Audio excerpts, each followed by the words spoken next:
Good morning. Good morning. Good morning. Good morning. Good morning. Are we on day 5? I think so. Good morning. Hey, everybody. Welcome, welcome, welcome. I'm trying to get myself set up real quick. We just ended a live. So we are live again. Good morning. Sorry we're late. Hopefully you would have seen that I was wrapping up another live. So my bad. It ran over.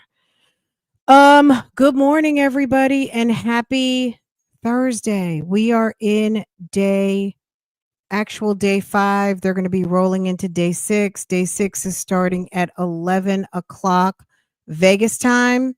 Okay. You said I scared you. What did I scare you? How did I scare you? I was live, just I was still live. I was finishing up the other live. Okay, let's go ahead and get into it, you guys. Ain't nothing to it but to do it. We are in day 5. Real time, they're in day 6, and they're starting at 2 o'clock East Coast time. So if you're in Vegas, 11 for us, 11 for y'all is 2 on East Coast. Okay, just so we're square.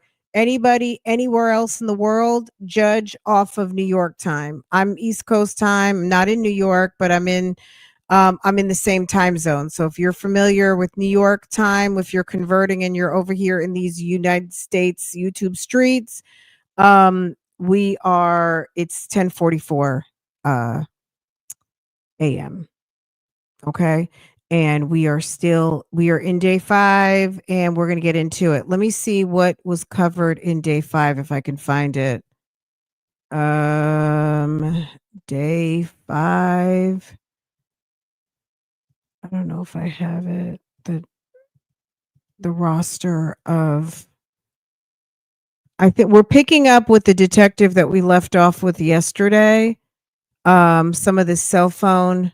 Oh, here we go. All right, here we go. Day 5 is continuing with Detective Carl Lipasich, and then we're going into Detective Dennis Ozawa. We've heard a lot about Dennis Ozawa, haven't we? Throughout this trial, we've heard about Detective Ozawa. Well, guess what? Detective Ozawa is here, okay? Detective Ozawa is hitting the scene, and we're going to go ahead and get into it. Okay. All right, you guys, make sure hit the thumbs up for me. Hit the tap in as you come in. If you are new here, welcome. Make sure to subscribe to this channel. Set your notifications so that you can be notified every time I go live, post another video, and do all of the things. Okay. Also, I will be live with Kathy on Saturday for coffee. So any of you guys who came through Gossip Rumor Innuendo, welcome. And you will see me over on Kathy's channel. It's not the first time. We did a little Lori Vallow conversation once upon a time. I can't remember. I was on with her on one of her celebratory lives. And maybe one more. I feel like I've been on her channel like 3 times. So Saturday, check her channel. I'll share it over here too to make sure that you guys are in attendance. Okay. All right. Let's get into it, guys. Good morning. All right. Let's do our little setup. Drop our banner. All right, you guys. This is the beginning of day 5. Look at us. Okay. The Great Seal of the State of Nevada.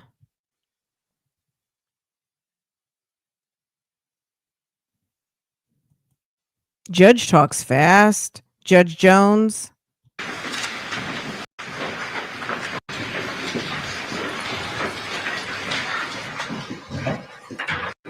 President accounted for. We are back on the record in C 3772 United States Reservoir, Devyn Michaels. May the record reflect that Ms. Michaels is present with her attorney, Deputy District Attorney on behalf of the state, and both parties stipulate to the presence of our jury. Yes, sir. Yes, Your Honor. The state, you may recall the witness. Yes, Your Honor. The state calls Carl Lippish. And as Madam Chair, the state's going to be allowed to reopen their questions to make 2 exhibits, and then we'll move to cross. Yes, Your Honor. Okay.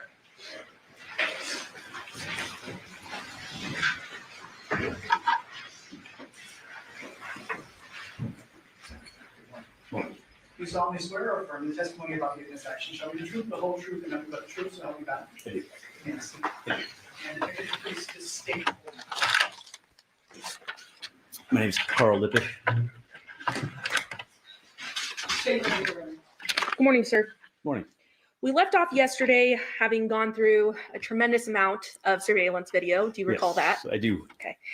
We had talked about a 217 Charter Oaks surveillance video, and we have the disc for that today. We also discussed the terrible Chevron inside video that we also have marked for today. You recall both of those items? Yes, I do. Okay. At this time, Your Honor, pursuant to stipulation between the parties, the state is moving to admit 661 and 662. Any objection to that? No objection. Okay, that was a waiver, right? And sir, just to reorient us to that 217 Charter Oaks address, publishing 11A, are we able to see that on this exhibit here? Yes. Can you please, if you can, hover it? And if it's too hard on this exhibit, I do have another one. Would that be more helpful? The other one's a little clearer. Okay. A lot of tax on this one, correct? Yes. Okay. So I'm going to go ahead and publish then 9. Can you hover over that 217 Charter Oaks? Yes. 217 is right where the pointer's at.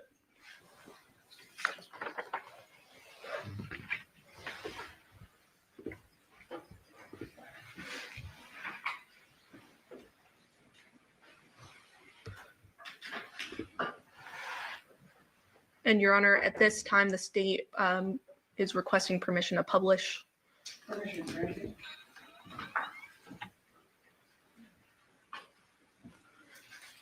So as we can see here on this exhibit, specifically 661, there is several video that was collected here, correct? That's correct.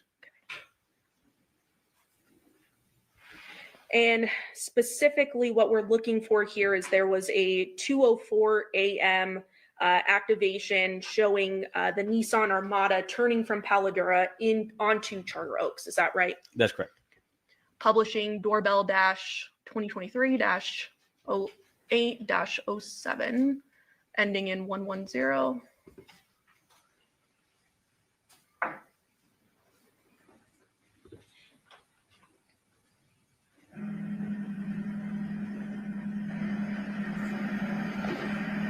And there are no date and time stamps on this video, but when you did collect it, you were able to see the date and time stamp on the homeowner's actual system. Is that right? The detective that collected, yes. Okay. You as the collective, your team. Yes. Playing.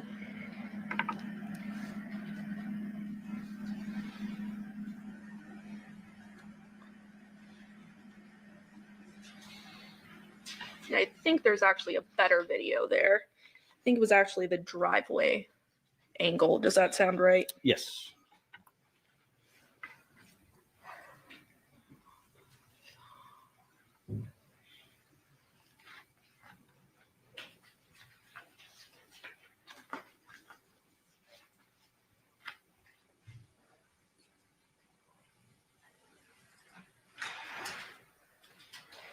And publishing the file ending in 110F, subsection 4.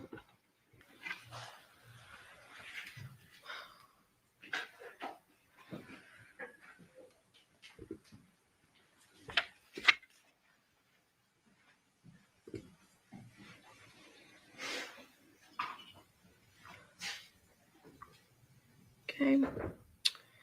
Now, this particular camera here, you mentioned that it is an activation. Is this a full-time recording or does it only activate when there's motion? This only activates when there's motion.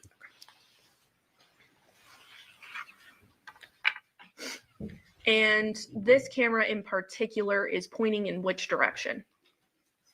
It's pointing towards the intersection. So it's pointing down Paladura towards where the residence occurred, or excuse me, where the homicide occurred at the residence. So the And street it's- in front here, though, is Charter Oaks? That is Charter Oaks, correct. Playing the video.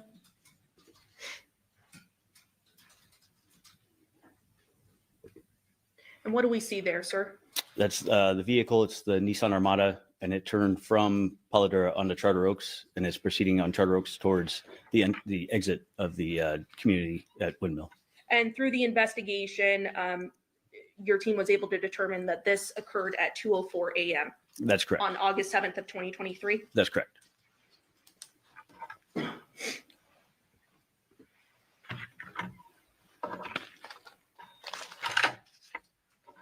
Now, turning your attention to the chevron, the inside of the chevron, because we saw the outside of the chevron on Monday, correct? That's correct.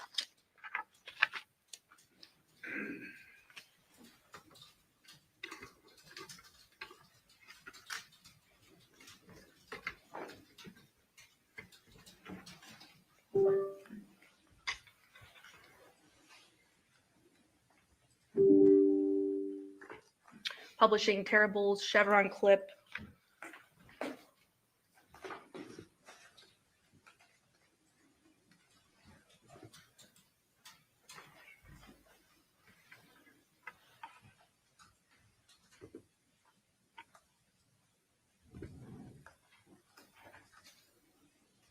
And so I'm going to pause it there. What do we see in this video here? This is the front door, the entrance to the Chevron convenience store, Terrible's convenience store. And this is just a clip from the surveillance video. Does that sound right? Yes. And at this point, do we see individuals entering the store? Yes, we do. And I'm going to stop right there at 12 seconds. Does that appear to be a female and a male? Yes, it is. And did you later determine that that was Devyn Michaels as well as Jonathan Willett? Yes. And what does the female appear to be wearing? She's wearing a white tank top, blue shorts, black and white athletic style shoes with some sort of bag over her shoulder. I know it's sort of hard to see here. Are you able to see the date and time stamp? I am If not. you go very closely to the screen there.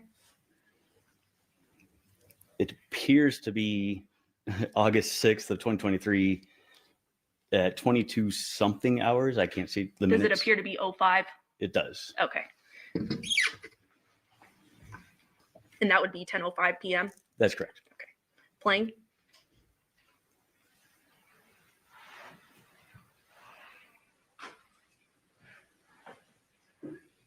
And then we see the two individuals then leaving the store Yes. approximately about 5 minutes later. So this is essentially a screen recording kind of them entering and exiting, correct? Yes. With that correct timestamp. Yes.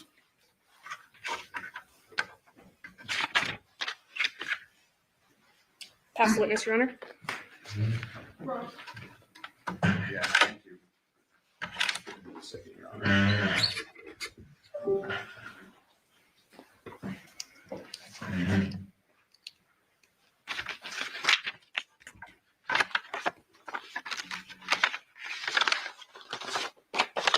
We're going to set up just to hit a few videos, but I'm going to begin the questioning of you with the video that's up on.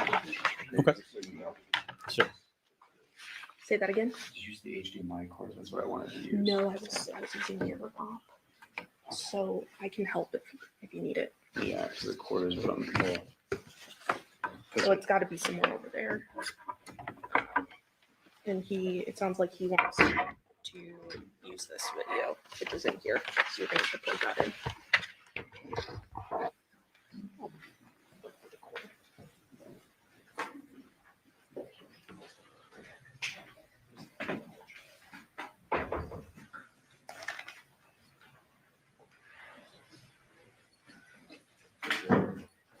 Did we pull out this for the openings or? Yes, you can do that. Just pull it. Or maybe we'll do it. No, that's the power cord. All right, I'm gonna see what we do here.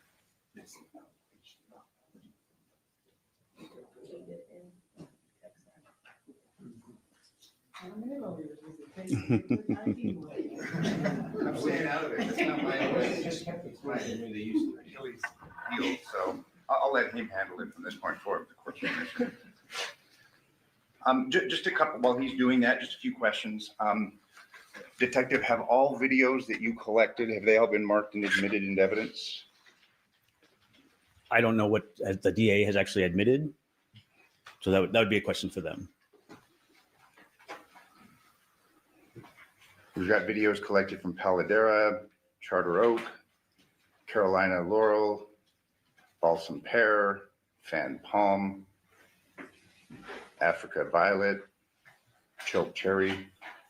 Just so we're clear and the record's clear, have all videos been admitted? The ones I published, yes. Okay. But I mean, I know you published some, but do we have all videos collected? All the Okay. discs right over there. Okay. Detective, would you agree with me that specificity is important, especially in reference to a homicide investigation? Yes, it is. Would you agree with me that completeness is important, especially in reference to a homicide investigation? It is. It's important to be exact, correct? Yes. And it's important to be as correct as possible, correct? Yes.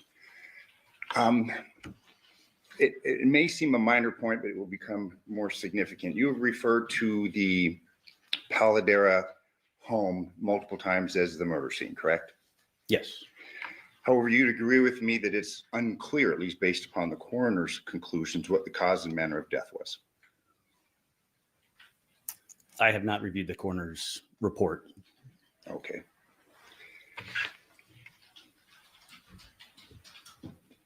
Obviously, the body was missing a head, and fair to say that without the head, it's difficult to determine the manner of death.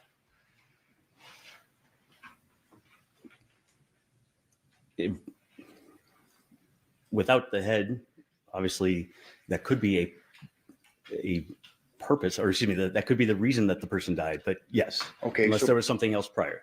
So based upon your involvement, your engagement in this case, did the person die because of a decapitation?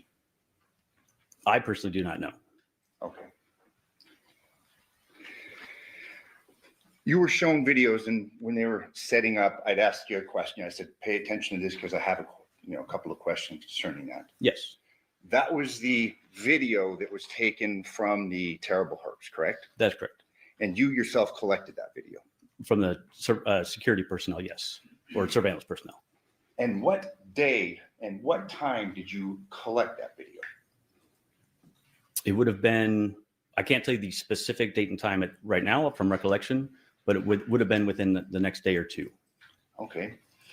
What if I told you that it appears based upon the paperwork that you collected that on August 11th, 2023? Would you have any reason to disagree with me? I do not. And was that video taken as a result of a warrant? I don't understand your Was a warrant served on the terrible herbs, either the corporate center or that particular store, in order to obtain that video? the warrant. No. Okay. Was it just turned over then? Yes. Okay, but as you sit here today, you don't recall when, either the date or the time? Fair A to say? specific date and time. No. I know it was in, like I said, within several days, within a couple of days of the actual incident occurring when we learned that they had been at the Terribles. Okay, so then that would have presumably been days after the event when you began your investigation on August 7th, 2023. That's correct. I'm going to turn your attention now, and I'll let you do this. I don't want to. Thank you. And my understanding is we're not going to have this marked and admitted because we're just taking something that's been provided and is admitted. But just for the ease of these questions, I'm going to ask to publish this to the jury, Your Honor. Okay, but this has already been admitted? Correct. Yes, sir. Okay. Okay, any objections stated? No, Your Honor. Okay, go ahead. And I'm going to turn your attention specifically to the video that you had discussed. And I'll just let you stay there because I'm going to do it. Very good. Specifically, the video 6052 taken from 2696 Paladera. Okay. Do you recall your testimony the day before yesterday in reference to that? I do not specifically to 6052. I would have to see the clip to remember which. Okay, we'll play that right now and see if Okay. that jogs your memory.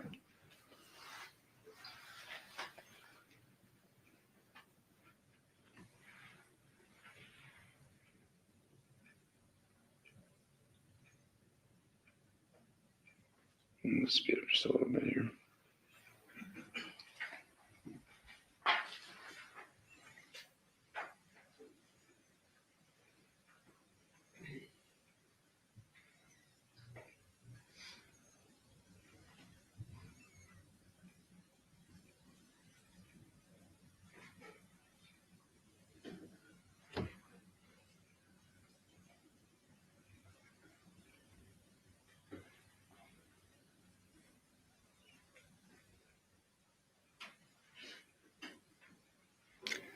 6052.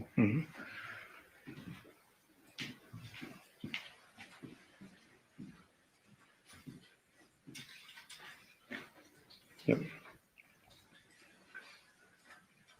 Mhm.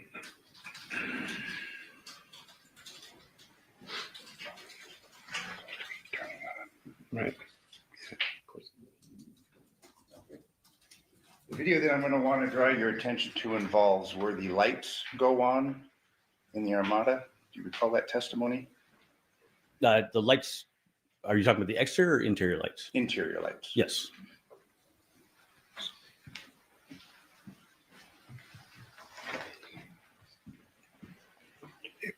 It was your testimony that this video, which was taken from 2696, you didn't have any timestamps for that video, correct? On the video that we have, no, I do not. Okay. Plus indulgence, give me a second. All right, we're having another technical difficulty. Just we have a moment, Your Honor.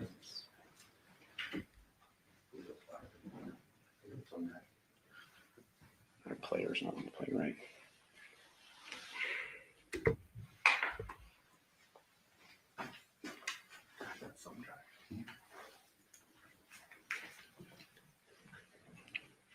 What I'm going to want to do, and as we're preparing this, I'm going to want to turn your attention specifically to that video to where we see the lights go on.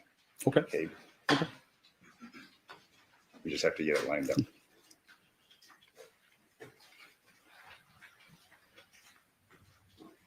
And again, all these videos have all been admitted and are part of the evidence the jury can refer to.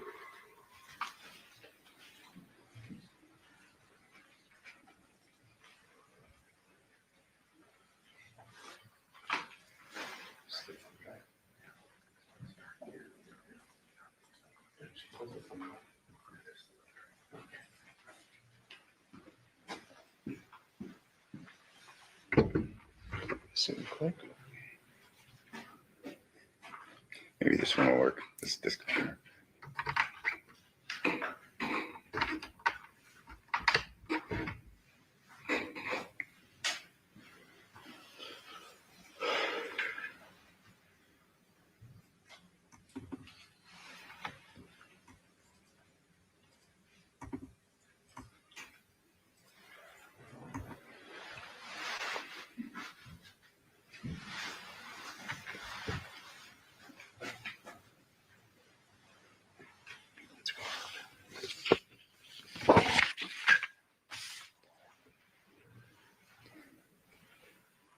See the lights on inside?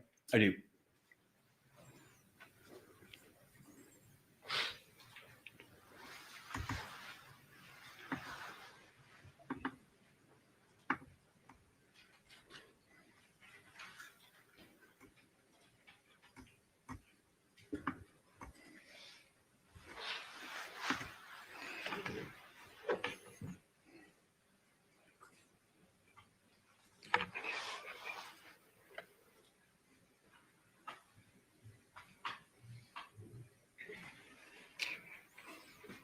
I'm just going to keep you right there if we can stay on this.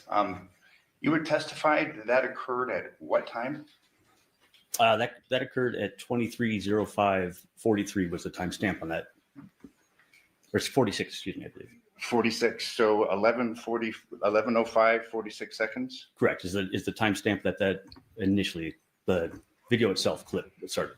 But we don't have that time embedded in that video, do we? We do not.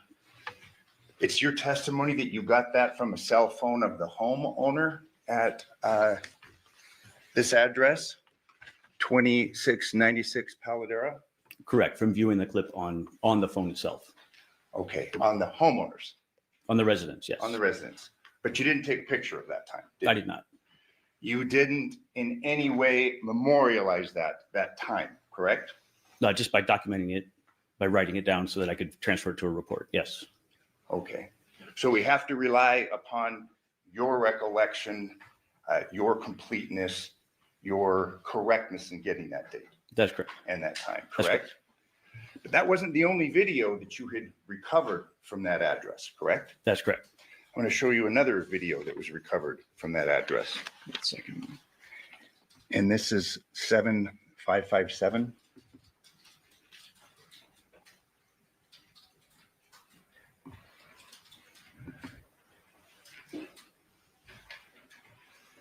Is it playing? Mhm.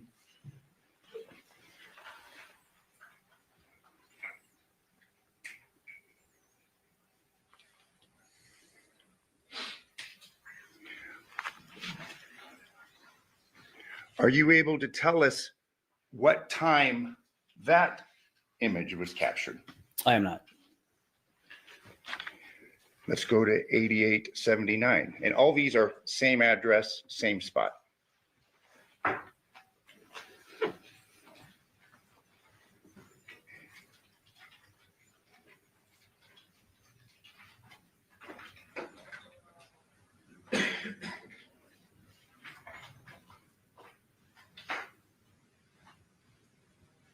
It looks like a work van, doesn't it?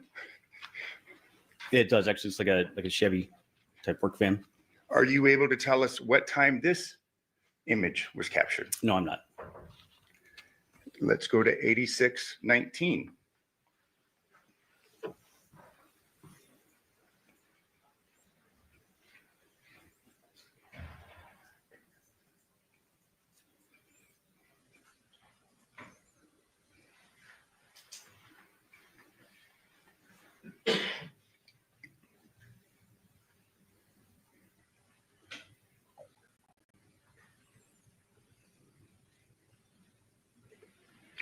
Are you able to tell us what time this image was captured? I am not. We'll go to 5280.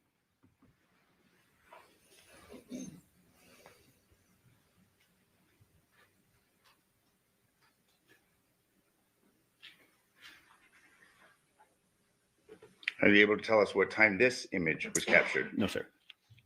Let's go to 7518.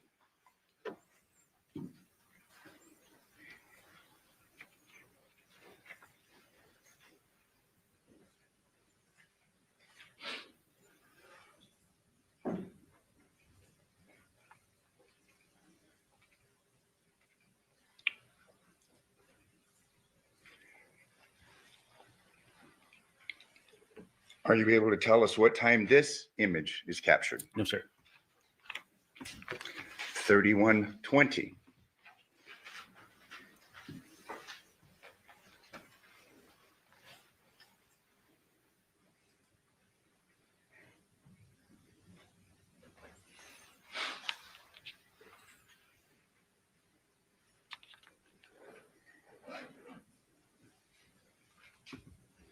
Are you able to tell us what time this image is captured? No, sir.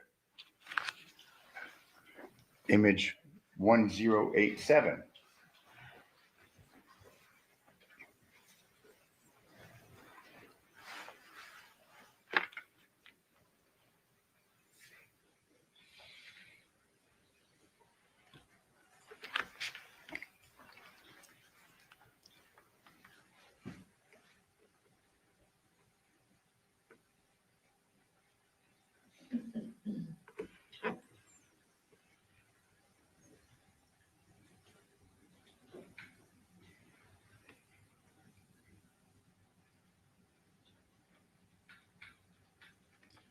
Are you able to tell us what time this image is captured? No, sir.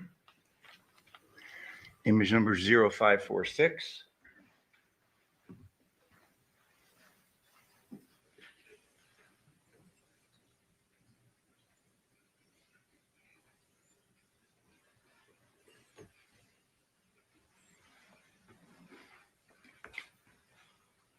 Are you able to tell us what time this image is captured? No, sir.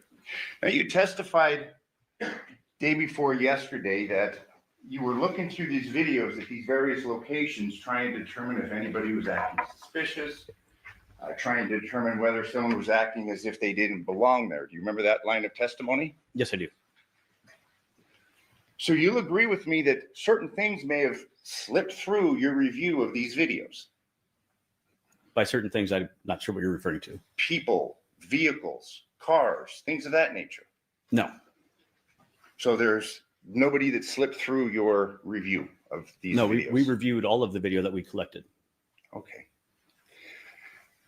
Actually have, and speaking of the video that you had collected, I'm going to show you another group of videos, okay? But they're small because there's not very many. Okay. These videos that we were looking at were in reference to the Paladera residence. But let's talk about a video capturing the Porcupine Rim residence. We have 3 videos that are now part of evidence that I'm going to show you. It's captured from 6505 Taylor Creek Avenue. Can you want to start with Can we this? just get the exhibit number for the record? Absolutely. This is from your exhibits. It's the Taylor Creek. Yeah, just the exhibit number. It should be on the disc. Looks like this is what she gave us. 6501. 6501. 65. Yeah, it's just the 3 videos. Yeah. 6505. 6505. Okay. Yes. 660. The exhibit 6.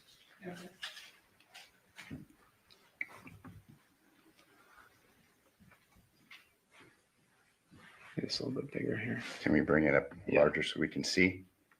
It's pretty quick. Do you recall your testimony in reference to this video? Yes. Up at the right, we have Porcupine Rim. We see Jonathan's truck. That's correct. Do you recall the time of this video?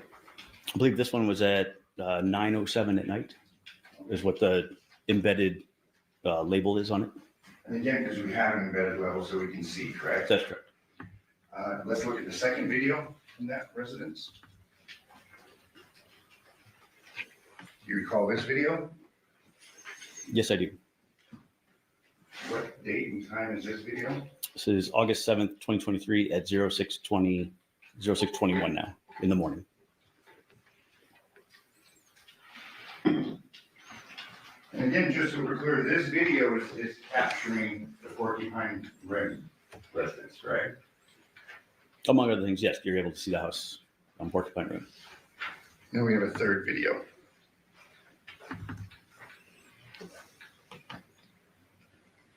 And I believe you testify concerning the contents of these 3 videos. Yes. Taylor Creek.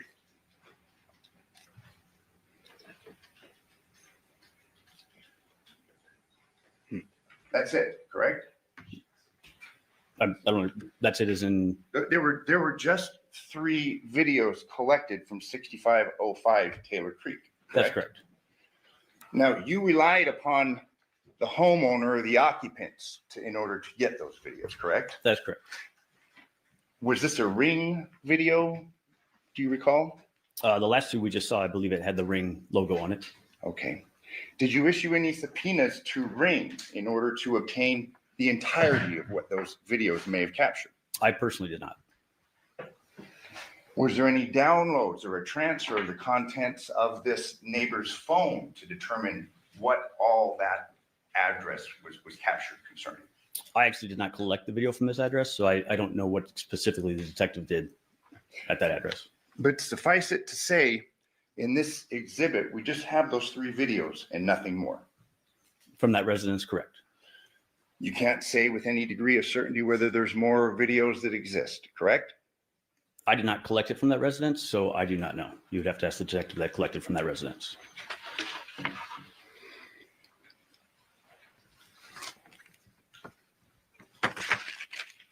Is it your testimony that you collected all the video possible in order to capture what may have occurred at the at the Paladera residence at the night in question?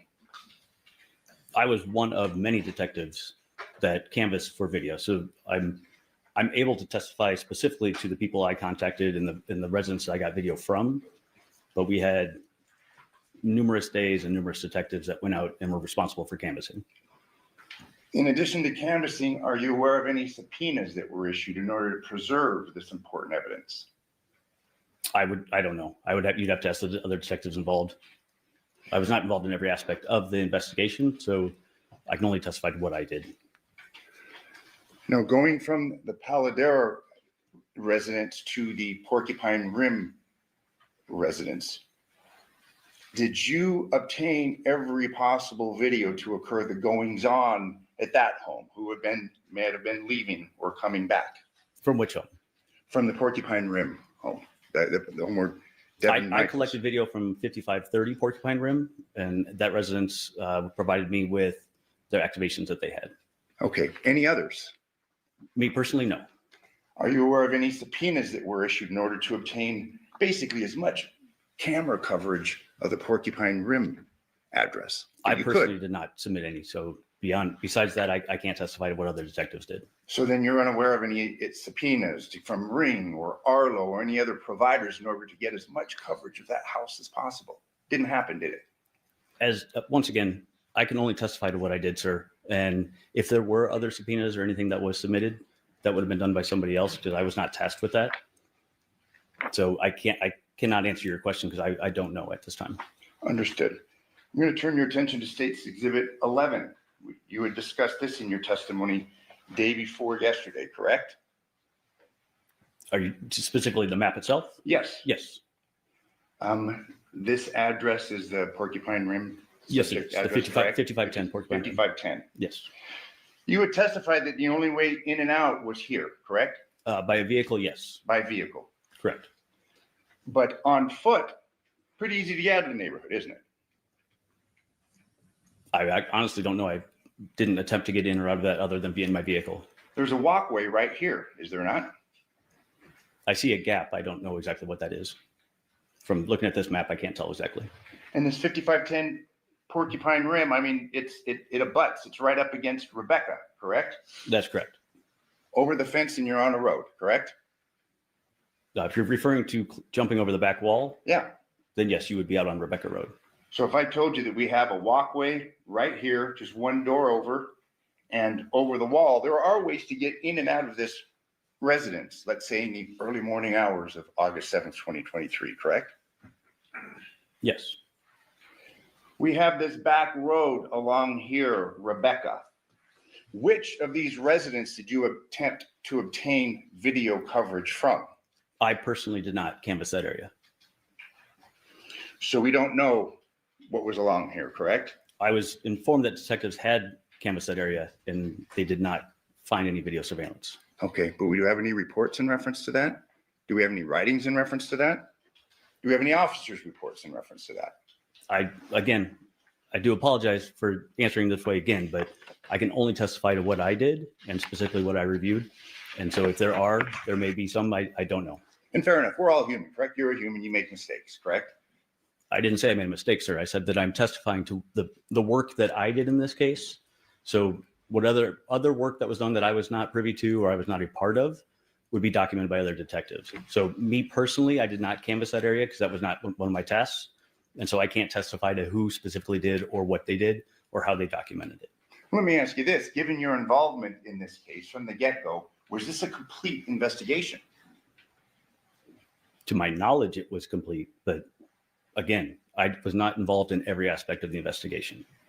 So, sir, to your knowledge, this was a complete investigation, correct? To the best of my knowledge, yes, sir. And you'll agree with me that you do not have a perfect knowledge of the doings and investigations and investigative steps that were taken in this case, correct? Considering the volume of stuff that was done, the work that was done on this, no, I do not. You had testified concerning arriving at the scene of the decapitation. You had testified that you arrived there the morning of August 7th, 2023? That's correct. You went in, you viewed the body, correct? Yes. You had given testimony concerning cleaning supplies on the first floor, correct? On the lower level, yes. There were cleaning supplies on the upper floor, were there not? I was not responsible for searching that area, so you'd have to show me what you're referring to. Okay, so you didn't go upstairs and view cleaning products, things in the bathroom from upstairs? No, as a squad, when we respond, because of the extent of the investigation, we divvy up or divide up the responsibilities. And so when it comes to, for instance, in serving a search warrant, we'll work specific areas so that we can focus on the areas that we are tasked with. So we don't necessarily see the entire residence as you're saying. I'm going to show you an image, and it's my understanding that all crime scene photos of the Paladera residents have been admitted from the crime scene, analyst? Probably in there. I don't know. There's a stack in there. I just have a single photo. If I just want to could, make sure that that's in there before, because we can't show it to the people. Well, if you want to move to admit it. I'd just move save to time. Yeah, just move to it. okay. This is from the upstairs, and I'm publishing it with the court's permission. This is what? What's next in line? Next in line would be defenses T3. T3. We'd move- Defenses T3 will be admitted, permission to publish is granted. Thank you. Yeah, a little bit ahead of Your Honor. Thank you. We've got cleaning supplies. Did you see these in the upper story? Once again, as I already stated, I did not search that area. I see that your photo is showing me cleaning supplies, but I have no reference to like when and where this was. We had heard testimony first couple of days of this trial where there appeared to be a line near the head, appeared to be a line from a bucket. We have a bucket upstairs, don't we? If this photo is from upstairs, I do see a bucket in there, yes. And I will not mislead you with my questions. If I told you this represents a bucket and cleaning supplies from upstairs, would you have any reason to disagree with me? The only reason I'm saying that is I know you've, in your previous line of questioning, you've asked me about things that I was not responsible for or what I did not do in the investigation. And I just want to make it clear that I don't believe you would try to mislead me. However, Absolutely not. this is not something I'm familiar with. Fair enough. And you had given testimony on Monday that you had arrived at the Paladera residence and that you had walked through the crime scene. Do you recall? Yes, And I'm now showing you a photograph that was taken from upstairs of this scene. And I'm just asking if you had an opportunity to see this. I did not. Okay. Did you view the backyard at the Paladera residence? I do remember seeing the backyard out the door, yes. I'll have these admitted and, here, let me. I have these marked T. Thank you.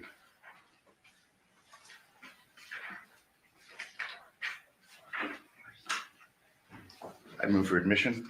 Any objection to U3 and D3 state? No, Your Honor. Okay, those are admitted.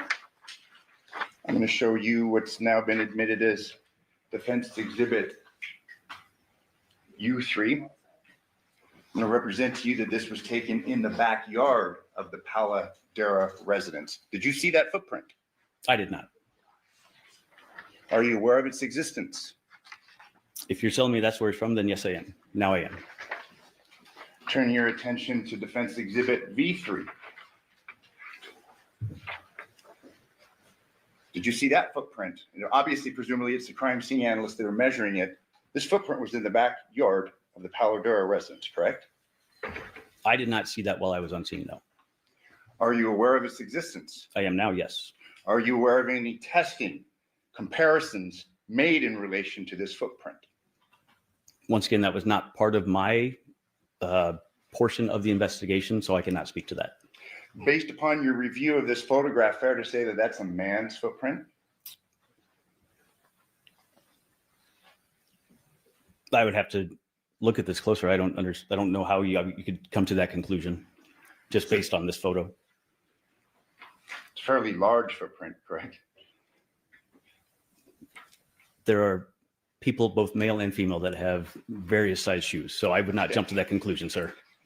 So you're saying you're not aware of this, but you're going to argue with me right now whether this is perhaps a man's footprint or a woman's footprint? Well, your question actually said that it is a man's footprint based on the size of it. And based on what I'm looking at right here, I would not be able to tell you yes or no whether that is a man or woman's footprint. Let me ask you this in reference to your investigation. Were you involved in any follow-up concerning these footprints? I was not. I can have the court's indulgence just. Yeah.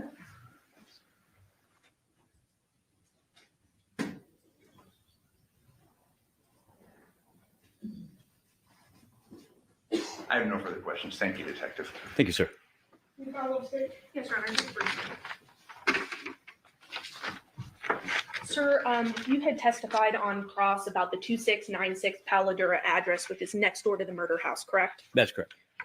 And those cameras, that camera specifically, you're able to figure out sort of the time frame of the activations by comparing the other surrounding surveillance video homes that were collected, correct? That's correct. And so by reviewing everything, you're able to cross and compare the time frame so that you can be confident to testify today as to the date and time frames. That's correct. Additionally, you did see the date and time frame on the homeowner's device Correct. that held the video. Correct. And from comparing all the surveillance video that we went into great length on Monday, you're able to determine which direction any vehicle is going in the surveillance video that was collected, correct? That's correct. So it shows directional patterns and things of that nature. Yes. Okay. And the 11 p.m. time frame was important based off the investigation, correct? Yes. And so that's why you were focused on that time frame when collecting video and watching video and flagging which video was most important, correct? That's correct. But that being said, you did review all the video. That's correct. Now, turning our attention then to the 6505 Taylor Creek address, that's the address in the Porcupine Rim neighborhood that shows the only entrance and exit, correct? 6505 is the one that shows the actual residence of 5510 Porcupine Rim. It's not the one at the entrance to the Thank you for correcting me. I misunderstood that. So that was discussed on cross-examination. That particular camera, thank you for correcting me, is the one that only activates from motion, correct? It is a motion camera, yes. And so because we only have those videos, that's because we saw the homeowner sort of going to the trash because it was trash day and then coming back up the driveway, correct? Correct. So it's motion activated. Yes. Court's indulgence. Past witness. I'll just pick up on the last part of that redirect. The 6505, the one that we just have, the three that's looking right at the Porcupine Rim. Questions concerning this is only motion activated. You don't know if any other videos exist in reference to that, do you? We just have the three for a fairly long time period. I personally do not know. Specifically turning your attention to the 2696 Paladura, that list of videos that we went through. Yes. You were asked about 1105 and if that was an important investigative time and if you cross-referenced other videos. Remember that line of questioning that you just got? Yes. What other videos did you cross-reference in reference to video 6052? The first one that we started with the lights going on, you can see the interior lights. What video did you cross? That one, there were no other ones because it was just the motion in front of that. That was captured from 2696.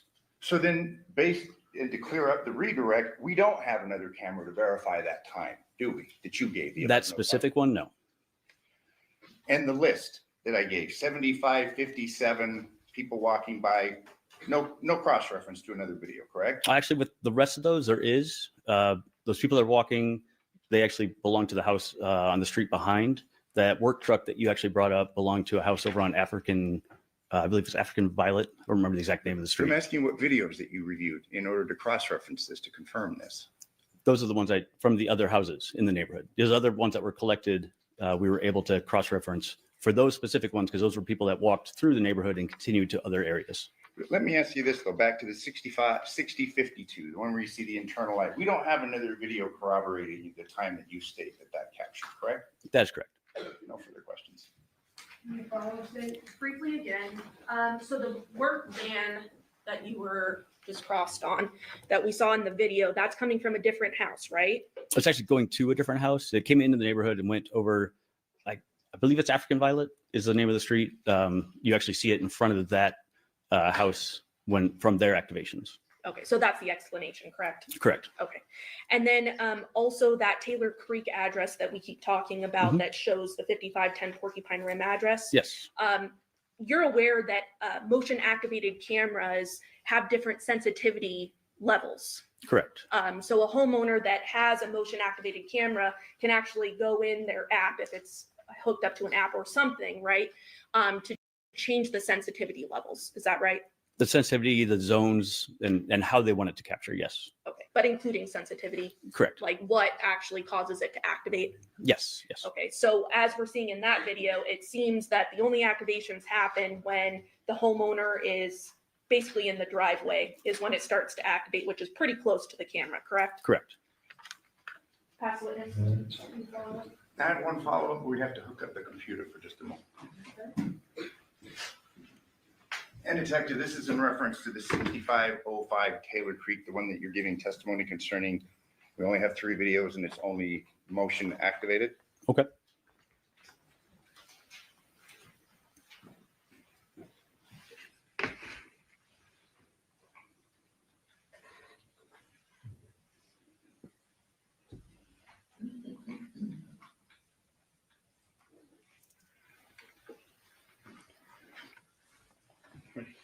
Yeah, you can start it.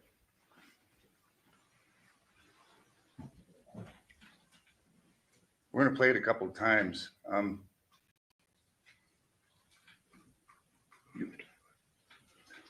So if there is motion activated, it appears that the Paladera or the Porcupine Rim, it does activate, correct? It activates. I don't know what activates it in this one. So then as far as when it activates, when it doesn't, we just know that we're stuck with 3 and you had to rely upon the homeowner, correct? That's correct. You had to rely upon what the homeowner provided you, correct? Again, I can't testify to what the detective did. I don't know if the detective viewed the entire timeline, and those were the only 3 that were activated, but those were the 3 that were provided. Thank you. I have no further questions. Thank you, Detective. You're welcome. Not at this time, no. Okay, do the ladies and gentlemen of the jury have any questions for this witness? Okay, seeing no response, sir, you may be excused. Thank you very much for your testimony today. Thank you, Your Honor. If counsel feel urged.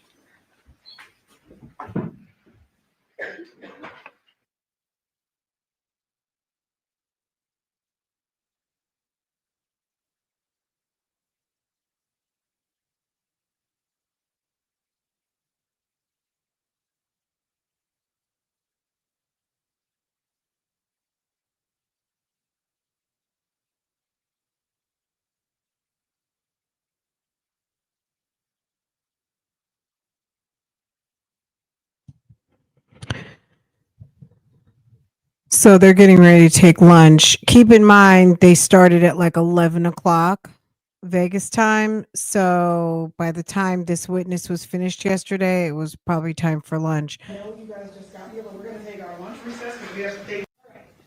Ladies and gentlemen, I know you guys just got here, but we're gonna take our lunch recess because we have some things we have to get in order to make sure that this afternoon runs smoothly for you.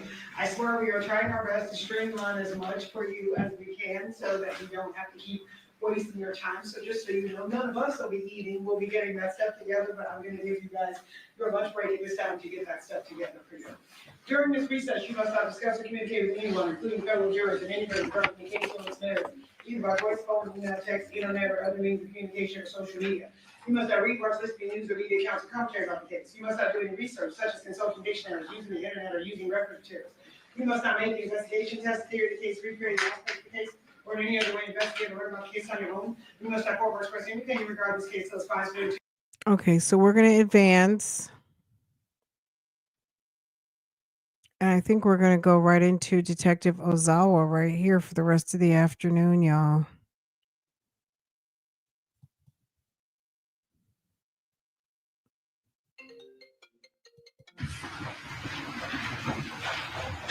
Please be seated, Your Honor. The jury's all present and accounted for. We are back on the record in C-377-239, stating that Mr. Devyn Michaels. May the record reflect that Ms. Michaels is present and her attorney, Deputy District Attorney, on behalf of the state, the both parties give it to the presence of our jury. Yes, Your Honor. Yes, Your Honor. All right, so you may call your next witness. Janice Ozawa. Thank you, Your Honor.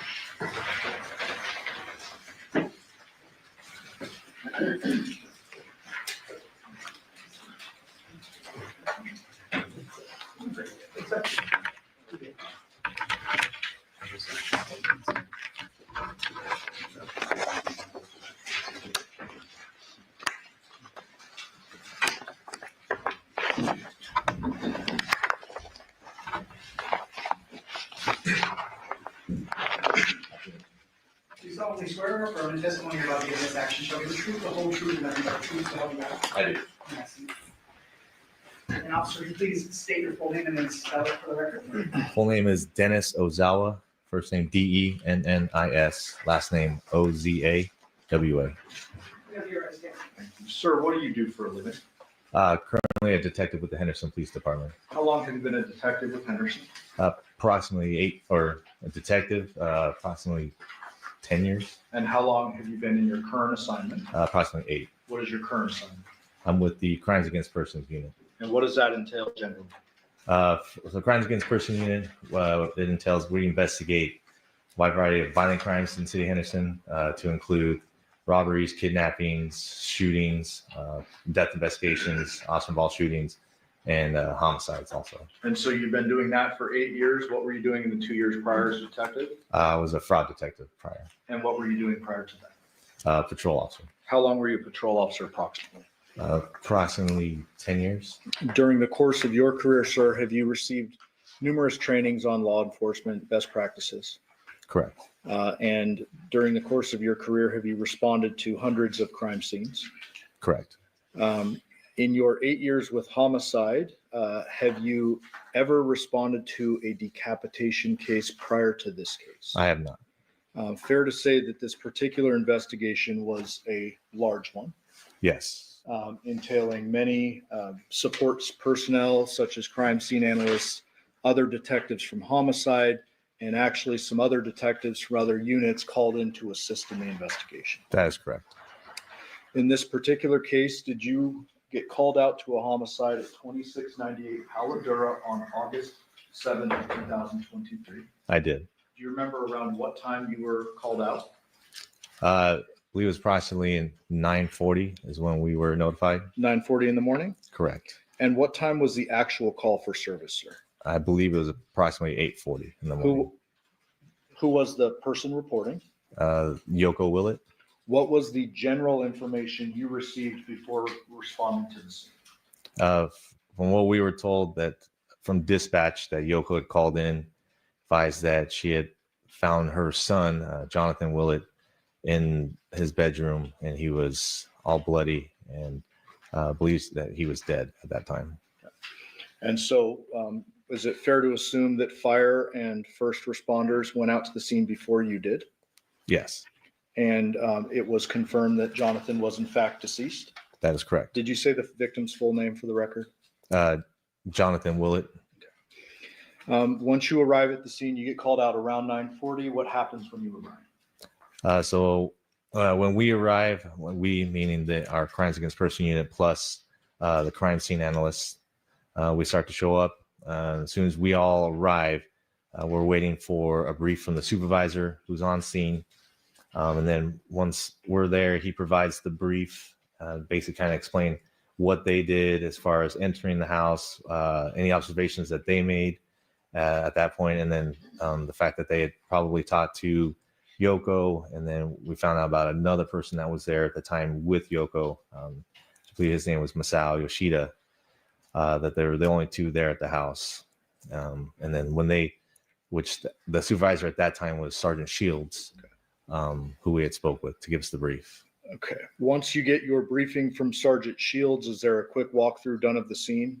That's correct. In addition to that, did you assign various investigators to different tasks in and around the scene? That is correct. Was witness canvassing conducted? Yes. What does that mean for the jury?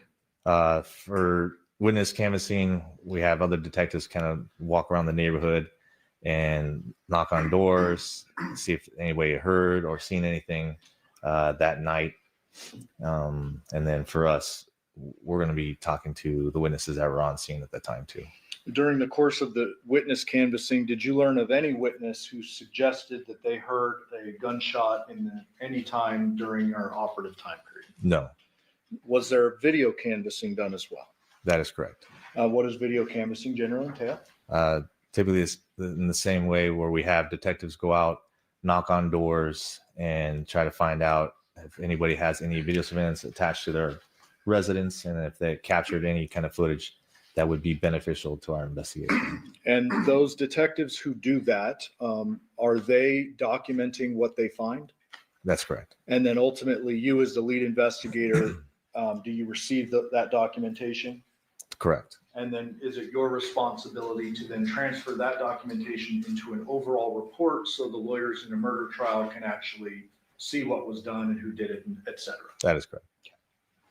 In this particular case, was the entire investigation documented under Henderson Police Department event number 23-15229? Yes. During the course of the video canvassing, did you learn that there were some people who had cameras that were not initially contacted? Can you rephrase that? So, well, let me ask it in an easier way. Did the video canvassing occur over the course of several days? Yes, that's correct. Okay. So maybe not all done on day one, but there's Yes, follow-up and stuff that's occurring. Yeah, as the investigation continued, we continued to try and look for more video surveillance throughout the investigation. All right. So let's talk about the scene generally. I want to start with the outside. What did you observe outside? I mean, vehicles or anything of note? So when I arrived, I observed that the area being the actual residence, had been taped off with crime scene tape. There was a white truck parked out in front with a trailer attached to it. That it was parked on the wrong side of the road, which then that kind of brought notice to us that also the trailer was kind of out a little bit into the road, which in our eyes, or in my opinion, looked like someone was there for a quick trip, not someone that wanted to park there and leave it there overnight. There was also a cone that was in the driveway that we later found out that was indicated that patrol believed that there was possibly a blood mark right there. And then the garage had actually been partially open from the bottom. And in addition to the truck with the trailer, there was also a small sedan out front, correct? Correct. And that was parked across the street. And ultimately, did you determine who was the owner of that vehicle? We did. Who was that? A female named Andrea Reyes, who then we discovered was an ex-girlfriend who recently broke up with our victim, Jonathan Willett. Based on the fact that her vehicle was out front at the home, was she a person of interest initially? Correct. Did you do follow-up investigation to include obtaining her call detail records as well as interviewing her? That's correct.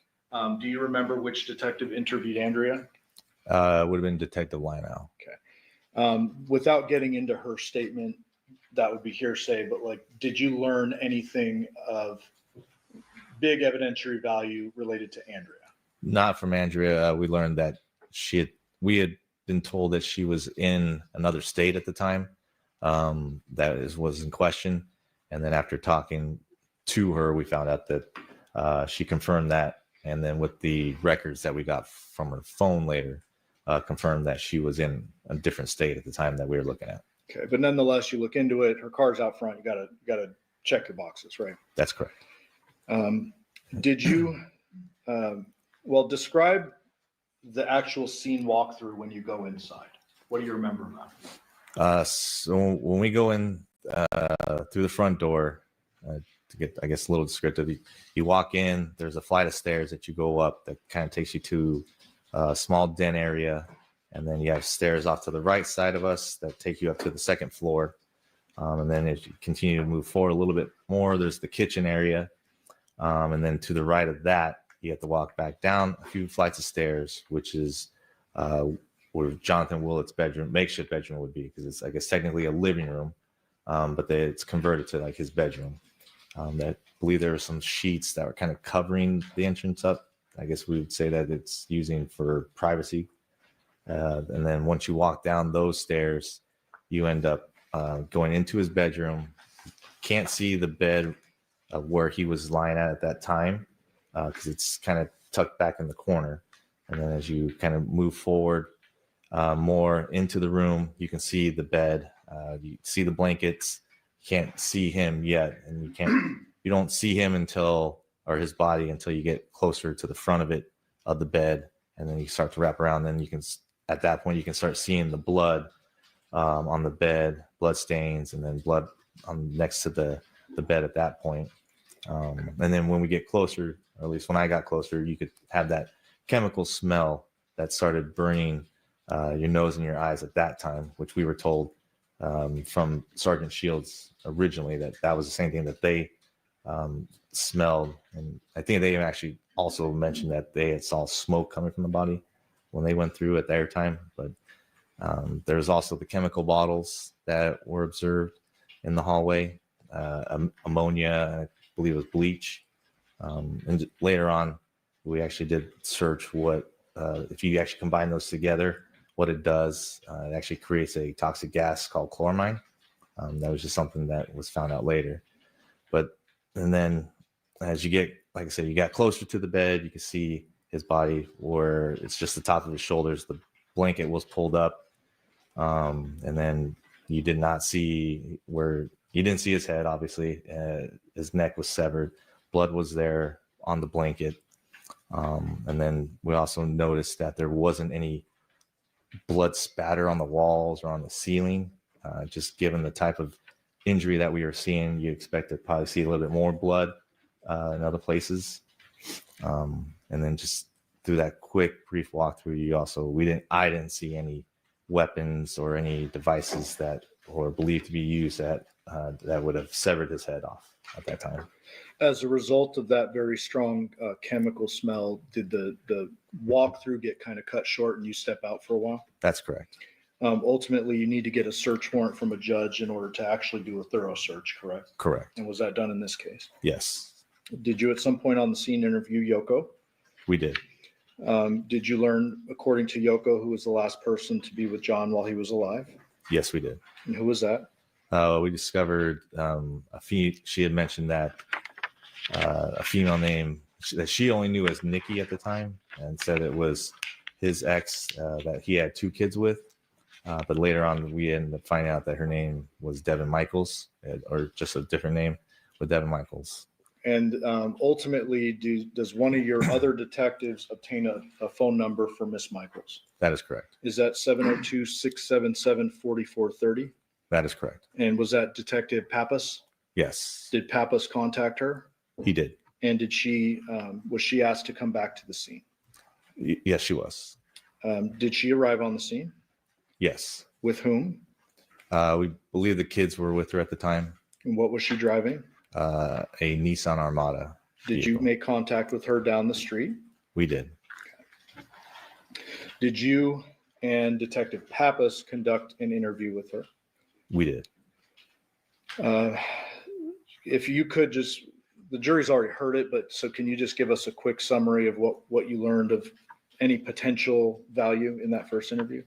So with our first interview, we just basically try to get as much, we want to make it short, but try to get as much information as we could to follow up on later, given the fact that we were told that she was the last person to have seen him.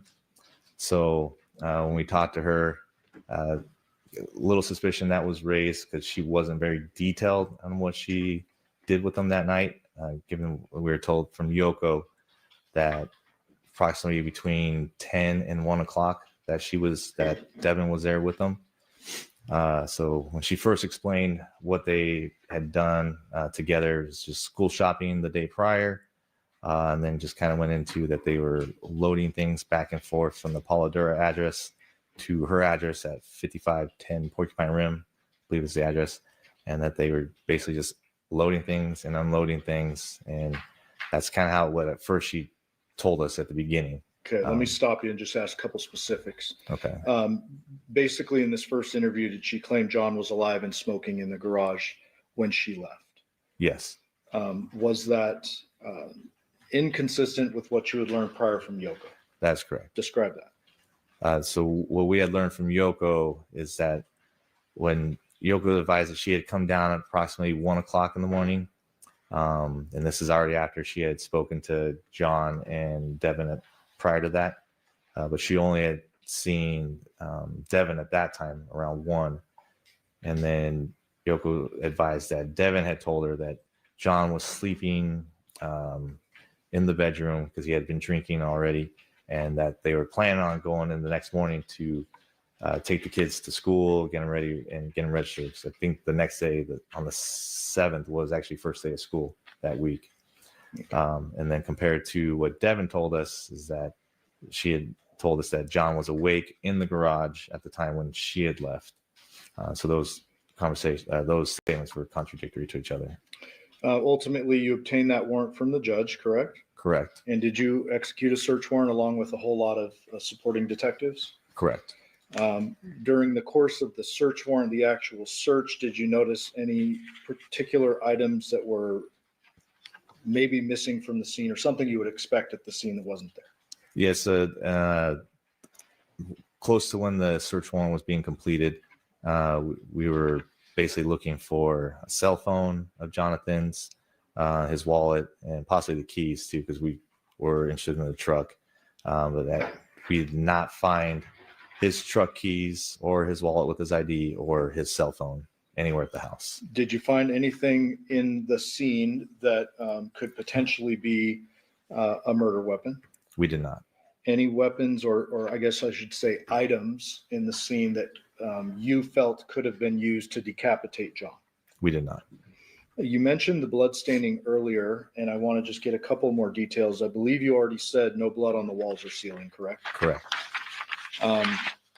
Have you been on crime scenes in the past in which there are gunshot injuries?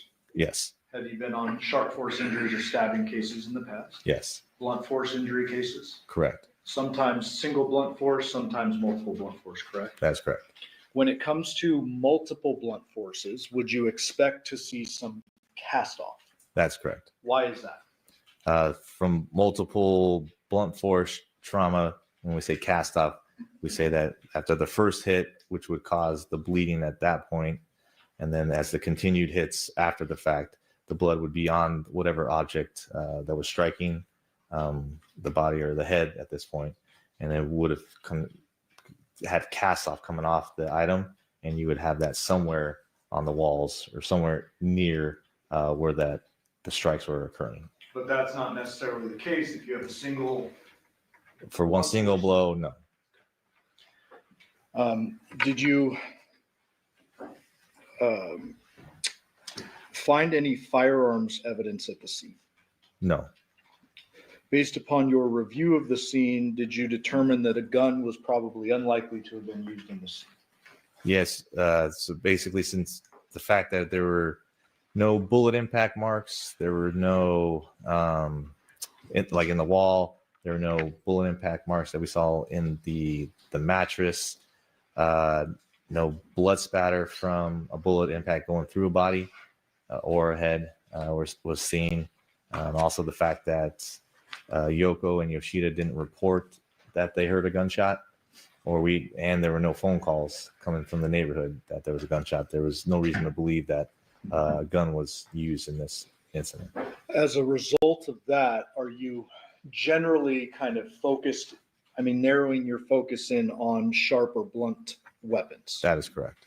You're not ignoring a gun if you come across it, but your focus, what you're really looking for is sharp or blunt. At that time, yes. Did you later learn that it was reported that a knife was missing from the scene? That is correct. Based upon the blood patterning as you saw it, can you describe kind of some of your investigative deductions you got from the blood near John? So when you got closer to the body and where you saw the blood on top of the actual mattress, you saw it there next to his body. And then you kind of saw some off on the side of the bed, and there was a little bit of pool of blood at the bottom on the carpet. Then when you look at it, you can kind of see there's certain voids in the blood. So when we roundtabled it, talked together, it was kind of determined that, hey, there's probably something placed there, because where the blood was actually at, you could see, like I said, some voids. So where maybe a possible container was that possibly collected a lot of the blood, because even though there was a good amount of blood that was there on the scene, not as much as what you would believe, considering the type of injury that you saw with his head severed. Okay. And try not to ask this in too morbid a way, but if you're assuming, or did you assume the decapitation occurred there in the scene? That's correct. If you're assuming that is the case and the head finally is lopped off, if there's nothing under it, would you expect kind of a splash or a different patterning? That is correct. Did you notice whether there was a doggy door in the room? Yes. And what did you notice about that, or what deductions did you come to from that? We were told that the doggy door was closed, which was unusual when we were told by Yoko. And then when you saw where the doggy door was at next to the slider, and you witnessed that it actually was still shut at the time. Okay. As a result of the observations you made at the scene, did you or other detectives contact the defendant over the phone? That's correct. Was that you? Yes, it was. Okay. And same phone number we just mentioned a minute ago? That's correct. What was the content of that? Was that a short contact? After our initial interview? Yes. Yes. Was there something referenced about a Burlington coat factory? Yeah, so I had contacted Devyn again over the phone because we wanted to talk to her, ask more clarifying questions, and actually talk to Devyn also. So we asked if she was willing to meet. She said yes, and then we were going to head up to her place at 5510 Porcupine. During that conversation, she had mentioned that one of her daughters had actually told her that while they were school shopping at the Burlington Coat Factory, somebody a male had approached the daughter. I can't remember which one it was, but a male had approached the daughter and Jonathan at the Burlington Coat Factory and made the comment, I believe, "I'm coming to get you." So being that it's still early in the investigation, things that we need to investigate everything, as myself and Detective Skinner are driving to the Porcupine Rim address, we had another detective go to the Burlington Coat Factory that she said that they were at and review video surveillance from that place. And what was learned during the course of that? So the video surveillance was reviewed. I believe Detective Kondratowicz, who then relayed to me that at no time did he see anybody approach John and his daughter, and it looked like there's any kind of confrontation at all with anybody at the store. Okay, so something that the defendant mentions it, you attempt to verify it. There's no evidence of it, but you note it for your investigation. Correct. And then did you start heading toward the 5510 Porcupine Rim address? Yes, sir. Who'd you go with? Detective Skinner. As you arrived on scene, did you notice any trash cans out front? Yes. Throughout the neighborhood. Throughout the neighborhood? Correct. In addition to noting it's trash day and there's trash cans throughout the neighborhood, did you notice anything as you approached the actual home? Yes. Go ahead. So when we're approaching her house, her vehicle, the Nissan Armada, is parked on the left side of the driveway. And at that time, Devyn was already outside. It looks like she was taking things from her car back to the house. So then we follow her up the driveway. And as walking up the driveway, I see a black cell phone on the ground in a spot that typically you wouldn't see a cell phone just sitting on the floor. So I take note of that, and it looked like it was either dropped or left there. But at this point in time, we know that we're still missing John's cell phone, so the possibility that could be a cell phone. Take note. I let Detective Skinner know that also, and then we continue to follow Devyn inside the house. And just so we're clear, as you're walking up, I'm not going to pull the photos up, but you said the defendant's vehicle is on the left Correct. of the driveway, parked nose in, facing the home. That is correct. Where is the cell phone in relation to her car? It would have been close to the garage on the driver's side of the vehicle and near the rock landscape that's on the outside of the driveway. The vehicle meaning the Nissan Armada? The Nissan Armada. On the Correct. driver's side. Correct. Okay. Why is it that you don't go pick it up right there and you just take note of it and talk to Skinner about it? Because at that point, we want to be able to talk to Devyn and Devyn, and we want to be able to not have them know that we have that phone at that point. So we're not sure if it is John's phone, and if it is, then obviously our interviews are going to be different when we talk to them. So if it's actually evidence that we're going to need or use, it's going to be something that we want before we can talk to them and get more information from them.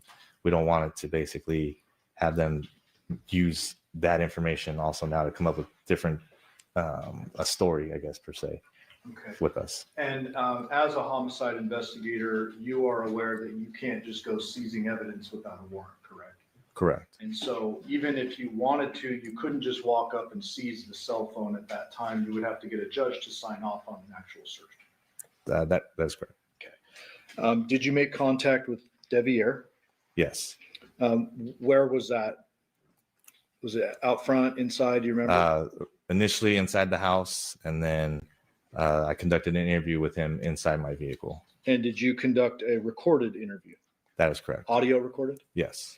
Did you notice anything about Devyn as you began to talk to him? When we entered my vehicle, there was a heavy odor of alcohol that I detected, and then he actually apologized in the interview at the beginning, saying that he had actually been drinking since he had gotten home, and said he was sorry that he was basically possibly intoxicated. Did he say why he started drinking when he got home?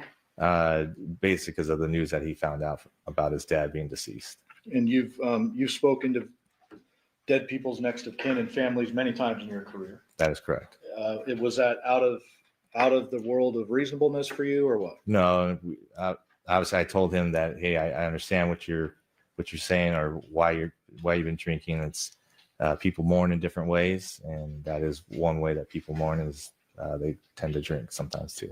Nonetheless, even though he's been drinking, you still want to talk to him and ask him some questions, correct? That is correct. And you did that. Yes. Again, the jury has gone through a lot of evidence before you testified, so I'm going to just hit a couple of points, and you correct me if I'm wrong. Okay.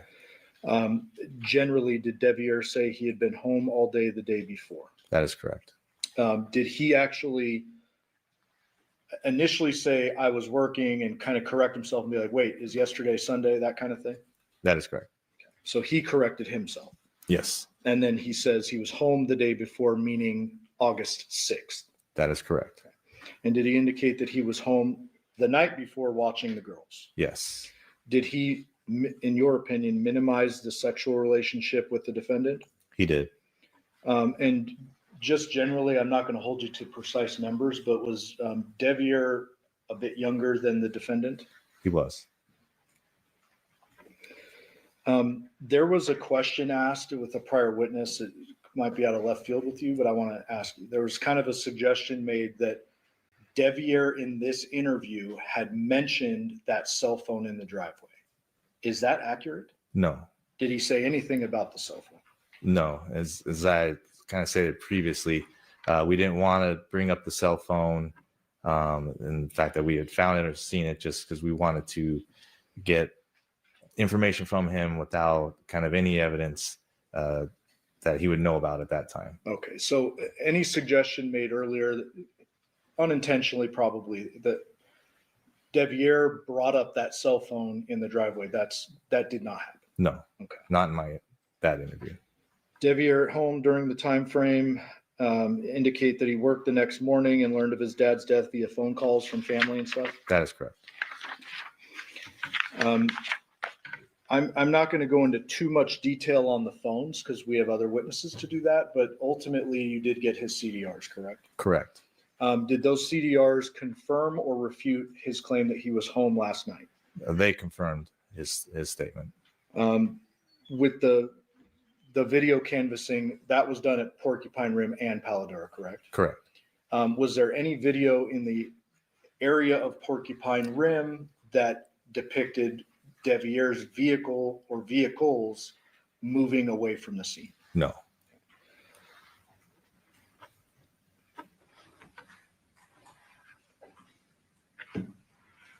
And while you were talking to Devyn, did Detective Skinner talk to the two young girls? That's correct. Okay. Did you conduct an interview with the defendant, Miss Michaels, prior to executing the search warrant on Porcupine Rim? Yes. During the course of that interview, does something beep and draw your attention? Yeah. During that second interview with Devyn, there was a Republic Services trash truck that had driven by and honked its horn and picking up the trash through the neighborhood. At some point during that second interview, did the girls approach the vehicle? That is correct. Describe that. It was close towards the end of the interview, and one of the daughters came up and she was holding a black cell phone in her hand. When we had rolled down the window, they basically were saying, "Hey, mommy, this is daddy's cell phone. This is the reason why you can't get a hold of him." So then she hands the phone to Devyn, and we take the phone from her, and it's given to Detective Skinner. And then basically Devyn confirms that cell phone does belong to Jonathan at that point. Did you note anything particular about the cell phone itself? Yeah, and then we discover that on the cell phone, the screen is cracked, and then there's apparent blood on the screen at that time.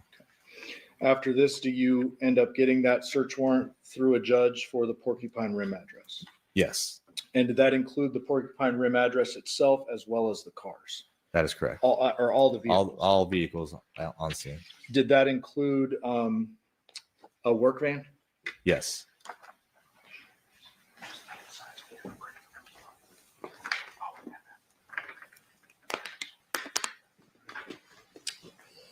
And Your Honor, we had missed these earlier, so I believe there's a stipulation to 653 to 658 as well as 659. Okay, so 653 to 659? Yes. 653 to 659, we admitted. Did you yourself conduct a search warrant on the work truck? I did not myself. Just going to show you though, these are part of your investigative file, correct? 653, Correct. 654, correct? Correct. 655, Yes. 656, Yes. 657, Yes. 658. Yes. And do you remember who searched that vehicle? I believe it was Detective Lionel and Detective Christopher. And then there was also a crime scene analyst documenting stuff, correct? That is correct. Were there any bloody weapons, tools, or anything of that nature found within that vehicle? No.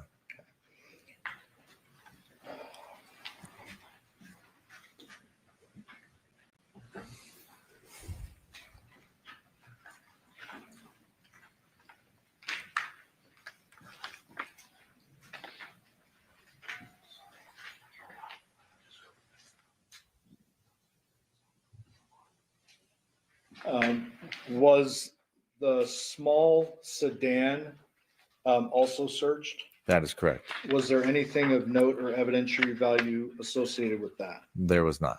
Did you note how the van was parked in relation to the car?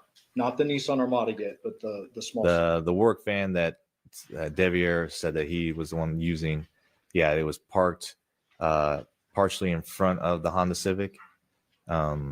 And we just kind of took note of that. It's strange because there was a lot more room on the street to be able to park to where there wouldn't be any reason why you would block the vehicle. Was the Nissan Armada searched on scene or no? Not on scene, no. Was it sealed on scene? Correct. States 250, is that the Nissan? It is. And 248, is that a different angle of the Nissan? That's correct. So earlier you were describing where that cell phone with blood and cracked screen was found. Is it over here to the left in this photo? That'd be correct. Further off? Close to the rock landscape off there. Got it. Did you observe anything about the Nissan itself? When you first looked at the Nissan, it looked freshly cleaned on the outside, like it had been ran through one of the car washes that you just drive through, because it was clean, but yet you could still see like the water stain marks on it still. 251, this is a better photo that actually shows the rock. So it was over, was it this way more toward the driver's door or? Sorry. Don't click or the judge will yell at you. Okay. We'll be on break while we have to put it here. You can toggle over, but don't click. So it would have been somewhere around this area right here. And for the record, you're just pointing to the small gap of rocks we can see in 251. That is correct. Yes.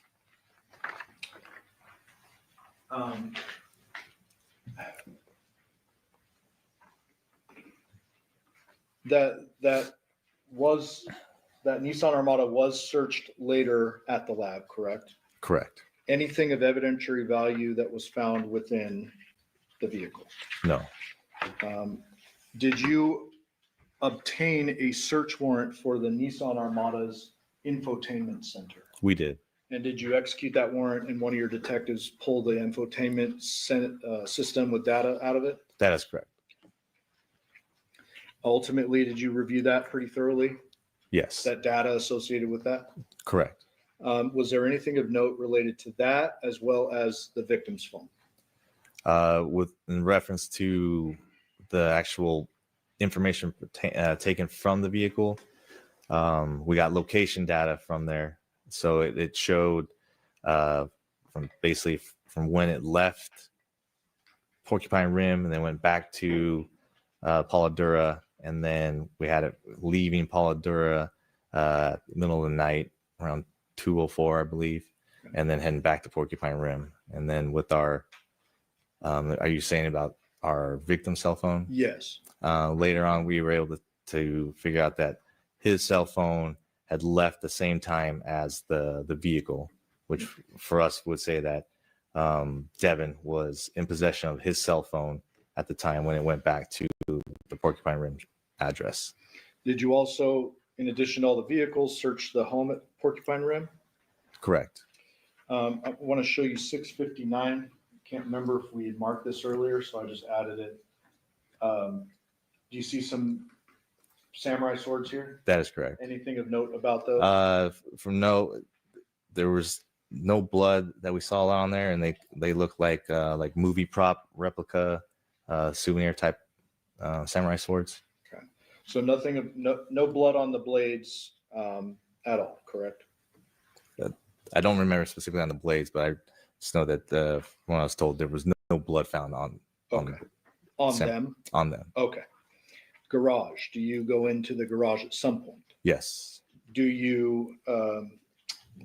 Does somebody find some Ring cameras? Yes. And do you remember where those were found? I believe they were in a bag on top of one of the trash cans. Did you inspect those for an SD card or like an internal storage device? That is correct. Did you find one? We did not. Did you obtain a search warrant for the footage from Ring associated with those cameras? We did. And what did you do with that? After we submitted the search warrant to Ring to get any video from that actual system, waited for the records, and then we were advised from Ring, which I believe is Amazon actually, because they're owned by Amazon, advising that there was no actual video recordings available. Did they have any information to give you? I believe it was just a subscriber info, which I can't remember if it came back to Jonathan or to the actual house. Okay, but subscriber info is just paper. Correct. Saying who has the account. Exactly. Who was in charge of the account. There was no video footage with those cameras. No. According to Ring or Amazon, I guess. Correct. At some point during the execution of the warrant, did somebody find the victim's wallet and keys wrapped in plastic baggies in a female underwear drawer? That is correct. You took note of that as well? We did. Was there ever a white female tank top found during the execution of the warrant? There was not. Any black and white Nikes with a large white swoosh along the side? We did not. Why were the keys important if they were? The keys that were found inside the bag that was tucked away, hidden in the drawer, were important due to the fact that they were the truck keys to Jonathan's vehicle. So, did you learn something after the arrest of the defendant related to those keys? that basically those were the only set of truck keys that we had for the Jonathan's truck. So did you then go in and release that item of evidence to Yoko so that she could do what she wanted to do with the truck? That's correct. She had reached out to me asking for the keys because there was another set of keys for her to use. And I should ask you, during the execution of the warrant back at Paladura, was there ever a set of spare Chevy truck keys found anywhere in that search warrant? There was not. During the course of the Porcupine Rim search warrant, did somebody locate a social security card? Yes. Was that of any relevance to you? Not really any relevance. She had told us that Jonathan had given it to her, and it was found in her purse, which she did say that she had in her purse. Okay.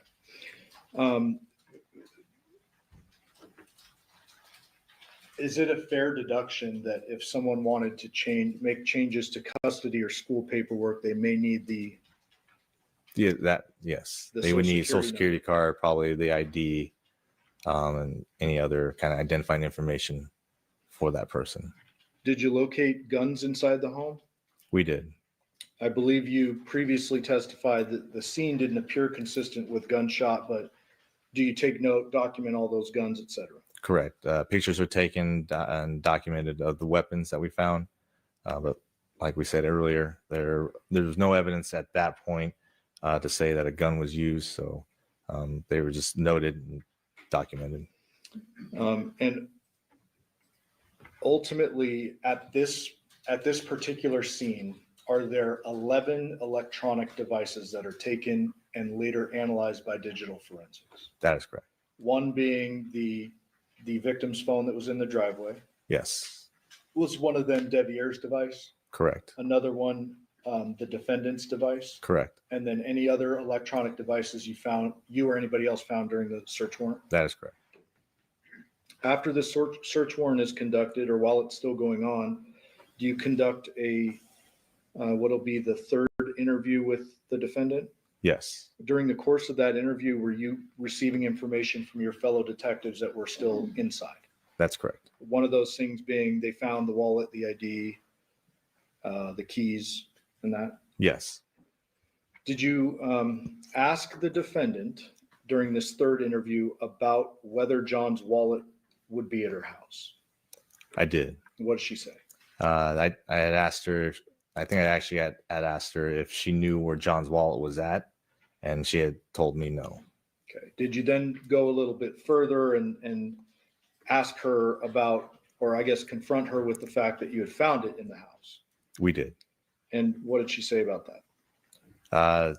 Then she had mentioned that she had multiple wallets of his with other IDs in it when we confronted her about also the ID. And then we had also talked to her, basically confronting her about that. Well, it's the most current ID. Why would you have that? And she really didn't have an answer for us for that. I'm going to ask you a very important but specific question. Who is it in this interview that talks about the wallet being wrapped in plastic bags? She was Devyn. So she volunteered that info. That is correct. You did not tell her the wallet was found wrapped in plastic bags. We did not. Did you ask her, or Skinner ask her about the timing of when this would have allegedly been tied in the plastic bags? We did. And what was the response, or what did you take from that? What she had told us, and didn't, with the keys for the truck being in the plastic bag, her time frame wasn't making sense. Just due to the fact that she had told us that when Jonathan had given her the bag and then had dumped stuff in there with the wallet and the keys, it was between the time frame of 8 and 9 o'clock, and then they had still driven from Paladura back to the Porcupine Rim house. And so at that point, she said, when we went back to that house, that's when I had put the plastic bag in my drawer. And then we drove back to Paladura, which we know now also that couldn't have been possible since it was his truck keys that were actually in there. So that couldn't have been the time frame that he had given her all that stuff. Did you attend John's autopsy? I did. Did you notice the obvious very large neck injury? Yes, I did. Other than that, were there any bleeding injuries on John's body at all? There was not. Want to go back to video surveillance for a moment. Fair to say that dozens and dozens of homes and businesses were canvassed for surveillance. That is correct. And there are lots of hours of footage and data to comb through. Yes, You, I would presume, can't do that all yourself, correct? that is correct. And so we've previously had a detective testify about a lot of that, but I just want to hit a couple of points with you. Okay. You are generally familiar with the surveillance, Generally, yes. generally. So was there footage taken from a Terrible's near the Paladura address? Yes, there was. Did that footage show the defendant and John alone leaving the store around 10:11 p.m.? It did. Was there a bunch of footage taken from the Paladura neighborhood itself? There was. Was there footage from 2699 Fan Palm? Yes, there was. And do you remember if that one was a fixed camera? I believe, yeah, it was a fixed camera that recorded, constant recorded. Was that, did that show the victim's truck arriving in the neighborhood about 10:12 p.m.? I believe so, yes. And that would have been consistent with the distance from the Chevron? It would be. So if they leave Chevron at 10:11, it's real close by. Correct. The Chevron was located just around the corner from their house. 2696 Paladura, was there footage from that? Yes. And was that, if you're facing the homicide scene, is that the home to the right? Yes, it would be. Okay. Was there a clip of that that you observed that showed the headlights arriving consistently around that time the Chevron video ends and all of that? That's correct. And that showed two shadows getting out what appeared to be the truck? That would be correct, yes. Around 11 a.m. was there, I'm sorry, 11 p.m. was there footage from that camera showing a figure put something in the Nissan, turn it on, and then move it forward a little bit? Correct. And then based on where you know that the truck was the next morning, did it appear that the Nissan moved nose to nose with that truck? It would have, yes. And fair to say that once it goes off screen, you can't actually see it. No. That same camera, was there an activation at 2:04 a.m.? Yes, And does that depict generally the Nissan backing up and leaving? that is correct. Video from Porcupine Rim. So we're moving now to Porcupine Rim. Was there a couple of videos that showed Devier's work van parked behind the sedan? Yes, And did it appear that work van stayed in the same spot from night to morning? that is correct. Was there video taken from 6505 Taylor Creek? Yes, And was that a motion activated camera? that was. Did it appear to you that the motion settings or the sensitivity was kind of weak on that one? Yeah, and I believe I was told that it only activated when there's some kind of movement around the front of the house. The house itself that it's on? Yes. Okay. Okay, 6621 Gray Jupiter, was there a fixed camera on that? Correct. And was that one continuous recording and not motion activated? It was. And is that positioned essentially at the only vehicle entrance and exit to the neighborhood? That is correct. And does that show the victim's truck leaving at 9:29 p.m. on the 6th? Approximately, yes. Does it also show the defendant's Nissan Armada entering the neighborhood at 2:39 a.m.? That is correct. Does it also show Devier's work van leaving at 7:31 a.m. for the first time? It does. There's a road that's behind the Porcupine Rim address. Is that Rebecca? I believe so. Was there any video surveillance at the Rebecca Road? Did you canvass that? I did. Was there any video surveillance on Rebecca Road? No. There was also a CVS that was mentioned. That's correct. Devyn had told us that when she left the Polydor address, she had driven home, but prior to getting home, she went to pick up her, I think, child's prescription at the CVS. And then she gave us the specific place that, the specific address to the CVS. And you follow up on that? I did. And was there video showing the defendant in the drive-through prescription line at 2:28 a.m.? Correct. Was there anyone else seen inside the vehicle other than the defendant? We did not see anybody else in the vehicle. Okay. At some point in time, you and your fellow detectives make the decision to arrest the defendant, correct? Correct. After her arrest, is there another interview conducted by detectives Christopher and Linau? That is correct. You did not witness that, so you can't speak to that, correct? I did not.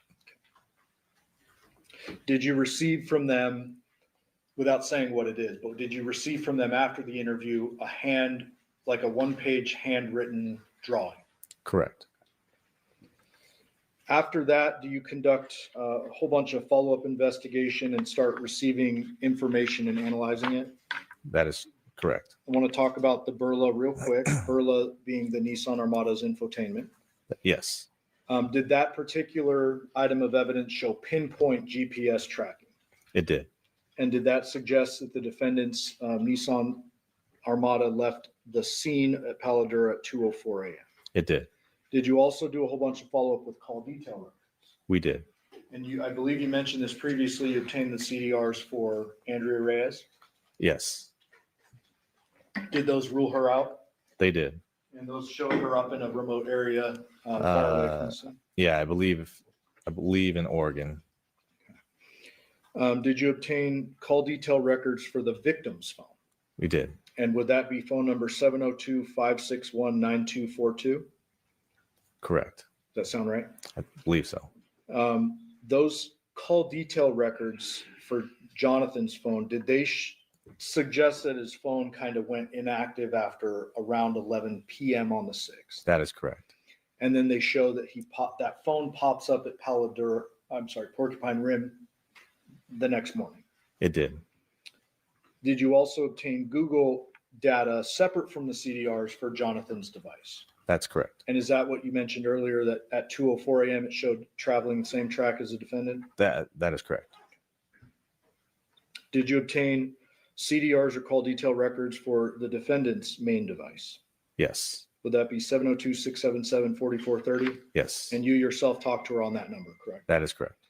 And was the CDRs on that consistent with what we've talked about with the Burla and the Google data? Correct. They all matched up together. Did you also obtain CDRs for Devier's device? We did. And was that 707-628-1336? Yes. There's a subscriber sheet that comes with that. There is. And there was a man, I believe it was Joseph Sands, listed as a subscriber. He was. Did you do any research into Joseph Sands and the address on the subscriber sheet? Yeah. We discovered with that same address it was Vacaville, California. Also living there was a female named Arminthia Sands, which is what Devier told us that's his mom. Okay, so the male name is Joseph Sands, but you do some research into that to determine if there's a Sands relation. Yeah. Did the location data in Devier's phone suggest that he was home all night at the Porcupine Rim residence and doesn't leave until he goes to work the next day? That's correct. Did you cause various items of evidence to be submitted to the forensic lab for further testing? We did. I want to talk to you about fingerprints real quick. Did anything of note come back on fingerprints for either the defendant or Devier at the Paladura residence? No. Did a couple of things come back for the victim at his own home and Yoko at her own? Correct, which we would expect. Okay. With regard to DNA, did you obtain or were you able to obtain a search warrant for the defendant's buccal swab after her arrest? That is correct. And you can't just go swabbing people. You have to get a warrant for that, correct? Correct. Did you obtain a buccal swab search warrant for Devier? We did not. Why not? At that point, he had been ruled out as a suspect, and we didn't. There was no probable cause for us to actually get his DNA. And we're going to have an expert talk about DNA results, but very basically, did you learn that the DNA on the knot of the plastic bags came back to the defendant? Correct. And then the DNA on the driveway blood at Paladura and the blood on the victim's phone at Porcupine Rim come back to the victim. That is correct.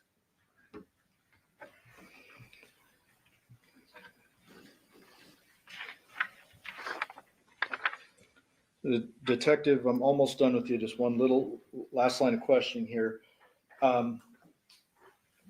During the course of your investigation, you're receiving information consistently for an extended period of time, correct? Yes. And ultimately, your job is to try to put it all together and see where it all fits, correct? That is correct. Were you able to establish a timeline based upon all the evidence for the homicide? We were. And fair to say that a forensic pathologist, medical examiner, they're a little wishy-washy when it comes to timing death, correct? You could say that, yes. What did you conclude the time of death was for John? So given all the evidence that we collected, phone data, and then the blood, the DNA, and stuff that came back to our victim, Jonathan, we kind of deduced that we know that he was last seen at the house at Pauladura about 10:12 from Yoko and from Devyn telling us that, hey, yeah, Yoko saw him alive at about that time frame, 10 o'clock. And then we know that the last person to see him was Devyn, and then she left the house around 2 o'clock. And given the fact that we had the phone that had his blood on it, leaving the house at about 2:04, we know that definitely 2:04 was the end time. So between 10, I think it was like 10:12 when they arrived there to 2:04 when she leaves, that would have been our time frame that we know the homicide would have occurred, given the fact that he didn't have any cuts on him. There was no other blood that would have been coming from Jonathan, except from when he was killed and then when his head was cut off. So that's how we can say that, yeah, the homicide would have occurred between that time frame.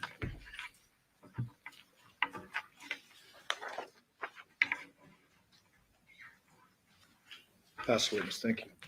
Your approach. Yes.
Take a brief recess and further cross-examination of this witness.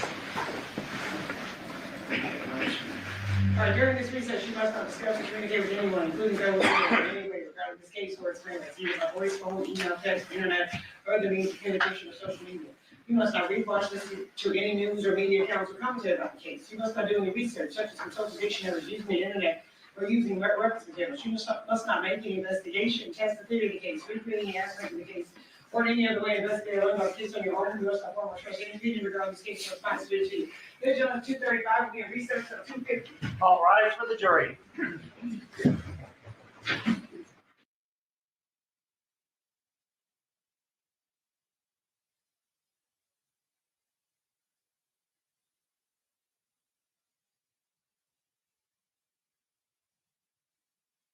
Just remind you, if you were still under Y'all, we are making such good time. It's ridiculous. We have like about an hour and a half of day 5. Is this not crazy? We actually could be caught up again. Like we will be ready for day 6 pretty much when day 6 starts. I mean, I don't know. I'm just shocked. We weren't even trying to get caught up today. At least I wasn't, and I was late. So my bad, y'all. Y'all are amazing. Thank you for coming through. If you're new here, welcome. If you came via Kathy, thank you. I'm going to be on Kathy's channel on Saturday, I think at 11, either 10 or 11.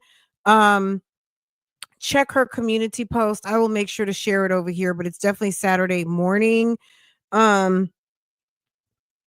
So thank you guys. Thank you, Gossip River Innuendo family, for coming over here and joining us. You guys are fun. Okay, let's get back. We have an hour and a half of testimony left. Oh, Detective Ozawa.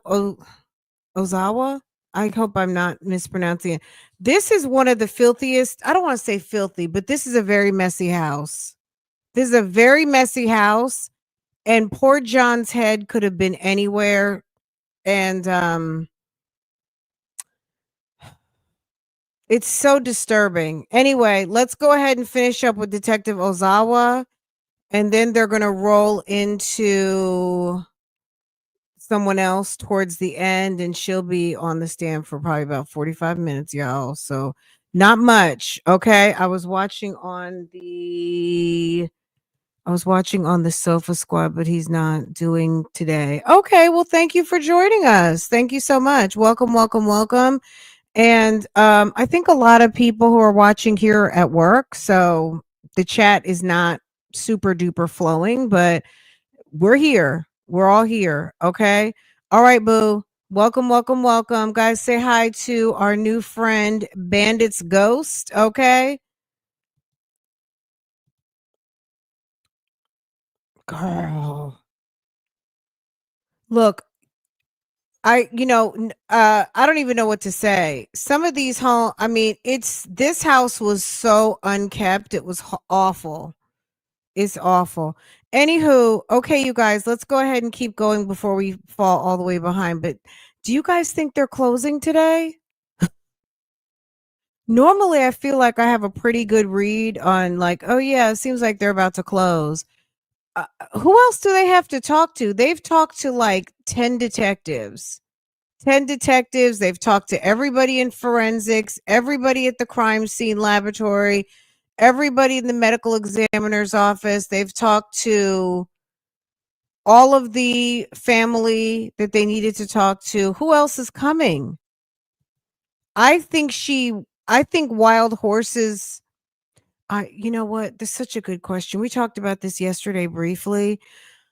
Oh, I know she wants to because she's one of those. She thinks she's smarter than everybody. And I think she thinks that she has some magical, mystical explanation that's going to like, okay, she just told us, okay, not guilty. I think she thinks she knows how to talk to the jury, and they are going to see it her way if she has an opportunity to just explain what happened. Like, this is all a big misunderstanding. I think her lawyer, Mr. Annoyed, Mr. Bad Mood, is going to be like, don't do it. Because, he's the same lawyer that Bob Tellis had. And Bob Tellis sealed his life without parole deal by sitting in the box. So I don't know. I think she wants to. I'm sure her lawyer doesn't want her to.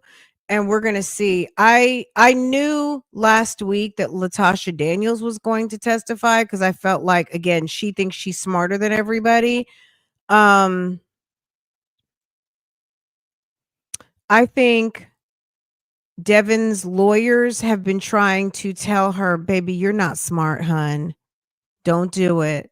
I think they've been trying to let her know, just like you don't think there's any problem with passing around an EBT card, that's not a crime. It's not a federal crime. It's not a felony. Like, the fact that you don't understand that, baby, you're going to talk too much. So I don't know. I think she wants to, but I think her lawyers are going to strongly advise her not to because she's not smart at all. I don't think she's going to testify either, just because her lawyers are going to probably really strongly discourage her from doing that. But we're going to see. She thinks she will be able to. Girl, they all think that they're going to be able. There's very few people who get on the stand that really needed to. I can't remember this guy's name, but he was over there in Orange County. And it was a self-defense at the house. It was like a convoluted dating story. And he killed someone who came to his house and said it was like stand your ground, self-defense. I think he had time to retreat. I think he had time to make a different decision. He got on the stand and really tried to argue his case that he felt attacked, that the guy came for him. This was my house. I'm defending my blah, blah, blah. Girl, he's over there in the penitentiary right now. I forgot what his name was, but he killed like a basketball guy, a guy who was a professional basketball athlete. Do you guys know who I'm talking about? This happened like maybe 3-4 months ago. And he got on the stand and he was intelligent, well educated, all of the things. And it was just, and he did, he answered the questions. He didn't go off on a tangent. He didn't do too much. It just, the jury wasn't seeing it. They did not provide enough information for the jury to be convinced that whatever he was feeling that made him continue to shoot. Doherty, that's it right there. That was an interesting case, wasn't it? With the girlfriend and all of that. That was really crazy, but I felt bad for him. I kind of felt like he should have an opportunity or a lower sentence, but baby, I felt like he actually deserved either a lower sentence or maybe even to go home. I don't know. I wasn't convinced like he was like a stone cold killer. I think it was a set of circumstances that unfolded, and he probably didn't make the best decision, but I don't know that he's like a stone cold killer. I don't know.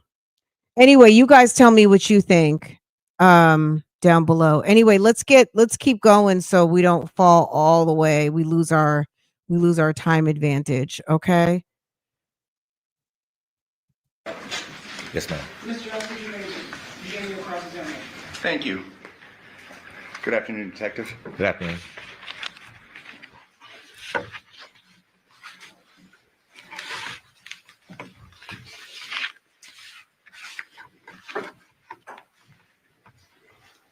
Okay, let me stop on that one. Alex Murdaugh needed to have several seats. Alex Murdaugh was the worst. Can I tell you who wins the award for like one of the apps between him and Bob Tellis? I don't know who was the worst, but Murdaugh was awful. and his math was not mathing on those pills. When he said he was doing like 2,000 pills a day, or not 2,000 a day, but it equated to, sir, you're dead.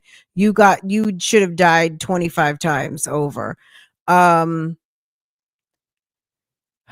It's still unbelievable to me that thinking that he loved his wife as much as he said he did, even though she was tired of his ass, that he would have killed his wife and killed his son like that. It's so like,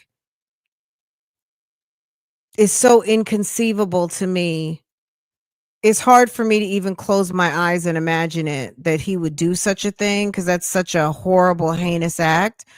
But he was the worst at testifying. I'm not gonna lie. That was really bad. But Bob Tellis was just about the absolute worst, because he did it in that narrative style. And it was like, Bob, would you shut up? You know? Okay, let me go back on silent again. You guys are funny. Girl, I remember shopping back to school with Farah in H&M, and I had my headphones on listening to his testimony, and I was like, are you like, sometimes I'm listening and I'm doing things, and I'm living my life listening to testimony. And I specifically remember the Bob Tellis trial, and it was right around back to school, and I was listening, picking out clothes with Farah, and I was like, this guy is such a fucking clown. Anyway, guys, okay. Fair to say that you were the lead detective in reference to the investigation concerning this matter. Yes. And while you worked with the group, I mean, you made the primary decisions. You made the primary calls. Fair to say? Sure. Fair to say, yes. Fair to say. I mean, I don't want to put words in your mouth, but fair to say that, I mean, you were the lead agent in this case. Yeah. Collectively, though, we, as a unit, we do discuss the case entirely. And when decisions are made, we do collectively make decisions together. Approximately how many detectives were involved in the investigation of this case? As far as the crimes against person unit, or you're talking like the entire? Overall.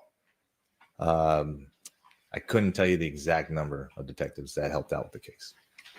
How many patrol officers were involved in the investigation of this case? To the exact number, I couldn't tell you the exact number. No. How many crime scene analysts were involved in the investigation of this case? I mean, I can count them off for you if you wanted me to, off of memory, as far as like who assisted during each scene.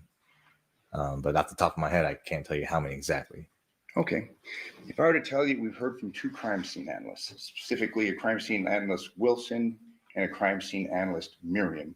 Would that sum up the number of crime scene analysts that were involved in this case? No. How many were there then, just on memory? So we had 3 crime scene that came out to the scene, Paul Dura, that helped collect evidence there. Then we had 1 that came out to Porcupine Rim. So that would be 4. And then autopsy, which would have been one of the same CSAs that were out originally. So 4, I think, CSAs that collectively came and collected everything. Okay. You had testified that there were 11 electronic devices that were seized and examined as part of this this investigation. That's correct. And what specific devices were those? I'd have to review the reports as far as each specific device. I can't tell you off the top of my head. Okay. You had gave testimony concerning a phone believed to be possessed and used by Jonathan, correct? Correct. And what was the phone number that was associated with that phone? I couldn't tell you the exact number off the top of my head right now. Okay. It was the phone number that you had alluded to during your direct just a few moments ago, correct? Okay. Fair to say? Sure. Yes. Are you aware that John used a second phone? Not at the moment, no. Are you aware of any analysis or call records that were reviewed in reference to phone number 725-279-1715? Not at the moment, no. You had given testimony concerning various items that you found both in the Porcupine Rim residence as well as the Paladera residence, correct? Correct. And you were asked to reference the swords in question, correct? Correct. Do you have that, Council? The swords? And we don't take issue with the photograph, but I have some questions concerning that.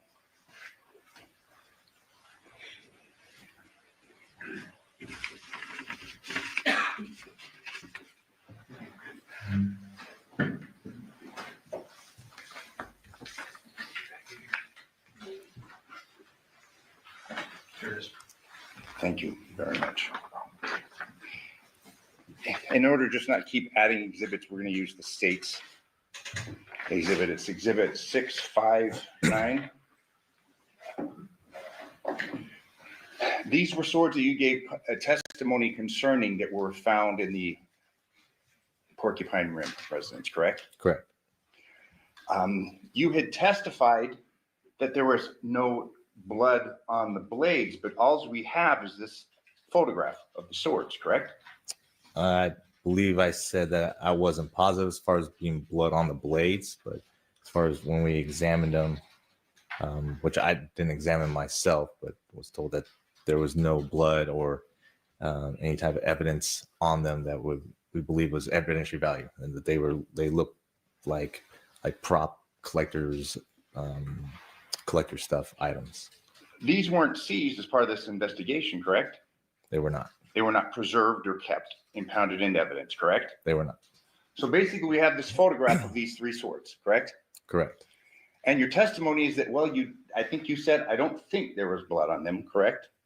No, I believe that I was told that there was no blood on the actual swords. And who would have told you that? The detectives that were conducting the search warrant at the time. Detective Lipich, we heard from him earlier today, would have been Detective Lipich. I'd have to go back and see who was at the house on the first search warrant at Porcupine Rim. Fair to say we don't have any photographs wherein the blades are shown or preserved for a later hearing, like the trial. That's correct. No swabs were taken of either the blades or the handles, correct? Correct. No analysis, forensic analysis was done of these blades, correct? Correct.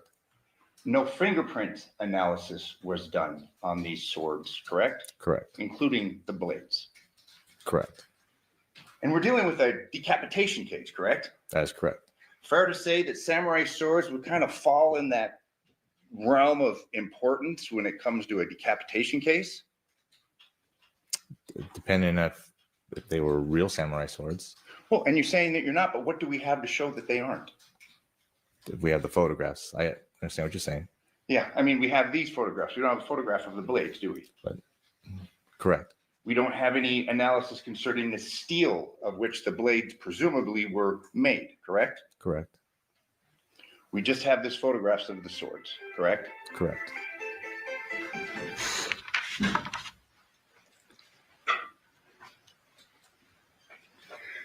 There was a photograph shown, I believe it was the second day of trial, concerning the bathroom area of the Paladura house, the downstairs bathroom.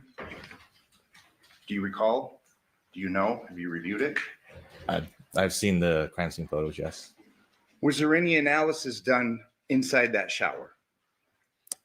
Off the top of my head, I couldn't tell you. I would say that there probably would have been. I couldn't tell you off the top of my head right now if there was analysis done. No swabbing the interior of that shower, presumptive test, blood, nothing? That you would have to ask the CSAs that were conducting the processing of that house. No DNA swabs submitted for further analysis of the contents of that shower? Like I said, I wouldn't be able to tell you if it was or no, we didn't submit any swabs from the shower. I can tell you that. Okay. You had testified that no guns were impounded through the course of this investigation, correct? Correct. And that was because I believe your testimony was that nobody had said anything about hearing a gunshot, correct? That was part of it. It was also given the fact that we didn't have any bullet impact marks inside the house. There wasn't any blood spatter that you would believe to see from a bullet going through somebody anywhere inside the house.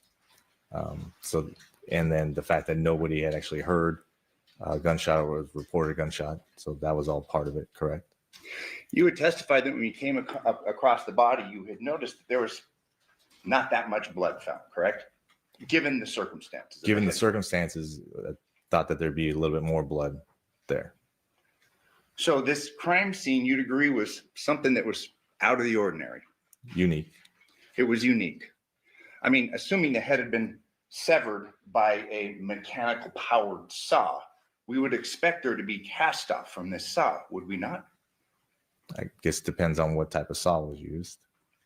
And you're aware of the analysis done by Dr. Burns, wherein she opined her conclusion is that a mechanical powered saw was used. Correct. In addition to a knife or perhaps a sword, correct?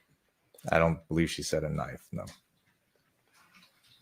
But nonetheless, you didn't find anything indicative of a mechanical powered saw upon your review of the crime scene where the headless body was, correct? Correct. But we know, at least based upon the anthropologist's expert opinion, that a mechanical powered saw was used, correct? Correct. In reference to a gunshot, again, you're just presuming a gunshot didn't occur, a gun wasn't used to kill this gentleman, correct? Given all the evidence that we saw at the scene, we hadn't had anything to say that there was a gun used in this incident. But there's really nothing to show other than what the anthropologist found, that a mechanical powered saw was used, correct? I mean, we have an anthropologist that said a mechanical powered saw was used, correct? To sever the head. Yes. Correct. And there was no evidence found concerning that mechanical powered saw, correct? Correct. You have a person that's dead, cause of death unknown, no guns are impounded or tested, correct? Correct. No gunshot residue tests are done concerning the decedent's body, correct? Correct. No gunshot residue tests are performed upon Devyn Willette's hands, correct? Correct. No gunshot residue tests are performed upon Devyn Michael's hands, correct? Correct. As stated previously, there wasn't any evidence to say that a gun was actually used. And to your point, as far as not doing GSR on our victim, there was chemicals poured on his body. So at that time too, even if there was believed a gun to be used, we wouldn't have been able to do that with him, given the fact that there was believed chemicals to be poured on him. But his hands were bagged, correct? After the fact. Yes. And presumably the decedent's hands were bagged for further testing, correct? Correct. In fact, we know that the hands were swabbed for DNA, correct? Correct. But the hands were not swabbed for any gunshot residue tests, correct? Due to the fact that there was no evidence to say that a gun was used during the incident. Well, and we discussed the saw, no evidence of that, but we learned Correct. that was. But nonetheless, my point being, there was no gunshot residue test performed upon anybody's hands, including the decedent's, correct? Correct.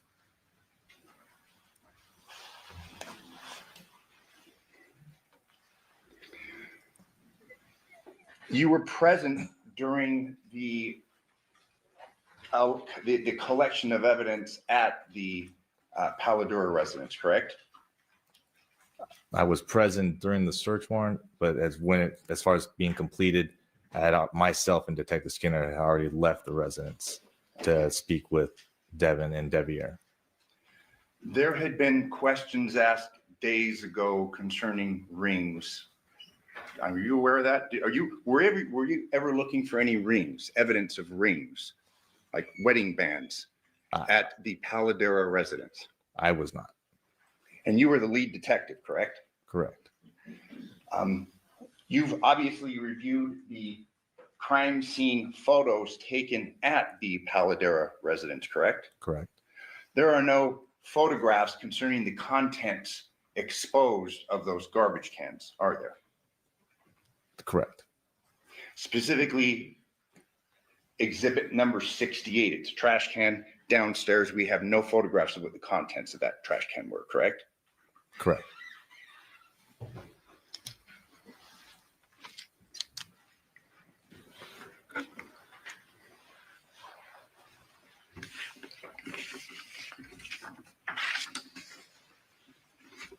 In reference to electronic devices, I'm going to show you what's been marked in by the state, state's exhibits 284 and 287.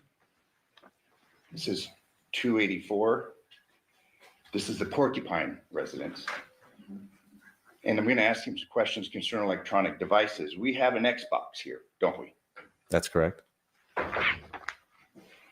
And I'm showing you state's exhibit 287. That's an Xbox here, correct? Believe so. I couldn't tell you just looking at that picture right there. You'll agree that in the course of the investigation, reviewing text message and otherwise, Devyn Willett was a gamer, wasn't he? I don't remember saying that. Okay, you're not aware of text. Can I just say, I'm sure the police had their way walking through and getting, because they found the cell phone, they found stuff in her underwear drawer. But does that room look ready to receive your boyfriend? I mean, I don't get it. Now the picture, do you guys see this picture up here? Was that Devyn and Devyn, or is that Devyn and Jonathan and the girls? And does this look like a room for a grown woman to be receiving a man moving into your home? It doesn't even, it's just absolutely disgusting. I don't know.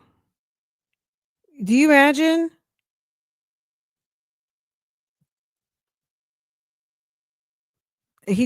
John wasn't moving in there.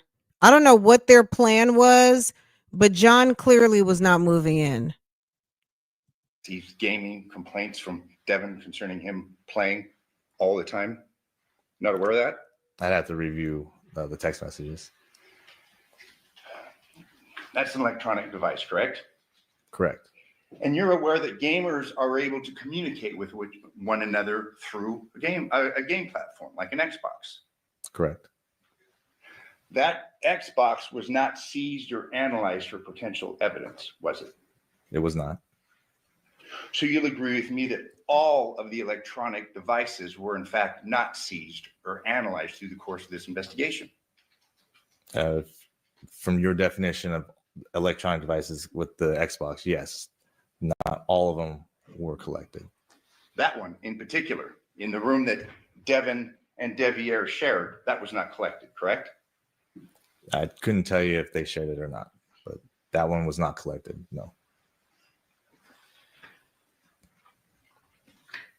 You were asked concerning tennis shoes, shirt, shorts that presumably Devyn Michaels was wearing the night of August 6th, correct? Correct. This search warrant at the home was executed on August 7th, 6 p.m., give or take? Approximately. She had given an interview at 7:55 p.m. wherein she had discussed being in the terrible hearse with Jonathan, correct? Correct. The video that we saw from a prior witness, that was collected by Detective, I believe, August 11th. Does that conform with your recollection? I don't know the exact date it was collected, but it would have been after the search warrant. After the search warrant. So when we heard testimony from crime scene analyst Miriam concerning, well, shoes weren't recovered, shorts weren't recovered. This search was going on when shoes were not being looked for, correct? The search occurred prior to your learning about the video and what Devyn was wearing, correct? Correct.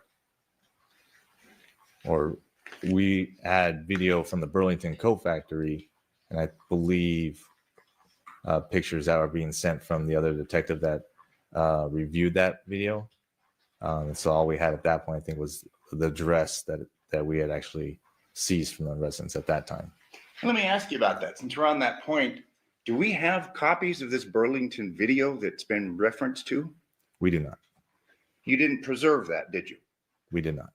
So we've heard testimony concerning, oh, we're basically discrediting a story where someone comes up to the daughter, but we don't have the benefit of that video to review, do we? No.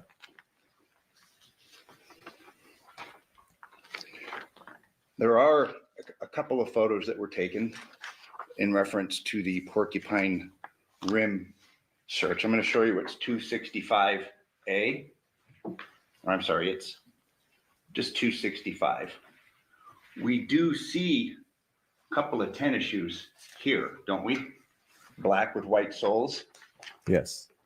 Those were not collected through the course of this search warrant execution, were they? They were not. I'm going to show you what's been admitted as state's exhibits, exhibit 2021 291A. Presumably this is a closet in the Porcupine Rim residence, correct? Correct. We have tennis shoes up here, don't we? That is correct. But those weren't collected or put into evidence, correct?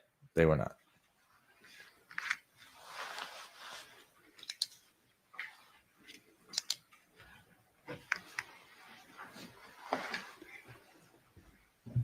We had heard testimony from Dr. Burns in reference to a bone chip missing when the head was severed at the Paladura residence. Was a bone chip ever recovered at the crime scene? No. Was a bone chip ever looked for in the crime scene? No. Were the blankets surrounding the body booked into evidence? That I could not tell you at the top of my head. If I told you that there's been testimony that there wasn't, would you have any reason to disagree with me?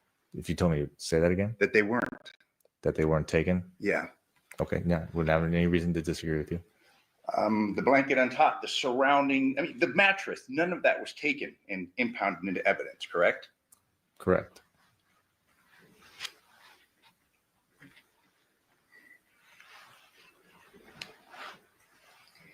There was testimony from the last witness elicited concerning footprints in the backyard of the Paladura residence.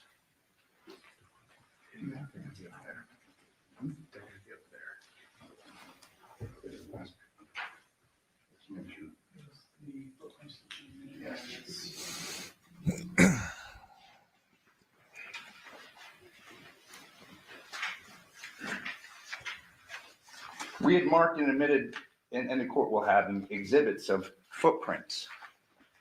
You were aware of these footprints in the backyard? Correct. They were measured. Correct. Any further analysis done on the footprints in the backyard where this dead body's found?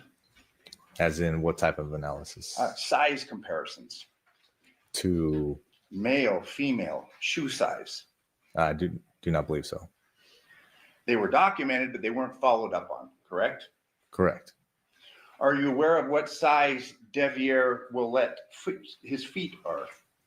I could not tell you at the top of my head. No. Were any of his shoes seized? No. Fair to say that those photographs appeared fairly recent footprints based upon the review of the photographs. I could not tell you if they were recent or not. Okay. But they were fresh. I mean, they were there. They were in sand, correct? Presumably the elements wouldn't have changed them or flattened them. And we have seen pictures of those photographs, or we've seen, those have been admitted as exhibits. No follow-up investigation in reference to that, correct? Well, we didn't have any evidence to say that somebody had come through the back towards the end of the investigation. So as far as any comparisons done, like you're saying, yeah, no, there were no comparisons done after the fact. How about the directionality? Were those footprints leaving the residence or entering the residence? I don't think you could tell whether or not. But it's your testimony, nonetheless, that because Devyn's phone was at the house, he was basically eliminated as a suspect, correct? on top of his statement, Devyn's statement, the cellular phone, correct. His vehicle never left the neighborhood. Both vehicles never left the neighborhood. We deduced, yeah, that he and the girls were there at the house that he had to watch. But the girls were asleep, correct? The girls were, I mean, they're going to school the next morning. That is fair to say. The girls were going to school the next morning, correct? Correct. Girls weren't up all night, were they? I couldn't tell you if they were up all night or not. I just know that there was a text message also from Devyn to Devyn stating, I think it was around 10:30-ish, where he said that he was going to sleep and the girls were already asleep. But we don't know whether he stayed there or not. His phone stayed there. We don't know if he stayed there, do we? Given all the video surveillance, given his phone, vehicles, nothing left the neighborhood, we could say that he didn't leave there. There was a walkway, and we addressed it with the last detective. One house over from the Porcupine Rim residence, correct? One could walk out of the neighborhood and not be seen. Fair to say? Correct. He could have gone over the back fence because it was on Rebecca. It butted against the street, correct? Correct. There was a presumption that perhaps someone had driven, but again, the video coverage of the Porcupine Rim residence was not perfect, was it? Surrounding Porcupine Rim? Yes. It was motion activated. Correct. And subpoenas were an issue to get the entire documentation of the comings and goings, correct? Homeowners were relied upon, correct? And whatever they turned over. Correct. But if you have motion activated cameras, they would have access to all the activations that are with the cameras. So subpoenaing, if you're asking us if we subpoenaed the actual company, see if there's extra video. You weren't. We didn't. You had to rely upon the voluntary participation of the neighbors, correct? Correct. And you'll agree with me, sometimes in Clark County in the Vegas Valley, oftentimes neighbors don't necessarily, they aren't the most cooperative, fair to say? Sometimes, correct.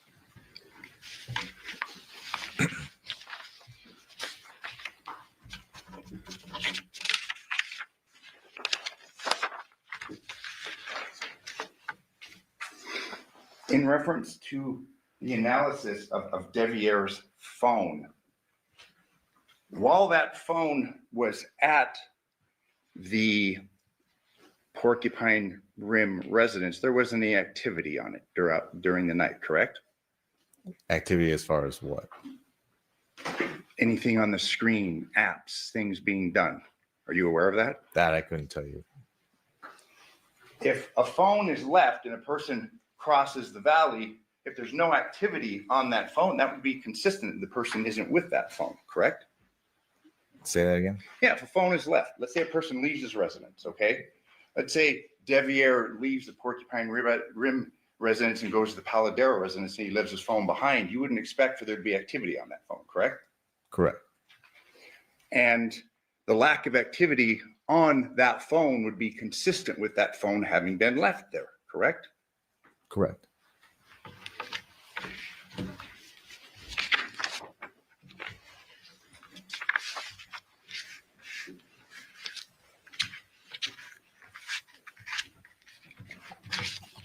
You testified that no DNA evidence was taken from Devier to compare it with any DNA that was taken, correct? Correct. You had testified that you did not obtain a warrant to do that, correct? Correct. You could have gotten that DNA by asking him for it, correct? For consent, correct. We could have asked them. Are you aware of that was ever done? No, it was not. It was assumed from the get-go that he was not involved because his phone was at the house that night, correct? And everything else that we listed that ruled them out. You've had cases wherein a person goes and commits a heinous crime and leaves a phone behind, correct? It's happened. Are you aware that Devier worked for Hometronics? He was involved in installing home security systems. That's what he advised me, yes.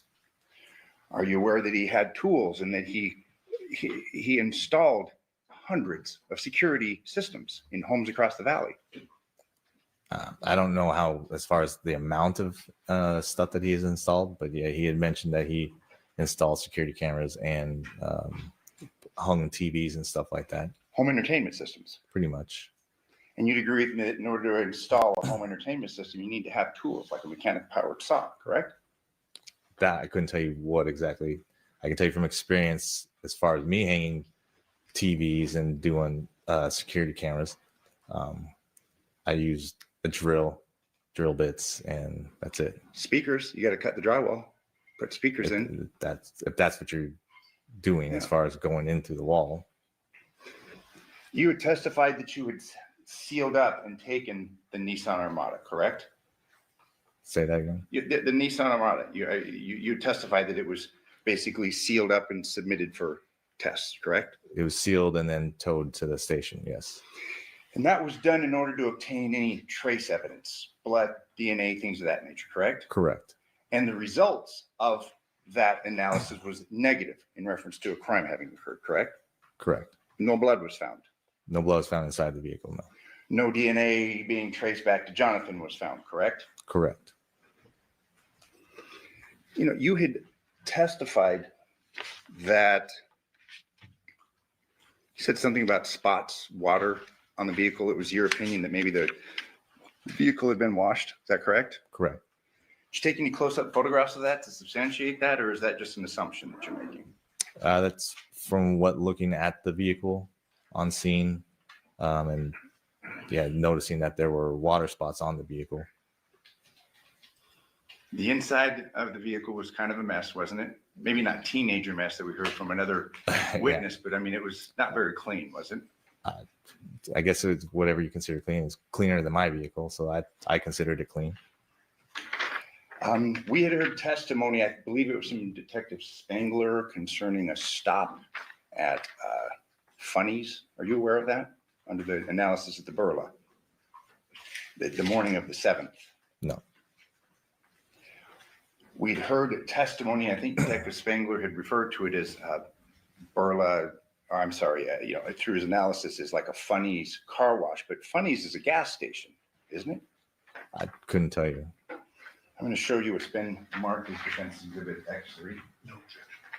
Move to admit and move to publish. Did you say X3? X3. Okay, X3 will be admitted. Purpose to publish the document.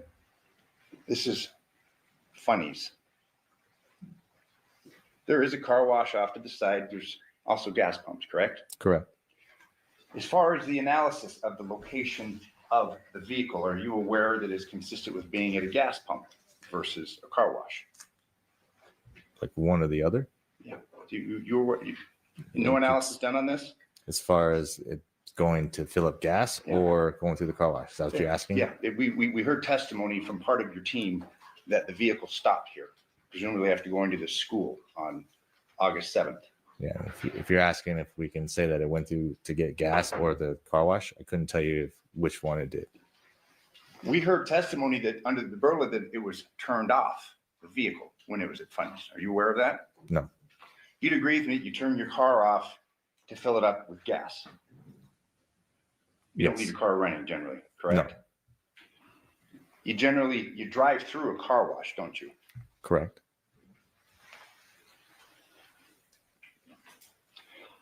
Are you aware of the movements of this Armada the morning of the 7th? Not all the movements, no. Okay. Through your investigation, you learned that Devyn took the girls to school, correct? Correct. In fact, you had learned earlier through your investigation that there had been a discussion with Jonathan of the girls going to the school next to Devyn's house, correct? Correct. Took the girls to school that morning, went to Funnies, fair to say, got gas. I can't dispute that, no. Okay. Also went to Taco Bell, correct? Like I said, I don't know all the exact spots that the vehicle went.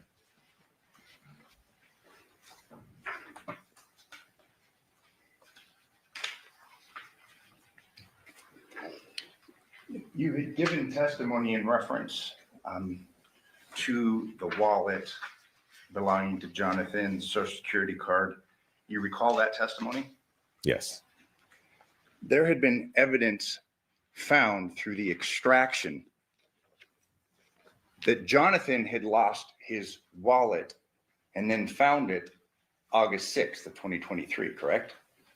I don't remember the exact dates, but I do remember, yes, that Devyn actually mentioned that to us also, and that we did see the pictures in the phone.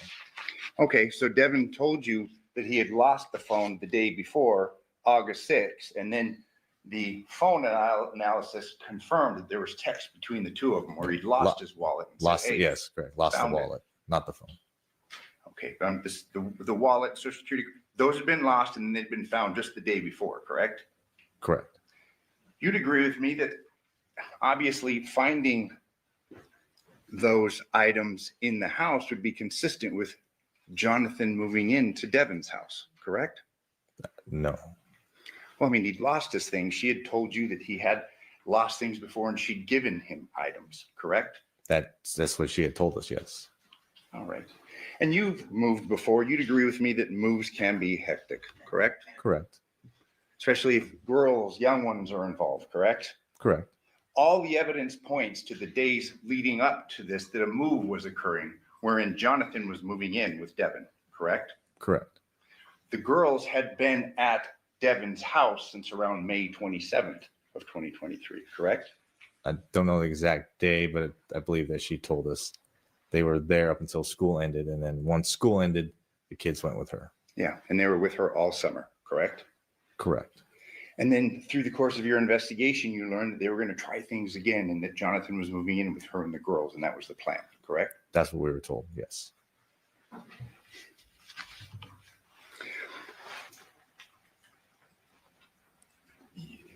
Through your investigation, walking through the house at Paladera, there are empty alcohol bottles, correct? Correct. Through the course of your investigation, you learned that Jonathan was a drinker. Correct. Through the course of your investigation, you'd learned that he had been drinking throughout the day of August 6th.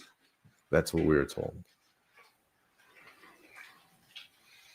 And you'd given testimony concerning the truck pulled in front of the Paladera residence like it was almost going to be a temporary stay or something. Remember that testimony? Correct. That's what it appeared to look like. But you'd agree with me that the truck's pulled in, he's been drinking. A reasonable person would probably take the key away from him if there was a concern about him drinking and driving, correct? Sure. You would testify that when you came up the driveway, Porcupine Rim, it's your testimony you saw a cell phone off to the side, correct? Correct. That was the side of Devyn's vehicle, correct? Correct.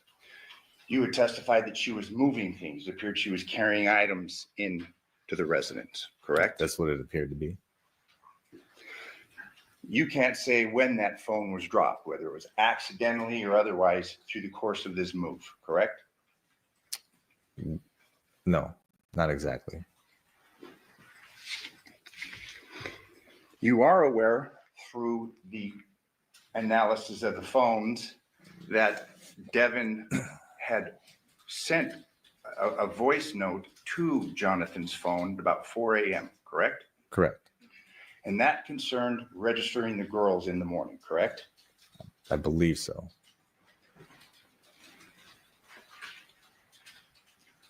You'd agree with me that one interpretation of that is that Devyn thought that he was alive, correct? She was complaining about his failure to register the girls. Sure. I mean, you said, sure, you agree with me. That's possible. I can agree with isn't it? what you're saying. Yes, it's possible. And that through the analysis of Devyn's phone, she had received several calls the night before from the landline of her home, correct? Correct. 11 calls, correct? From the landline? Yes. I don't know the exact number. You're also aware through the analysis of the phones that the night before she'd been with Jonathan until about 1 a.m.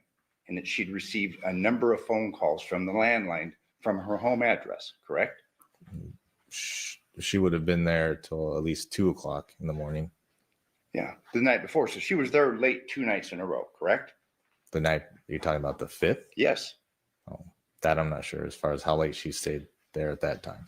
Okay, but she'd received a number of phone calls from her home 2 nights in a row, correct?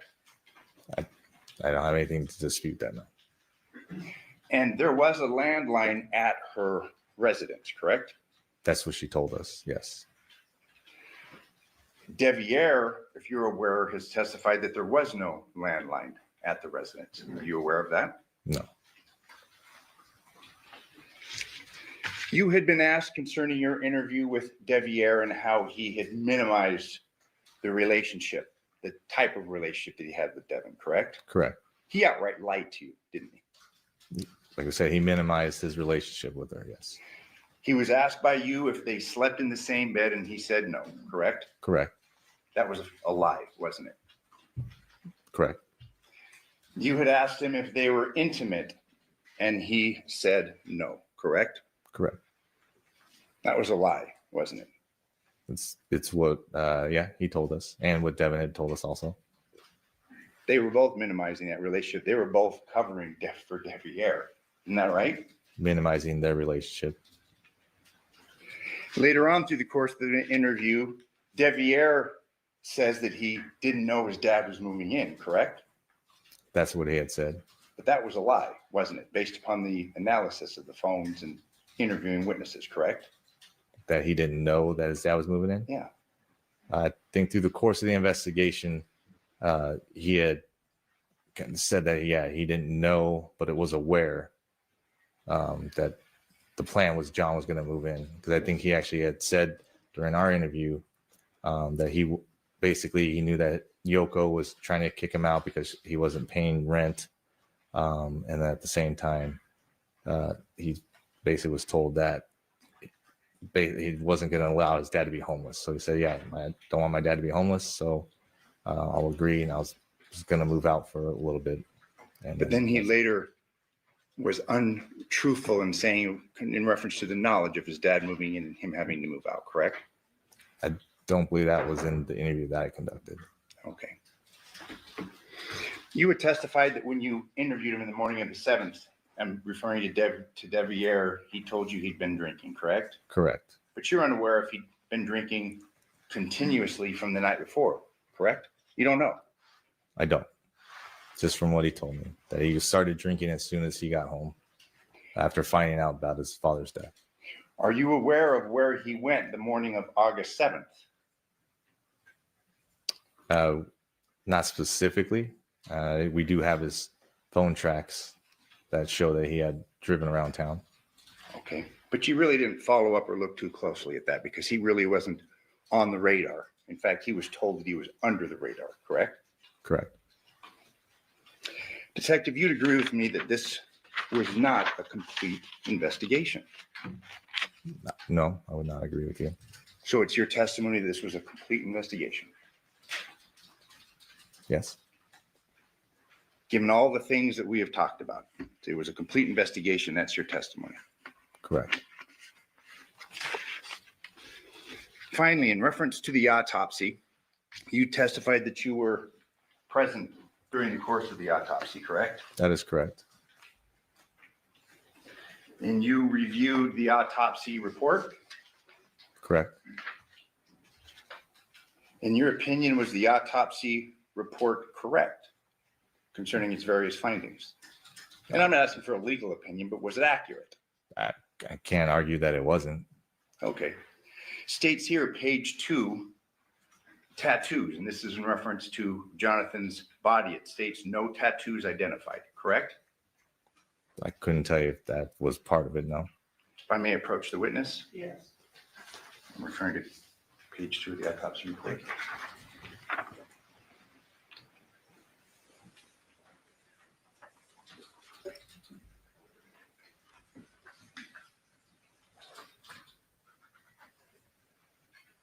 Which part are you referring to?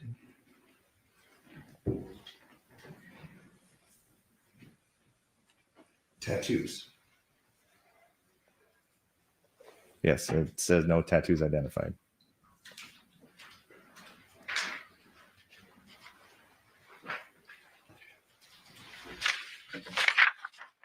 These two marked. That's the next couple of defense exhibits. And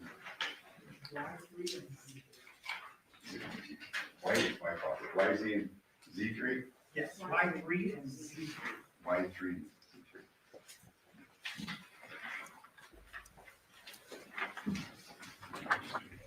Showing you what's been marked and I'd move for admission. There's no opposition.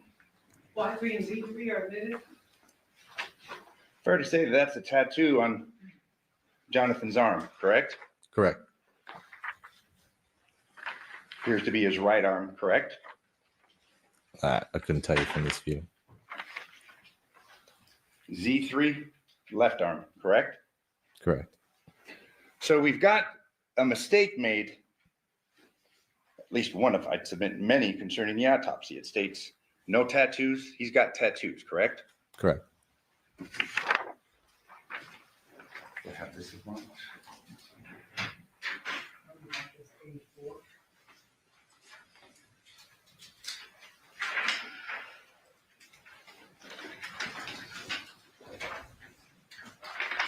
Move for admission of A4. This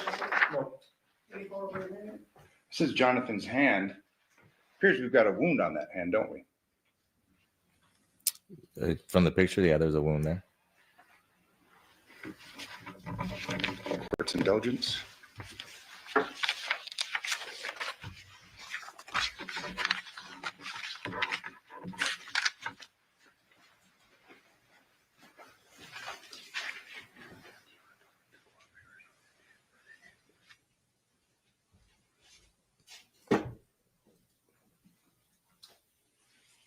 Just one final question. Through the course of your investigation, you came in contact with the Principal Leatherman, and it was learned that Jonathan and Devyn were planning on enrolling the girls to the school next to Devyn's house, correct?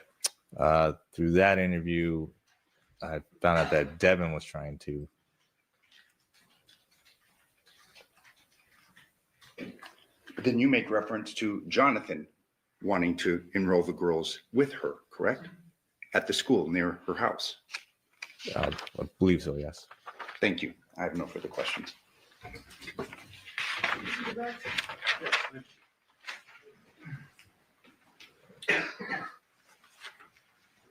Detective, at the beginning of Mr. Draskovich's cross-examination, he referenced a potential second phone for Jonathan. Is that correct? Correct. Just want to clarify, John, no cell phone associated with John was found at Paladura, correct? Correct. No cell phone for John was found anywhere inside the Paladura scene. Correct. There was the phone found for John at Porcupine Rim, That's correct. the one in the driveway. Yes, And then you got the CDRs or call detail records for that phone. that is correct. Just so the jury understands, the 11 devices that were submitted for forensic analysis, those were all found inside the Porcupine Rim home. That is correct. So if John may have had a second phone, it's not his active phone at the time. That is correct. In fact, there's activity on John's phone on the 6th into the, the morning of the 7th, and we know that's the one he was primarily using. That's correct. With regard to the swords and the shower at Paladura, you indicated that you don't know what exactly was done with those items, correct? Correct. But you can say that the swords were found at Porcupine Rim, the shower would have been at Paladura. We agree there. That's correct. And if someone has an item in their home, do you expect for DNA, their own DNA to be found on it? That is correct. And so let's talk about the swords for a second. If defendant's DNA is found on it or Devier's, would that be shocking considering the fact that it's in their home? No. Same thing with the shower. There's been testimony that Miss Michaels has been in and out of the Paladura home several times. John obviously lives there. Devier's lived there in the past. If there's DNA found in the shower, would you be shocked by any of those people? No. That's not necessarily an investigative tool that will help you answer an unanswered question. Correct. There was some questions about the shoes and the clothing associated with the defendant, and I just want to make sure everyone understands. There was the initial search warrant at Porcupine Rim on August 7th, correct? Correct. And then at a subsequent date, I can't remember off the top of my head, they went back and took more photos Correct. and they found those blue shorts. That is correct. The white tank top that you see in that Chevron video, was that ever found? No. And then there was photos of, I believe it was 2 sets of black and white shoes. You recall that? That's correct. But your testimony is no one ever found the black and white shoes with the big white Nike swoop That is correct. that was seen in that Chevron video. Yes.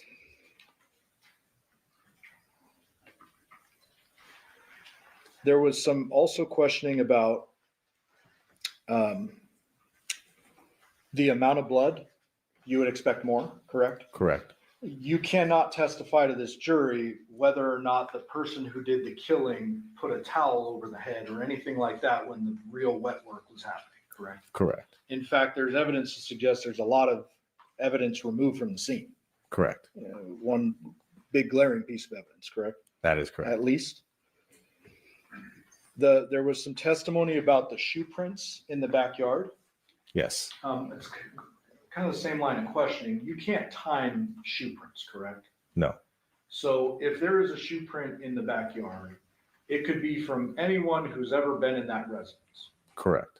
Now, the point Mr. Draskovich made is a good one. Maybe wind blows and it would look more weathered or something, but you can't say when that shoe print was left, no matter how much testing you do with that. I could not know. You were discussing how you ruled out Devyn, and you kept saying it was a multitude of things. It wasn't just you take his word for it that he wasn't there, correct? Correct. May I approach? Showing you state 663, you recognize that? Yes. What is that? A Google map showing directions from one place to another. And specifically walking directions from 5510 Porcupine Rim to 2698 Paladura? Correct. I move for the admission of that. No objection. 663. Just real quickly for the record, what's the walking distance between the two? Looks approximately 7 hours and 27 minutes. And that's, to be fair, that's just one route. Like I'm sure there's hundreds of different combinations of streets you could take, correct? Correct. But fair to say it's quite a ways across town. Correct. And you indicated that the video surveillance ruled out Devier's vehicles from having either left his home or entered the scene at Correct. Paladura. That is correct. Mr. Draskovich asked you about activity on Devier's phone. He's basically saying like it was left at home. You got that line of questioning. Correct. And asking if there is activity on it. And I believe his question was that would be consistent with him not being with the phone. Do you remember that line of question? Correct. Could also be consistent with him being asleep. That is correct. So that doesn't tell you much. And would you defer to the expert that we haven't called yet, Clinton Campbell, Detective Campbell, when it comes to any technological findings on the phones? Yes. Okay. So he's better suited to answer those. That is correct. Mr. Draskovich asked you about these post-homicide text to John from the defendant, correct? Correct. And he said one interpretation is that she thought he was alive, correct? Correct. Another interpretation is that she was alibying herself, correct? That is correct. In fact, the killer in this case took substantial steps to cover up what he or she had done, correct? Correct. And taking a head from a crime scene is kind of an extreme example of covering up. Very extreme. Not exactly shocking to see an alibi text. Correct. The autopsy, there was just an autopsy photo shown suggesting Mr. Draskovich's word was wound on A4. Remember that? Yes. You're not a forensic pathologist, correct? Correct. You're not a medical doctor, correct? Correct. Would you defer to the doctor's testimony as it relates to injuries? Correct. Have you ever heard the term slippage before? Yes. Understanding you're not a doctor, so if you're not comfortable answering, what is slippage generally? After basically we say slippage, skin slippage, at post-mortem, as the body starts to decay, When you touch the body, the skin actually can start slipping off the body since it's decaying at that point. Okay. And so when you agreed with Mr. Draskovich, hey, that looks like a wound, ultimately you're going to defer to a medical doctor as to whether that's a wound or not. Correct. And what exhibit was that? A4. A4. Yeah.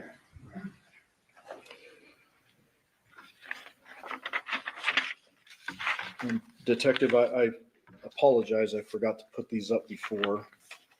May I approach? Yes. Almost done. You recognize all of these?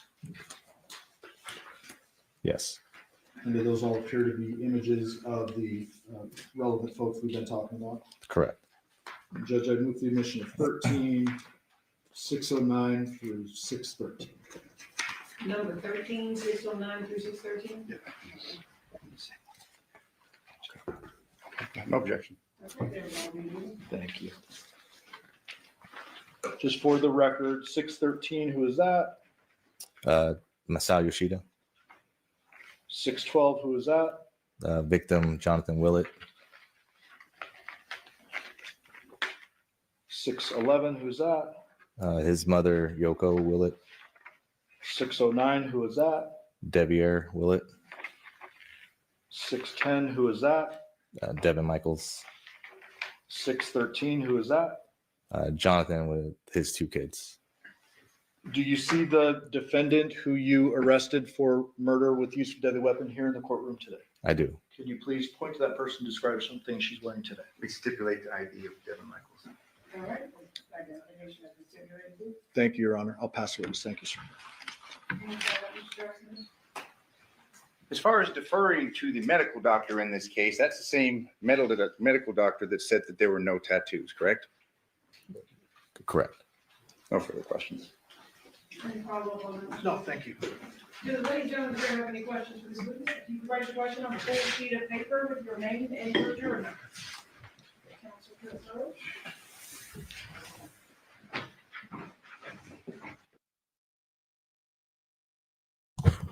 Did she roll her eyes at the camera, y'all? Hold on. Do you have any questions for this witness? If you could write your question on a full sheet of paper with your name and your jury number. Counsel to the third. Oh, no, you did not roll your eyes, ma'am.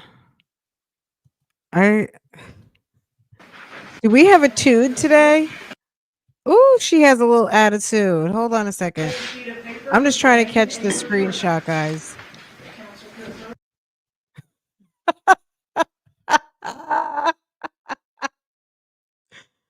Oh, you know I'm a sucker for a good screenshot. Okay, hold on. Okay. All righty. Next witness, y'all. To examine items. Okay. Okay. This lady's gonna introduce herself with her pretty dress on. Oh, her blouse. I like the pattern. Okay, here we go, guys. This is the last witness of the day, and I do not know her name. Girl, she gave a very fast stank eye. The lawyer loves the camera. Raggedy Ann, not so much. I think Raggedy Ann likes it, but Mr. Pissed has strongly advised her, I better not see you looking at that camera. I feel like that's how he has to talk to her. Like, don't look at the camera. Don't say a word. He has to like totally boss her because I feel like she's probably a little hard to handle. I swear or affirm the testimony about giving this action shall be the truth, the whole truth, and nothing but the truth, so help you God. Yes, I do. Madam, please state your full name and spell it for me. My first name's Elizabeth, Elizabeth, Papakostas, Papacostas. Madam, you're ready. Good afternoon, ma'am. Good afternoon. How are you employed?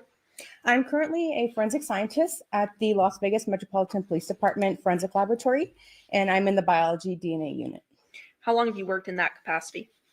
I started part-time at the laboratory in January of 2020. In February of 2020, I was promoted to a forensic laboratory technologist. And then in October of 2022, I was promoted into a forensic scientist position. And you mentioned your unit is the biology unit, is that right? Correct, biology and DNA. And what is that unit? We primarily focus on examining items of evidence for biological fluids, such as semen, blood, and saliva. We also do examine items for what we call trace DNA, and we examine those items. We take them through the laboratory process, and then I also write reports. And you mentioned trace DNA. Can you please define that for the ladies and gentlemen of the jury? Trace DNA it was previously referred to as touch DNA.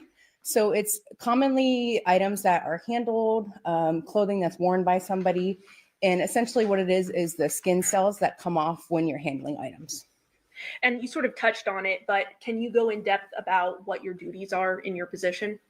Sure. In the laboratory, I can take physical items of evidence. Again, I'm looking for any signs of those biological fluids. And once I take those items, they go through a laboratory process. And then at the end of that process, data is generated. Once I have the electronic data, I can then evaluate that and make any comparisons to known individuals. And then I do write reports. And what is your training and experience that makes you qualified to be able to do this work? I hold a Bachelor's of Science degree from the University of Nevada, Reno. And then during my first position as a laboratory technologist, I underwent a training program. And then once I was promoted into my current position, I also went another training program. During that time, essentially, we work on mock casework. We go through a series of tests. We also do competency testing just to ensure that we're able to work on real life casework. And then during that real casework, we're also supervised by other analysts in the lab.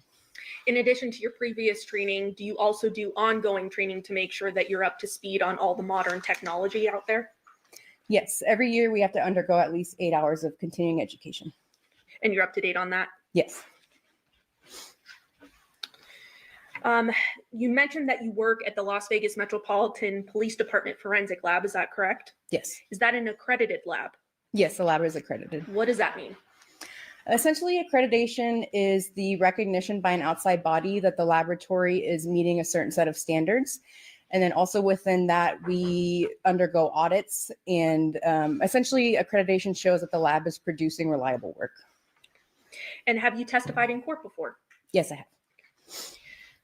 And I believe you mentioned that one of your job responsibilities, in addition to conducting analysis on different pieces of evidence that are collected, you actually draft reports based on your conclusions of your testing, correct? Correct. And are those reports reviewed by another person before they're actually released? Correct. Within the laboratory, our electronic data goes under one set of review.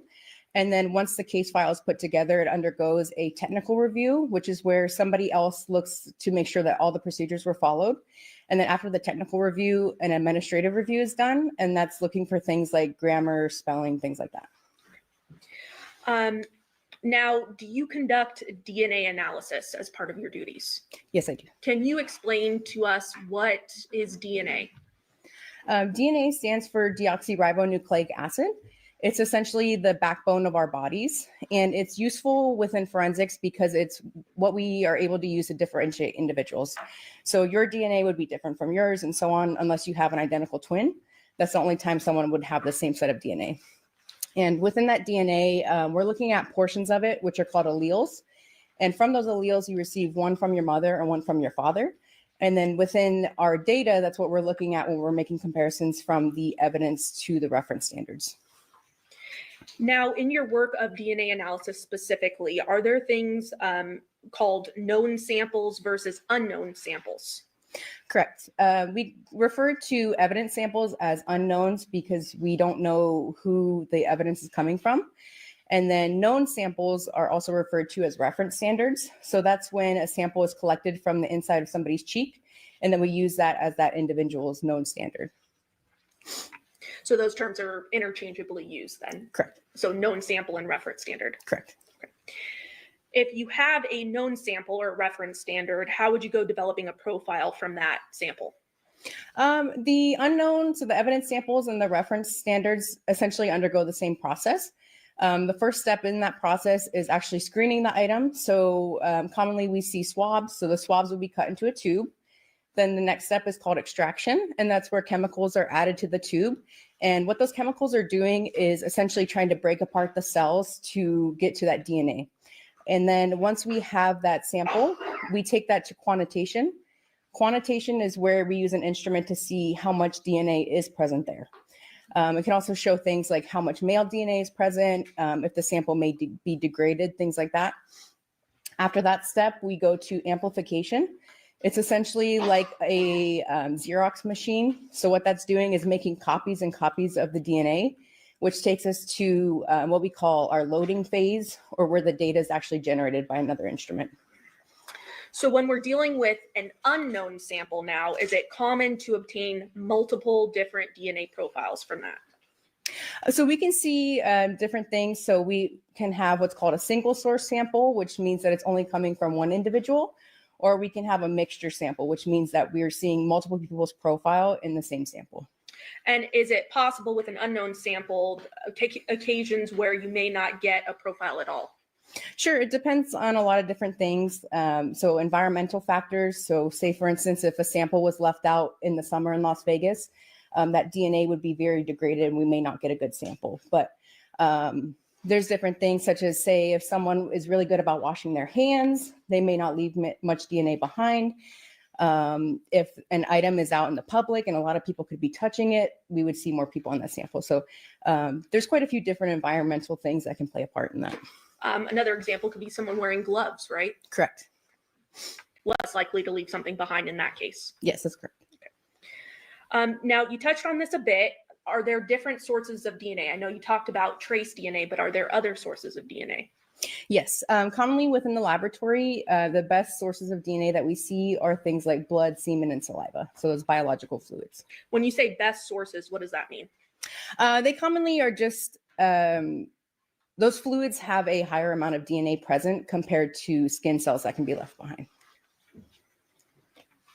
And then again, the trace DNA is skin cells that are left behind. Correct.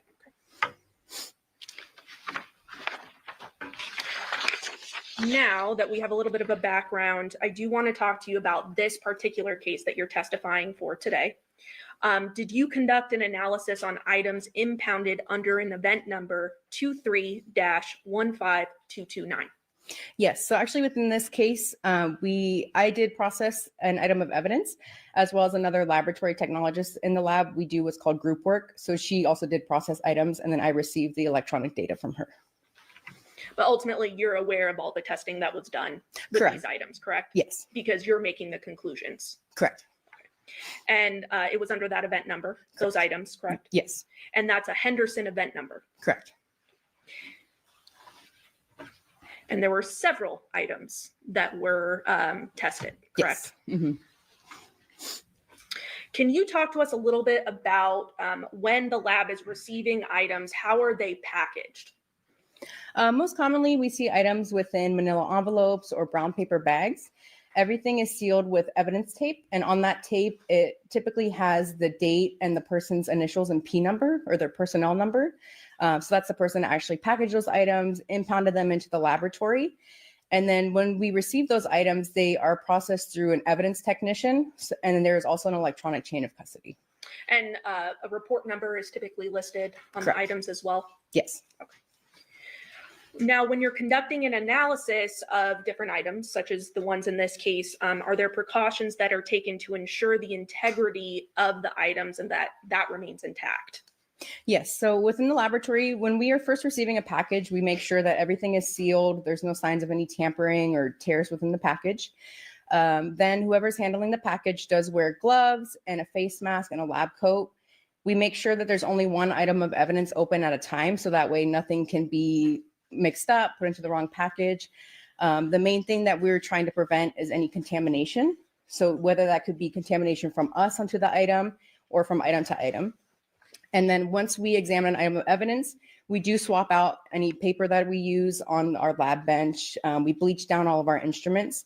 And again, we just make sure we only have one thing out at a time. So then, knowing that, I want to turn your attention to some of the samples that you did an analysis on in this case. Specifically, I want to start with the reference standards from both Jonathan Willett, which was lab item 5, as well as Devyn Michaels, lab item 11. You're aware of both of those, correct? Yes. Specifically, the reference standard for Jonathan Willett was in an impound package number 1678-004. Correct. And then the reference standard for Devyn Michaels was in an impound package number 1554-001. Correct. Can you walk us through the analysis done on those items? So with the reference standards, we actually examine all items of evidence first before touching the reference standards. Again, that's just to make sure that there's no contamination between the known samples from the individuals to the items of evidence. And those items essentially undergo the same process. So they go through the extraction stage, quantitation stage, amplification, and then the data is generated from those. Okay.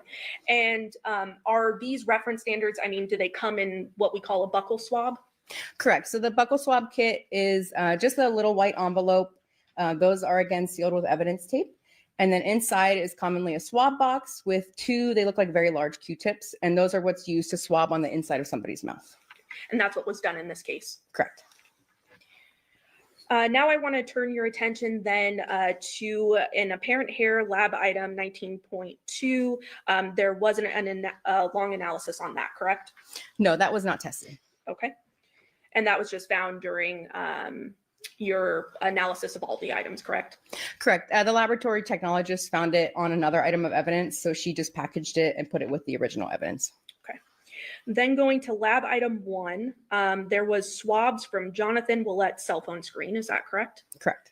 And that was from an impound package number 2312-004. Correct. And did you prepare a report in conjunction of your analysis of that sample? Yes. Okay. And your understanding of this sample was that there was a positive presumptive blood test, correct? Correct. So what that essentially means is when we're doing the testing, if we see something that may resemble blood, we use it's essentially a color change test. So the technologist will take a small sample of that, apply chemicals to the filter paper, and if there's a color change, that indicates that it's a presumptive positive test for blood. And in this case, you were aware that the owner of the phone was Jonathan Willett, correct? Correct. So he was then considered an assumed contributor, correct? Correct. We do what's called an assumption when we are aware of, say, swabs are coming from somebody's body or an item of someone's, in this case, it was his cell phone. So I was able to look at the data and assume that his DNA was present. And again, in my conclusions, there was also no foreign DNA indicated. And what is foreign DNA? In this case, foreign DNA would just be from somebody besides Mr. Willett. And there was no foreign DNA, is that right? Correct. Now, are there better sources of DNA than others? I think you touched on this a little bit about blood and saliva and things of that nature having more DNA contained in it. Correct.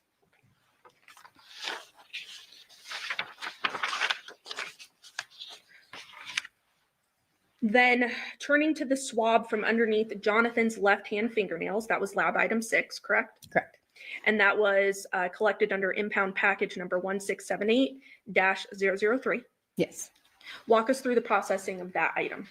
It was essentially the same processing. So again, it went from the extraction stage to data generation. In this case, again, since it's a swab coming from his body, I'm able to make the assumption. So assuming that he is a contributor, there was also no foreign DNA present. Now let's go to the swab from underneath Jonathan's right-hand fingernails, lab item 7, correct? Correct. That was impound package number 1678-003. Correct. Same sort of processing as the left hand. Correct. Any results from the right hand? In this case, for this sample, looking at the data, it was what we call too limited, which means that there wasn't enough data there to basically make any interpretations. And when you say not enough data, what do you mean by that? Within the laboratory, we have internal validations, which essentially show values for how much DNA we're expecting in a sample to generate a profile. So looking at this sample, because it didn't meet our thresholds, it wasn't processed further, or once it was processed, can I start over with that one? Sure, go for it. It did meet our validation. So it was processed to the data generation phase. But then once we received the data, at that point, there weren't enough alleles present to make any further interpretations. And are you surprised by this at all? No, we commonly see that. Okay. Now, I just want to go back briefly to the swab from Jonathan Willett's cell phone screen that you conducted analysis on that we just talked about. You recall that? Yes. Did you look at the profiles of it and compare that to the alleles? So what we do when we're looking at data is essentially we do look at all of our evidence first before we make any comparisons. So looking at the cell phone sample, it appeared to be one male contributor. And then at that point, I take that profile and I do compare it to the reference standards. So it was consistent with Jonathan Willett. And the reference standards, plural? Yes, all evidence samples are compared to all reference standards. Okay. And in this case, there were multiple, correct? Correct. Devyn Michaels and Jonathan Willett. Correct. Okay. Moving on then to the swabs of placard number A, that was lab item 2, correct? Correct. And that was contained in impound package number 1951-005, correct? Yes. How was that item processed? For this sample, there was also a positive presumptive blood test. So again, it was a color change test and the color change was indicated. So the laboratory technologists did take that forward.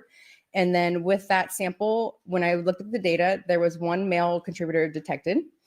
And when we're looking at our data, we also generate statistics. So our statistic is called a likelihood ratio. And essentially what a likelihood ratio is trying to do is answer the question of how many times more likely is it to observe the DNA profile if the person is a contributor than if they are not a contributor. So in this case, I did generate a likelihood ratio for Jonathan Willett. Okay, and do you recall what that was? May I reference my report? Absolutely. Your Honor, may I approach? Yes. Okay. And with Your Honor's permission, I believe there's stipulation with defense. If I could leave these reports up here, just because there are multiple pieces of DNA that she may not have memorized. And that's completely fine. Okay. Okay, thank you. We're just not testifying from it. So specifically, swabs of placard number A, do you recall the likelihood there? Yes. What was it? So Devyn Michaels was excluded from the sample. And it is 223 octillion times more likely to observe this DNA profile if Jonathan Willett is a contributor than if he is not a contributor. How many zeros is that? It's 223 with 27 zeros. 27 zeros? Yes. Anything else from that specific item? No. Okay. Moving on then to the swabs of placard number B, lab item 3. Correct. And you conducted testing on that. Yes. Impound package number 1951-005. Yes. And did that item undergo the same processing as the sample from placard A? Yes. I had the same a positive presumptive blood test. And then it was also one male contributor with the same statistic as the previous sample. And what was the statistical conclusion again? It is 223 octillion times more likely to observe this DNA profile if Jonathan Willett is a contributor than if he is not. And was someone excluded? Yes, Devyn Michaels was excluded.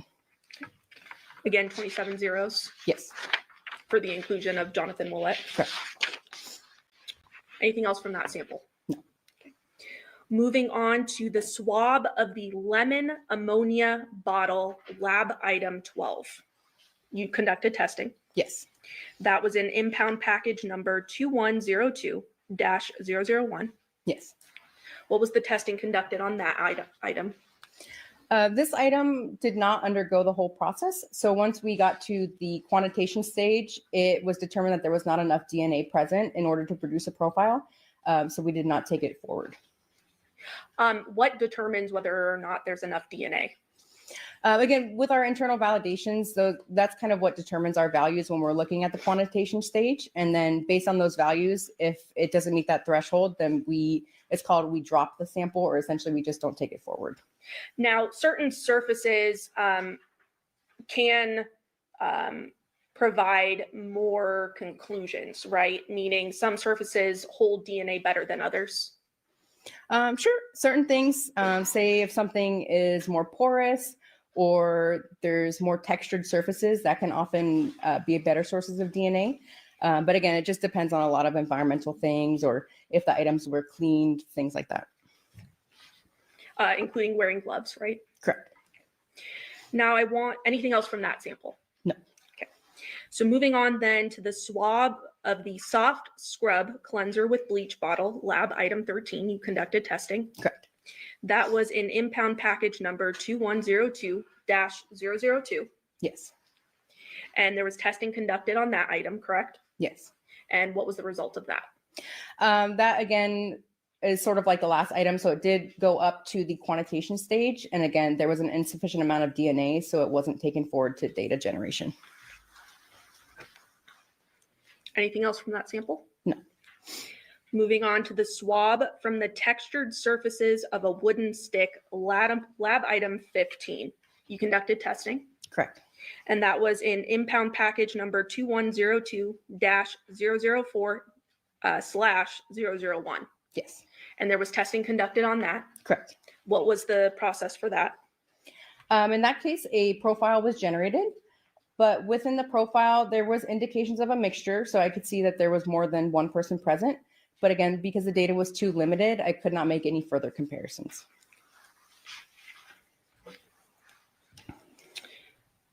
Okay, moving on to the swab from the textured surfaces of a doggy door cover, lab item 16. You conducted testing. Yes. And that was in impound package number 2102-003-001. Yes. What was the testing conducted on that item? That sample went to the quantitation stage, and at that time it was determined there was an insufficient amount of DNA, so it was dropped at that time. Again, that in-house validation you talked about earlier. Correct. Now, are you surprised by this with, trace DNA samples and things of that nature being what they are? No, it's commonly seen within the laboratory. And we kind of already went over this, but certain surfaces are easier to lift DNA from than others. Correct. Moving on to the swab from the garage door opener button, lab item 17. You conducted testing. Yes. And that was contained in impound package number 1951-006-007. Yes. What was the processing of that sample? Data was generated for that sample, and looking at it, I determined that there was 2 contributors present. At least one was male. Devyn Michaels was uninformative, so that essentially means that there wasn't statistical support for an inclusion or an exclusion. And then there was support for inclusion for Jonathan Willett. Now, looking specifically at the inclusion of Jonathan Willett, what was the statistical conclusion of that? It is 194 million times more likely to observe the DNA evidence if Jonathan Willett is a contributor than if he is not a contributor. How many zeros is that? Is that 6? 6, correct. Okay. Now, you mentioned that it was uninformative regarding Devyn Michaels, correct? Correct. But there was a statistic related to that. Correct. So we do still receive that likelihood ratio. In this case, it was 0.0108. Now, your lab, as well as yourself, conducted analysis on some bags that were impounded, correct? Correct. Now, I want to talk specifically about the swabbing of the outside and inside of the wallet, including all pocket openings, also known as lab item 18.2. Yes. Testing was done on that. Correct. Impound package number 2312-002-002. Correct. What was the testing on that sample? Data was generated for that sample. Looking at the profile, I determined it was a 4-person mixture. At least one was male. And there was actually support for inclusion for both individuals. And then since there is support for both, we do what's called a combined support for inclusion. So that means that we're ensuring that the statistic shows they can be present on the sample together. So you said both. What do you mean by both? Who? Oh, I'm sorry. For Okay. both Jonathan Willett and Devyn Michaels. So both Jonathan Willett and Devyn Michaels are included. Correct. There is support for inclusion for both individuals. And what was the statistical conclusions? Let's start with Jonathan Willett's first. His likelihood ratio was 13.6 times 10 to the 27th, which is the octillion. And how many zeros is that? 27. And how about Devyn Michaels? 766 times 10 to the 21st, which is sextillion. 21 zeros. Correct. Now the combined statistical conclusion, what was that? It is 2.8. I'm sorry, I'm going to read this just because it's long. Septendecillion, which is 10 to the 54th, times more likely to observe the DNA evidence if both Jonathan Willett and Devyn Michaels are contributors than if they are not contributors. And how many zeros is that? 54. Anything else from that item? No. Okay, let's move over to swabbing of entire contents of wallet, also known as lab item 18.3. You did testing of that. Correct. And that was contained in impound package number 2312-002-002. Correct. What was the testing on that sample? Data was generated for that sample, but looking at the data, I determined that there was a mixture of at least 5 contributors. And our software program, we are only validated to evaluate samples with up to 4 contributors. So in this case, it's called too complex, so I could not make any further interpretations. Anything else from that sample? No. Moving on then to the swabbing of a knot of plastic bag containing wallet, also known as lab item 18.1. You conducted testing. Correct. And that was found in impound package number 2312-002-002. Yes. What was the testing of that item?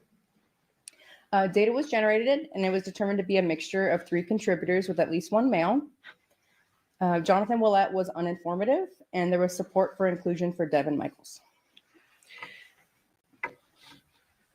So you mentioned what uninformative was previously, but you were able to come up with a statistical conclusion still, even though it was uninformative. Correct. What was that statistical conclusion involving Jonathan Willett? The likelihood ratio for that is 6.18. And then how about Devyn Michaels, who there is support for inclusion? It is 90 octillion times more likely to observe the DNA profile if Devyn Michaels is a contributor than if she is not a contributor. And how many zeros is that? 27. Okay. Now you mentioned that there are multiple contributors to this bag, correct? Correct. Okay. Are you surprised by that? No, it's commonly seen. Again, it could be something in the environment, or think about if you get bags from the store, you don't know how many people are touching the bag. So it's commonly seen with trace DNA like that. So if bags are reused multiple times, there could be more than one contributor. Correct. Now, can you talk to us briefly a little bit about transfer DNA and what that means? Essentially, transfer DNA, I can give an example of, say, if we're shaking hands, and then so I would get some of her DNA onto my hand, and then I go to touch the door when I'm leaving, I could possibly leave some of her DNA on that door, even though she hasn't touched the door yet. So we commonly do see transfer with items, but within our testing, we're not able to say like to what degree, if any, DNA was transferred. Moving on then to swabbing of social security card from Jonathan Willett, also known as lab item 19.1. You did testing on that. Yes. That was contained in an impound package number of 2312-002-005. Correct. What was the testing of that sample? Within that sample, it was determined to be a mixture of 4 contributors with at least 1 male. And there was support for inclusion for both Jonathan Willett and Devyn Michaels. And then, so since there's support for both, I also calculated the combined support for inclusion. Let's start with the individuals. So let's start with support for inclusion of Jonathan Willett. It is 32.3 trillion, so 10 to the 12th. And then what about Devyn Michaels individually? 413 million, which is 10 to the 6th. And now the combined inclusion, including both. It is 6.28 nonillion, which is 10 to the 30th, times more likely to observe the DNA profile if both Jonathan Willett and Devyn Michaels are contributors than if they are not contributors. So 30 zeros, correct? Correct. Court's indulgence. Pass the witness. Yes, briefly.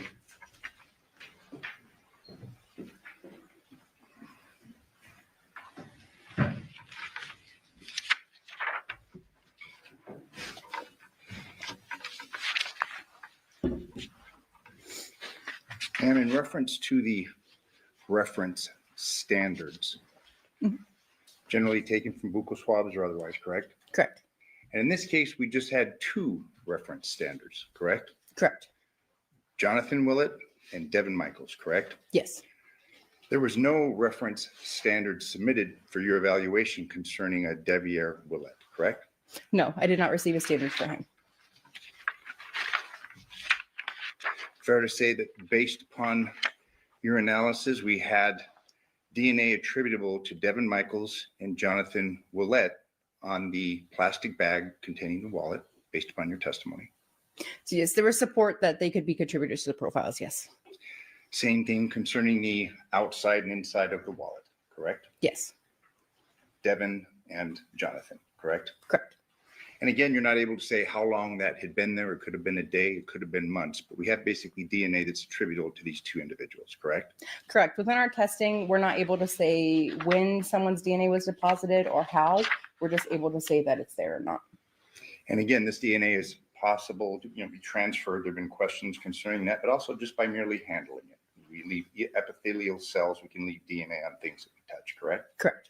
And again, you found that DNA attributable to both Devyn Michaels and Jonathan Willett on the bags that you evaluated, correct? Correct. As well as the wallet. Correct. The cell phone, however, there was only 1 individual, correct? Correct. I was only able to, again, assume Jonathan Willett on the cell phone, and there was no foreign DNA noted. Specifically that of Devyn Michaels, correct? Correct. She was excluded. She was excluded.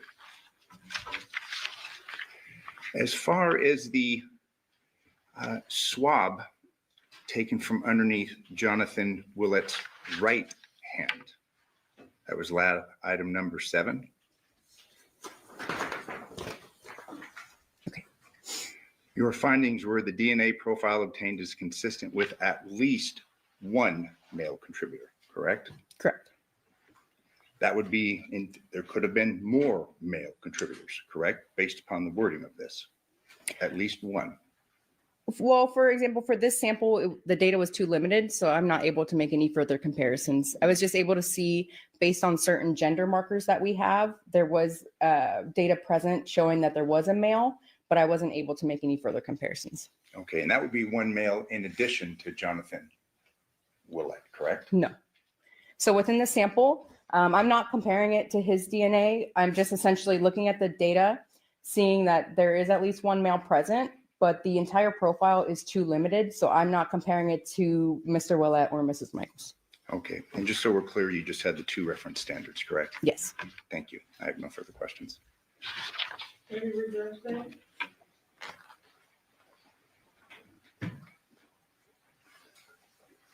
Court's indulgence.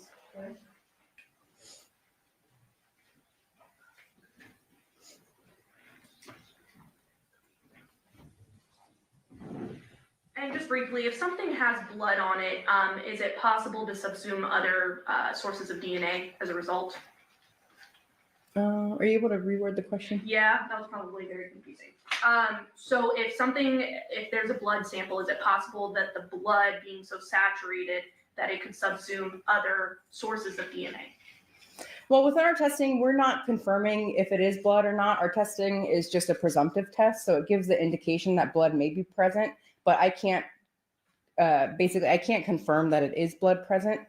So what we're doing is just showing, blood may be indicated and then DNA is also there. So we're not able to say for sure this DNA is coming from the blood. And then also, I'm not sure how the cell phone was swabbed, so I wasn't the one collecting it. So I'm not too sure, how they handled that evidence.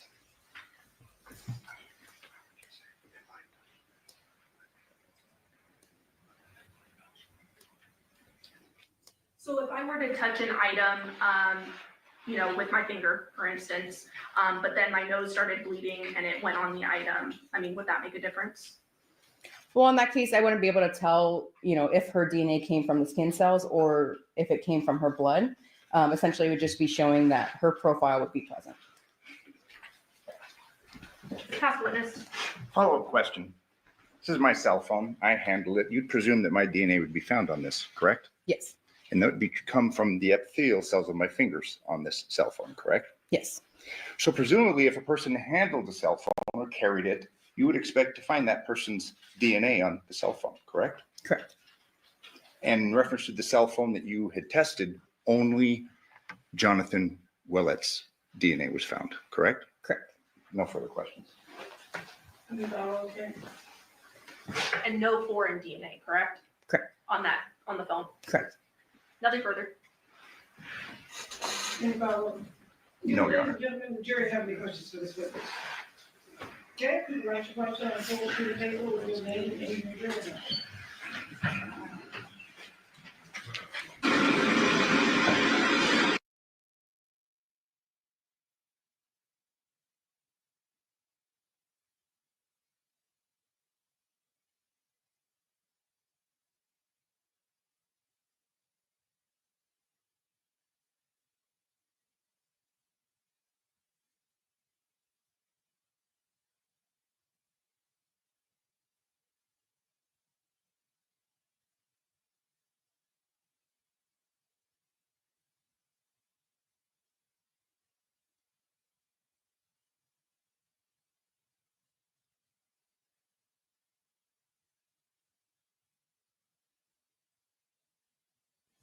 Ma'am? On the cell phone, was DNA found on the outside of the phone or just on the screen? Again, the swabs were collected by the Henderson crime scene analyst, so I'm not sure how they swabbed the phone. State, any follow-up? Your Honor, I'm sorry. Oh, One sorry. more question from the jury. Counsel Approach.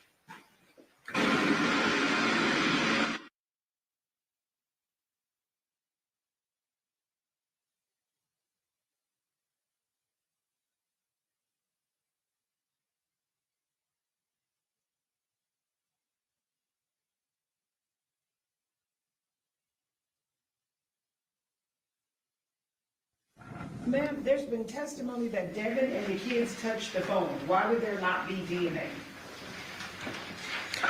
Again, there's a lot of environmental factors. So again, if someone was wearing gloves, if the item was cleaned recently, some people are what we call shedders, so they just naturally leave more DNA behind than others.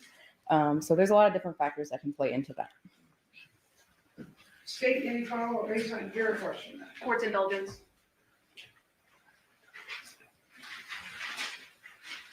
It's possible any item that I touch, I could not leave DNA, correct? Correct. Ask the witness. Oh, depends, any follow-up based on your question? I think we have another juror question coming. Okay. You want to wait until?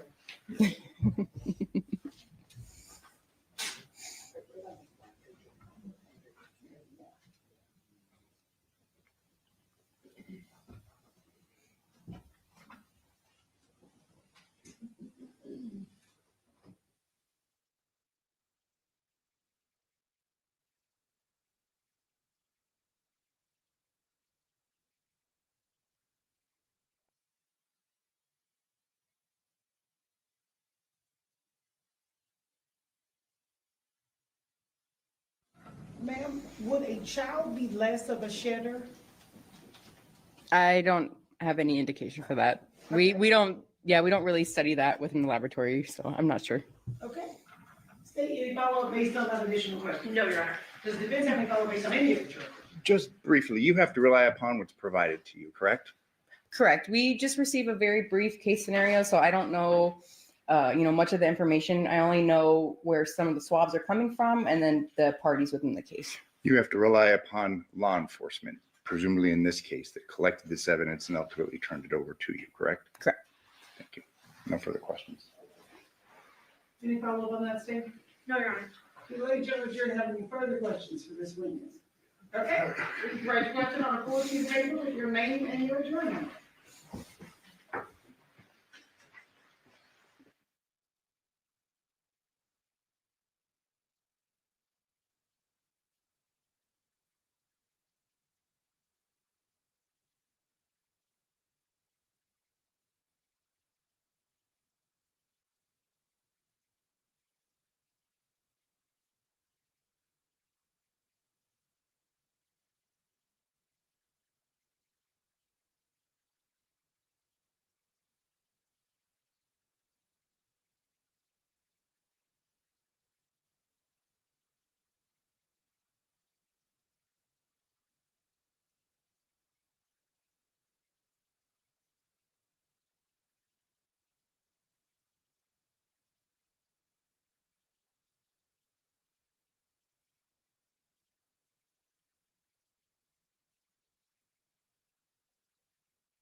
Okay, ma'am.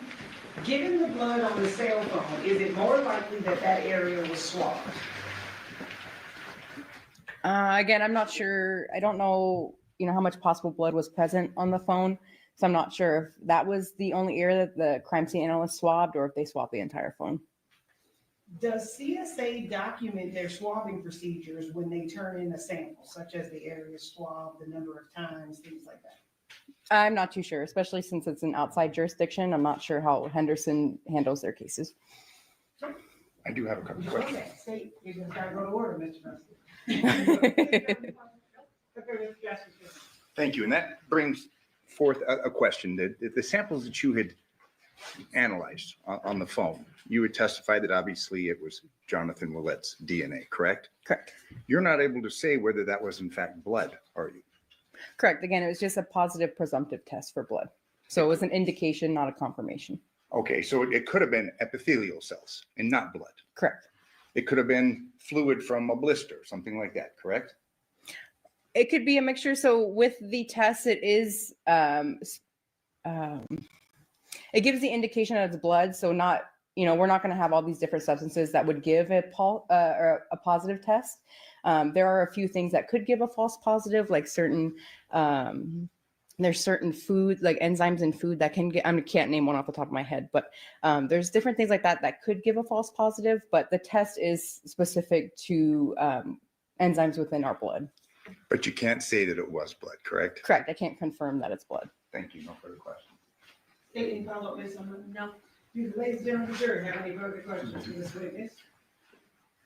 Okay, seeing no response, ma'am, you are excused. Thank you very much for your testimony here today. Thank you.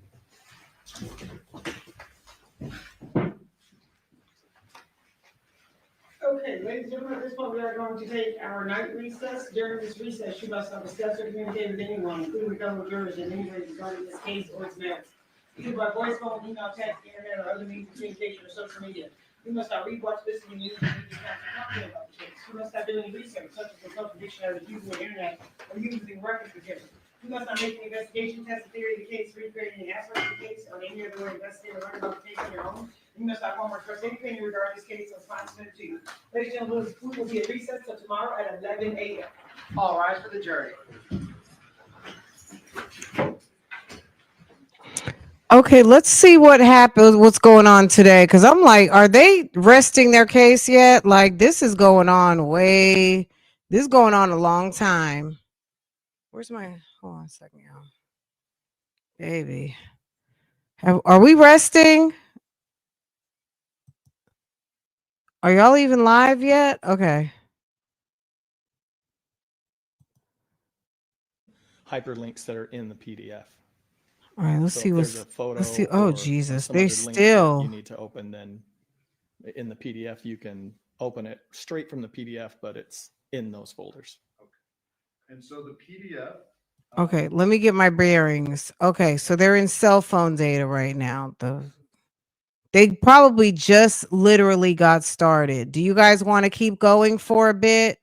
So we're in today. We're actually back. Like, we just can't help but be on track, y'all. We are into day 6. Hold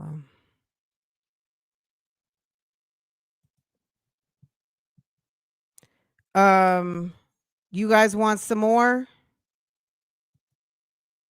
Y'all want some more? Okay, so we're on we finished day 5 because that's just how we do. And we are actually current. All right. So the live started roughly, Jesus, hold on a second. The live started 34 minutes ago. Okay. So it started 34 minutes ago, and it looks like they took about 10 minutes to get started. Here's the honorable judge. She's the presiding judge over the criminal division, Judge Tierra Jones. Okay. All right, and good morning, ladies and gentlemen. I want to take this moment to remind you guys that there is media coverage regarding this case. You guys see all the cameras that are in the courtroom. In this particular situation, it is very important that you follow and abide by the admonishment that I give you. That you guys are not allowed to read the newspaper, you're not allowed to have any media coverage or anything like that in regards to this case. Because you guys are going to determine the facts and the evidence in this case based on what you hear in this courtroom. So it's very important that you guys remember, anything you may have seen or heard outside of this courtroom is not evidence, and it must be disregarded. Anything that I have deemed to be admissible evidence is what you will be considering in your deliberation. But it is very important that you guys do not do any outside research in regards to this case, and that you do not have any communication on social media, that's by phone, text, internet. You do not read, watch, or listen to the news or media accounts or commentary about this case.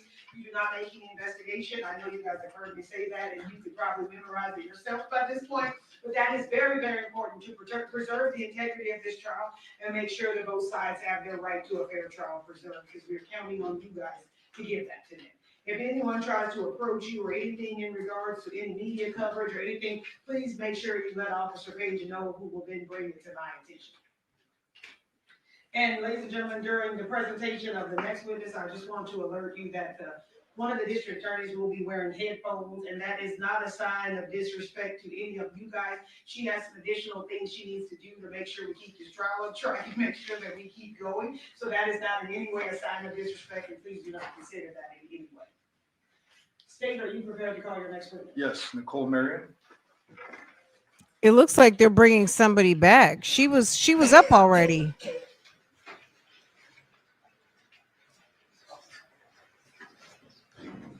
Nicole. This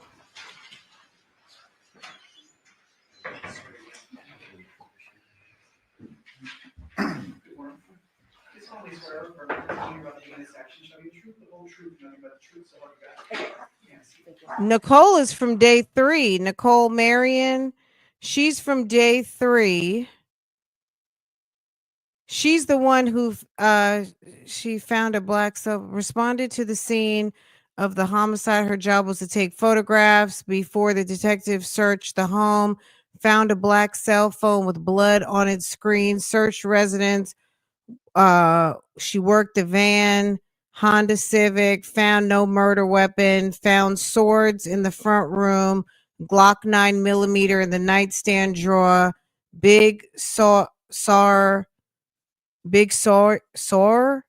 9mm in the upstairs safe, discovered writing in a notebook and a red bag with a Ring camera in the garbage, found John's driver's license, social security card, and debit cards, photographed Devyn Michaels, Devier Willette, and found no visible cuts or bruises either. That's this lady. She testified on day 3. Okay, she's back.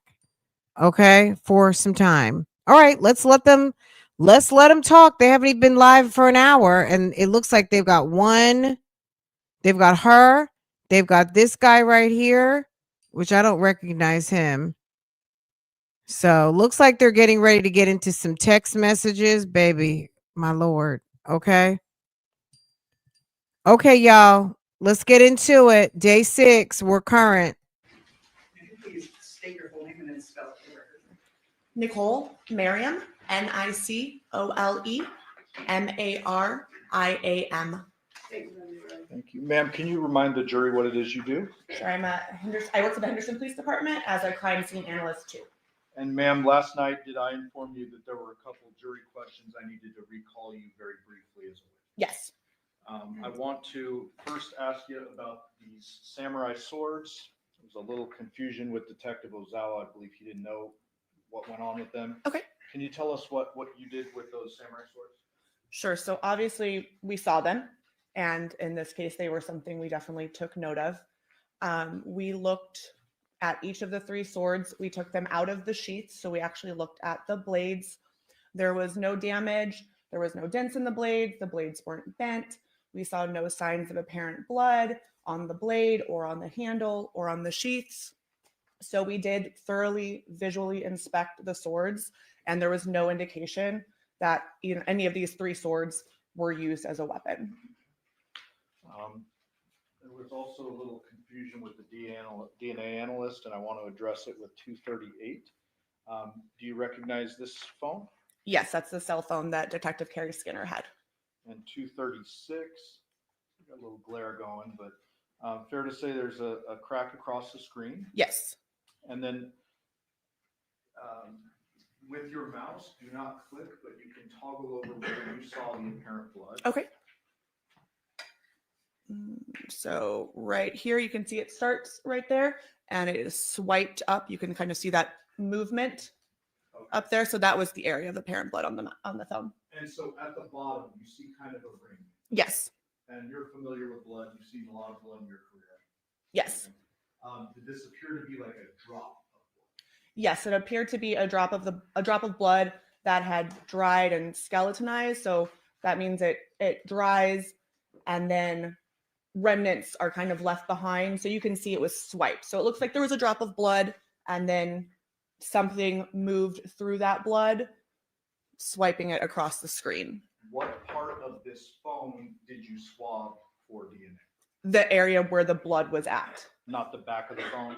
No, on my evidence impound, it clearly states the screen was swabbed.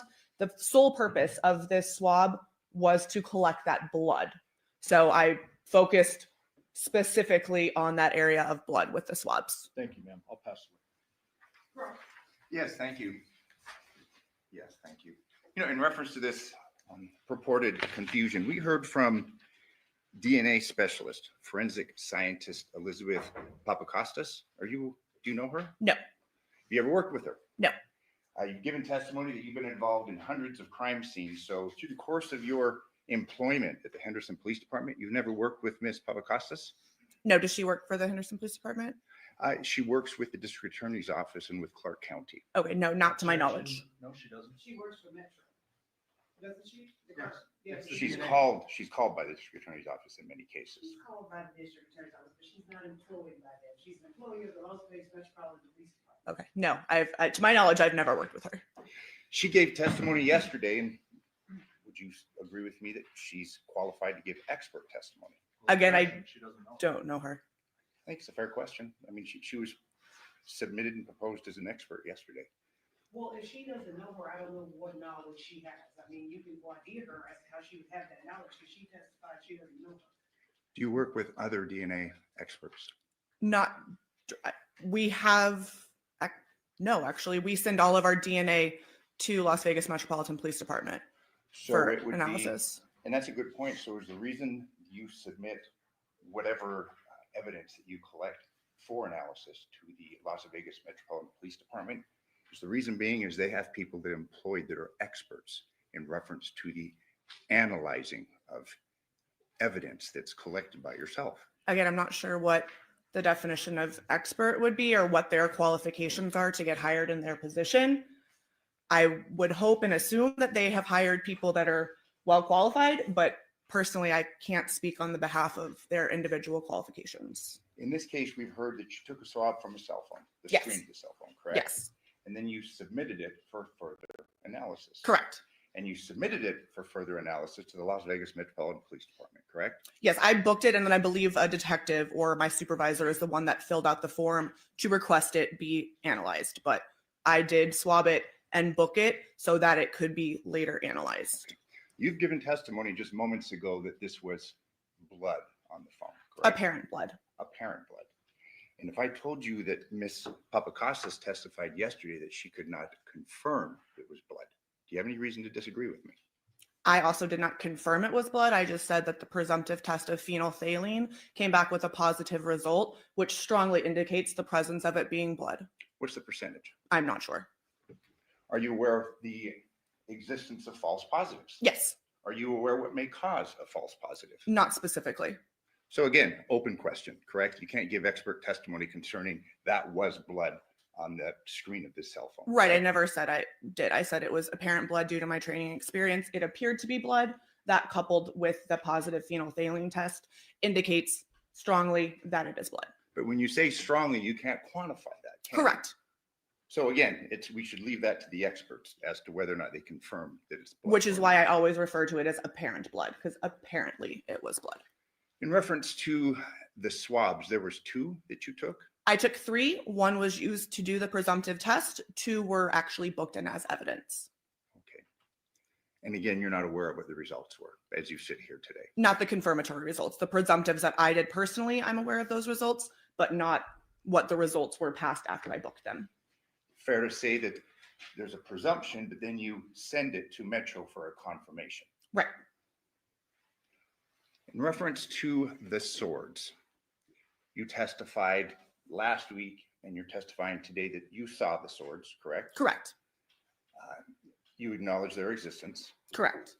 You had testified that you looked at the swords and didn't see anything, correct? Correct. However, you did not swap the swords. did you? Correct. And you did not impound those swords for future evaluations, analysis, correct? Correct. So those swords were not submitted to Metro to confirm the absence of blood, correct? Correct. They were not submitted to Metro to confirm the absence of any other items of evidentiary value, like DNA, correct? Correct.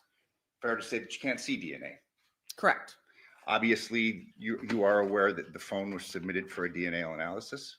I'm aware that the swab that I took was submitted to be analyzed. Okay. And we've heard testimony concerning that from the expert, Ms. Papakostas. But again, no swabs were submitted for the evaluation in the Las Vegas Metropolitan Police Department's crime lab, correct? Of the swords, no. Thank you. I have no further questions. Are you able to see fingerprints on metal surfaces at times? Yes, occasionally. And did you inspect every inch of these 3 separate blades to look for potential blood and fingerprints? Yes, we thoroughly looked at the blades and the handles of the swords to see if I could see anything. So it wasn't just fingerprints, wasn't just blood. I was looking at these swords in their entirety And to see if I noticed anything. Had you seen anything, those would have been impounded. Yes. Absolutely. Did you document, you prepared a report, a crime scene analyst report in reference to the steps that you took, the investigative steps you took, correct, at the Porcupine Rim? Not the investigative steps. I wrote a report documenting what we did. So pretty much what the scene consisted of and the photos that I took and then what I impounded. Did you, and having done hundreds of crime scenes, I've reviewed hundreds of crime scenes, I'm assuming you've done several over the last 2 years, correct? Yes. Did you review that report in preparation for your testimony in this case? Yes. You'd agree with me, you did not lay out any steps that were taken in reference to the preservation or the analysis of any evidence that may have been on those swords, correct? No, that's not what we put in our reports. So you didn't put anything, correct? In Can you reference to rephrase reports, that? the steps that you took. No, we do not document the steps that we take in our reports. In your reports, you did not document looking at the swords, correct? No. You didn't document, I think, saying looking over every inch of the swords for fingerprints, correct? No. You didn't document any of that? No. I have no further questions. Well, you didn't document in writing, but you documented by photography, correct? Correct. I took pictures of the swords. I don't document everything that I've looked at in an entire house. That would be, I wouldn't even begin to know how to document every single thing that I look at on a full house in every room. And so, no. So as an example, if you take photos of a crime scene and you're looking for a big item like a head, I would presume that pursuant to that search warrant, you're opening every container, looking through every trash can and all that. Yes. We don't necessarily see photography of the trash can dumped out on the ground, but you testify under oath, this is what I observed and saw. And you have expectations through your agency, correct? Right. And I didn't write that I didn't find a head. So it's the same token. Got it. Thank you. Yes. In reference to your preservation of whatever evidence you say you saw or didn't see, that's it. We don't have any photographs of the blades of the swords, do we? Correct, because they weren't really an evidence that we took note of once we saw it. Had there been anything of note, we would have taken pictures of it. You didn't I book these for further analysis. You already testified that. Correct. Turn- For the record, Mr. Yossi, what exhibit is that? It states Exhibit 659. You did document a white table in the garage of the Porcupine residence, correct? I don't recall specifically focusing on a white table. So there are things that you may have done or not done and you can't recall as you sit here. I've taken overall pictures of the rooms in the house. So I take pictures normally from at least 4 angles, all 4 corners of the rooms looking at it. So just because there is a picture of a white table doesn't mean I necessarily focus in on it. Maybe there was something on top of it, or a lot of times I'll take pictures of things on tables or nightstands because I don't necessarily know what's in play or what we're going to find. So I'll take a picture of, say, a table or a nightstand, and then the detectives do their search. And so then if they say, oh, I found this item of evidence on this table, I likely have a picture of the table so we can likely see that evidence that they later found on that table. But right now, you've been testifying concerning steps that you took specifically in reference to these swords, correct? You've asked me multiple questions about them. Yes. As has the Correct. prosecutor, Yes. correct. And then I asked you about this table, and you don't really have a recollection of what you did or what you didn't do in reference to the white table in the garage. I don't specifically remember doing anything with a white table. If it's in a picture, it's because it was there and I took a picture of the garage. I have no further questions. Thank you. No, thank you. Do ladies and gentlemen, the jury have any questions for this witness? Okay, seeing no response, ma'am, you are excused. Thank you. That's for your testimony here today. Statement on your testimony. Clinton Campbell.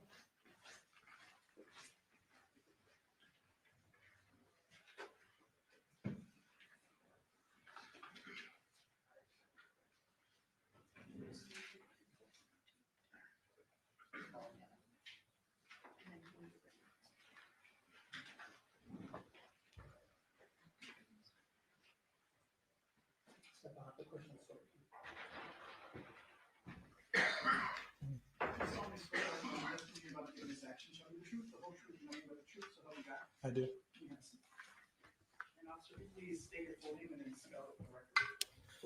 My name is Clinton Campbell, Clinton Campbell.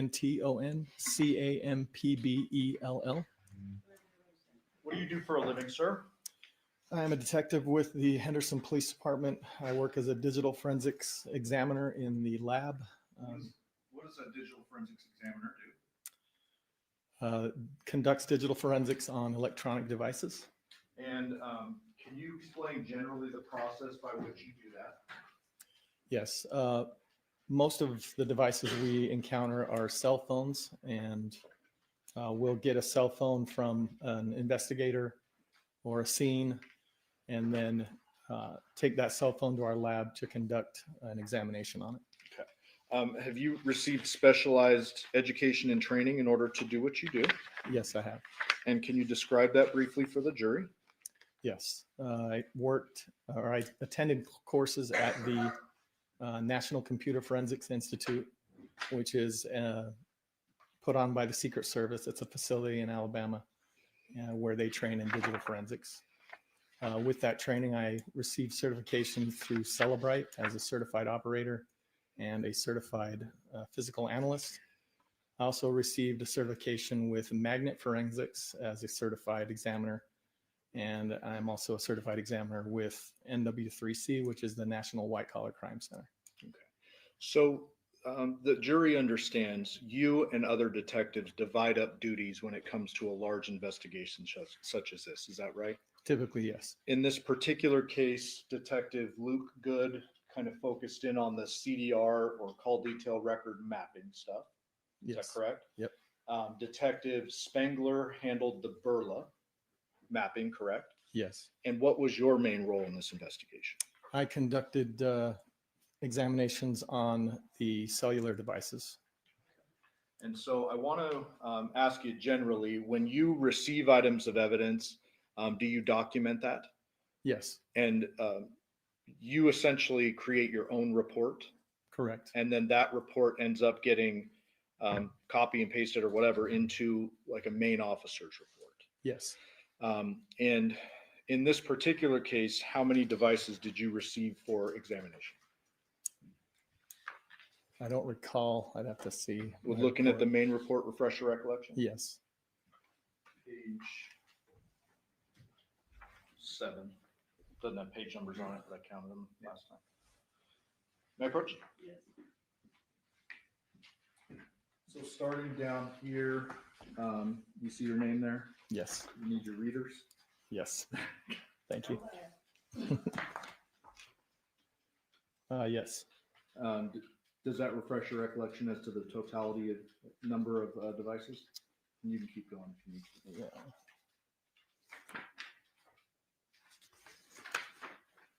Yeah. Yes, there were 11 devices. I also conducted an examination on the router at the residence. Okay. So technically 12 devices. Technically 12 devices. So in looking at this report, does it appear to be consistent with what you initially documented and then provided to Detective Ozawa? Yes. So with that in mind, I'm going to go through the devices you received and just have you acknowledge yes or no, did you receive them? Okay. Okay. Samsung Galaxy Z Fold cell phone. Yes. Samsung Galaxy Note 8 cell phone. Yes. Samsung Galaxy A52 5G cell phone. Yes. Apple iPad 6 tablet. Yes. LG GBX ThinQ cell phone. Yes. Samsung Galaxy A52 5G cell phone, another one. Yes. Samsung Galaxy Tab A tablet. Yes. Samsung Galaxy S8 Plus cell phone. Yes. Samsung Galaxy S5 cell phone. Yes. A Lenovo tablet. Yes. An HP laptop. Yes. Okay. And so when you receive all of these devices, is it you and you alone that starts to analyze them, or are you working in tandem? We'll work in tandem typically. Okay. Just depends on the duties that are happening at the time.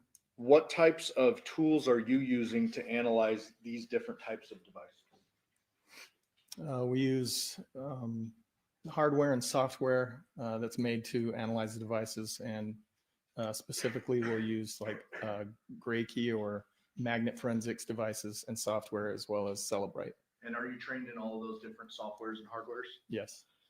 Is Celebrite the main one that's used for cell phones? Yes. And was that done in this case? Yes. So of the 11 devices, did I ask you in preparation for this trial a few weeks ago to go through and see which devices were active during an operative time period? Yes.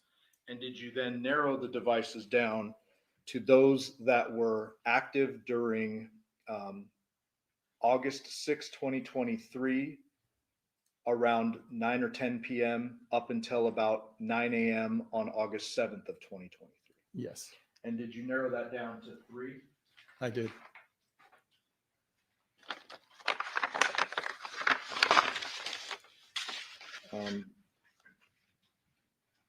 May I approach?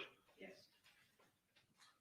Before court today, did you and I and the defense attorney and their digital forensics expert sit down and go through a whole bunch of exhibits that we're both going to be addressing? Yes. You recognize these 3? Yes. This would be 4, 5, and 6. Yes. And are these downloads from those 3 devices you narrowed down to active during the time period? Yes. I move for the admission of those. What are the numbers? 4, 5, and 6. 4, 5, 6, any objection? No objection, Your Honor. 4, 5, and 6 will be amended. Thank you.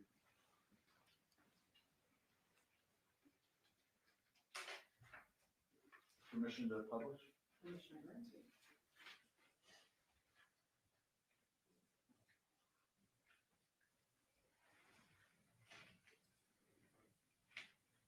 Publishing 4.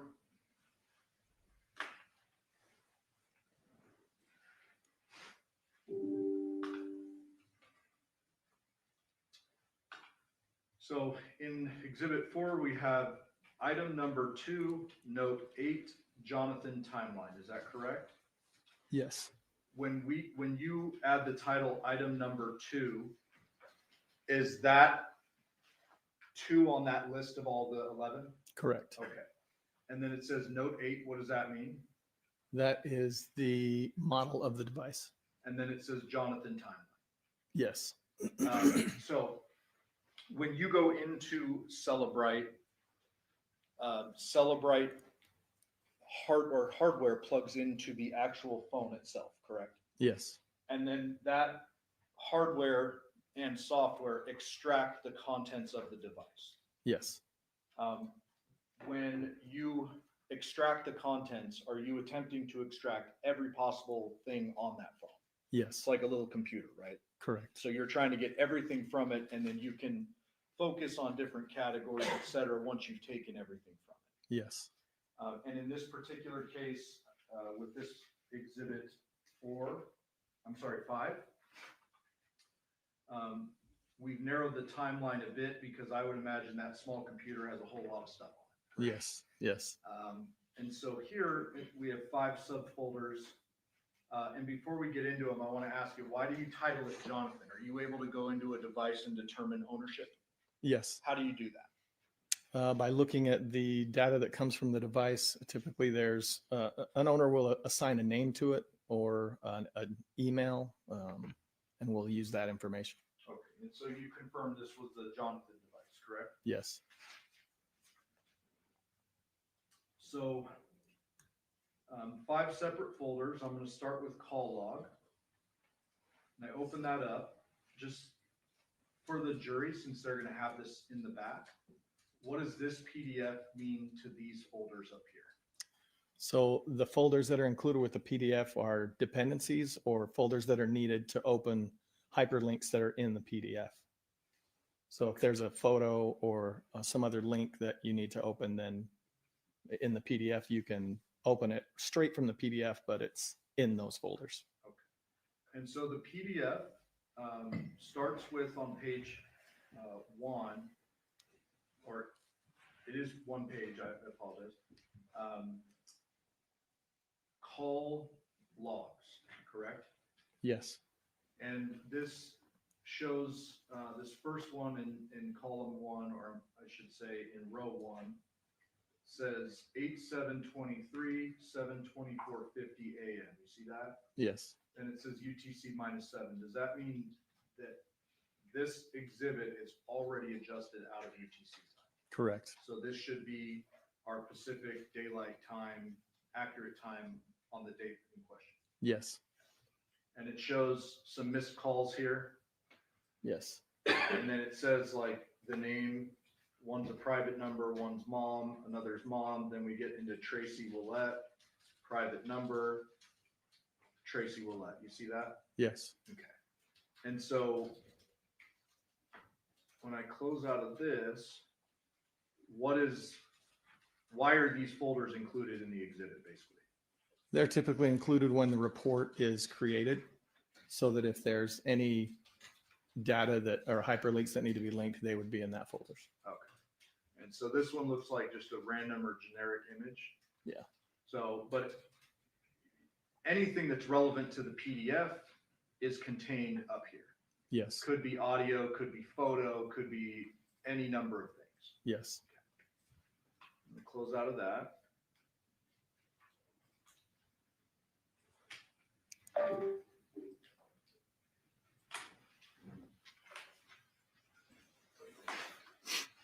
Move on to exhibit 6.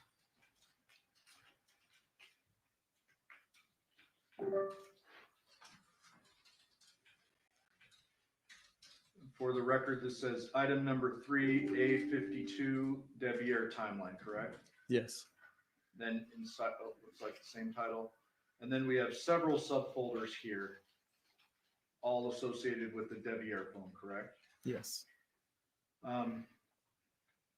Let's start with messages. So again, inside the message folder, there's a PDF, and then there's 3 subfolders, right? Yes. All right. And so this would be, the PDF, I'm sorry, would be the messages that you extracted from the phone during the operative time period. Yes. All in chronological order, not pulling stuff out of it, correct? Correct.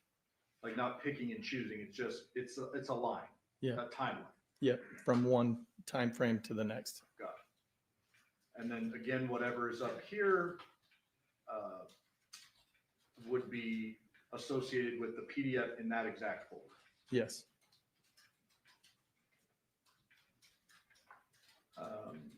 You have web history, UFDR locations, searches, messages, locations, images, call log, and audio, correct? Yes.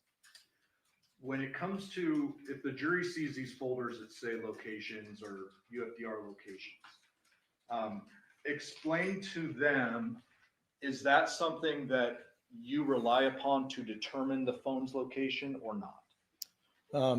Not necessarily.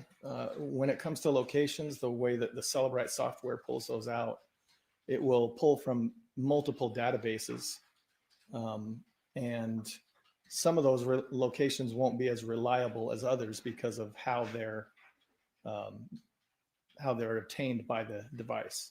For instance, if you have locations that have to do with navigation, those are going to be more accurate than ones that have to do with like a weather app or something like that.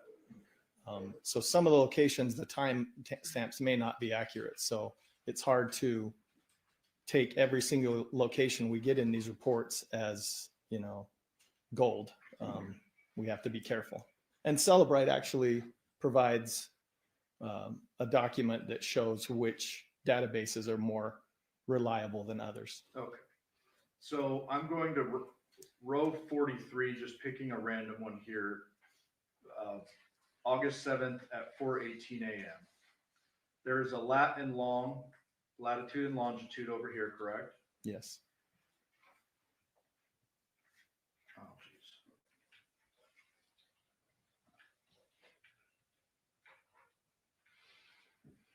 So I'm going to do access here because I'm on here.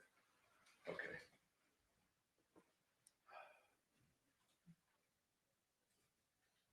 So I'll log into this. Okay.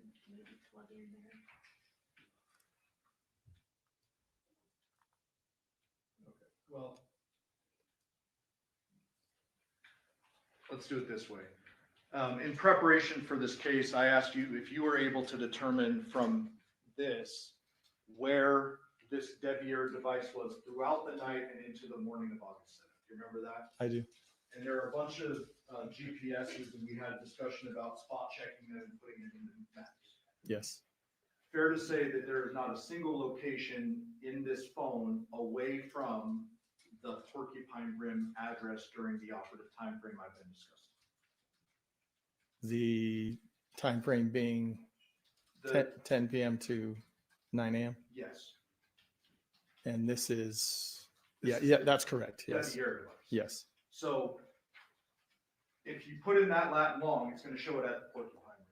Yes. But what you're telling the jury is that that's not necessarily as reliable as you would like to rely on. Correct. So when it comes to location data, even though it shows them at Porcupine Rim all night, they need to be relying on the CDR cell towers for location. It's a second verification. Yes. Okay. And if the jury wants, they can just check these on a map. Yes, they could. Latin one. Yes.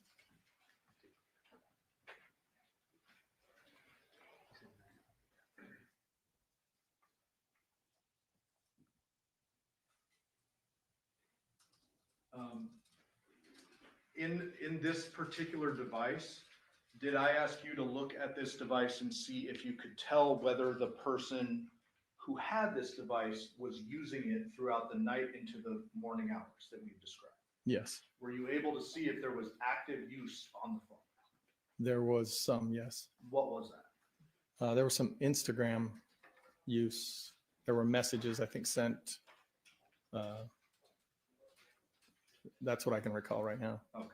So are there going to be artifacts on a phone if, for example, if someone leaves a phone alone, goes somewhere else, and that phone receives, say, an email in the background, is that going to show as received? It can show on the phone, yes. Okay, but you do have ways, for example, with Instagram to see if someone's actively using the device. Depending on what database that data comes from that you're looking at. And with this exhibit, this Devyn phone, this device, was it in use, like active use, not passive use? At certain points, yes. Throughout the evening Yes. and into the morning.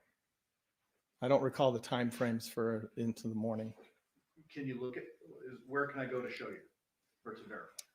Was it the web history?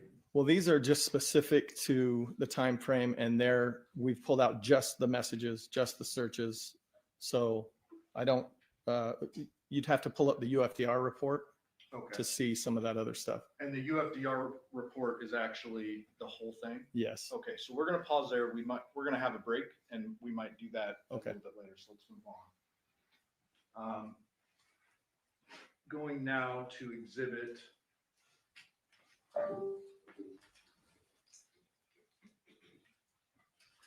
4.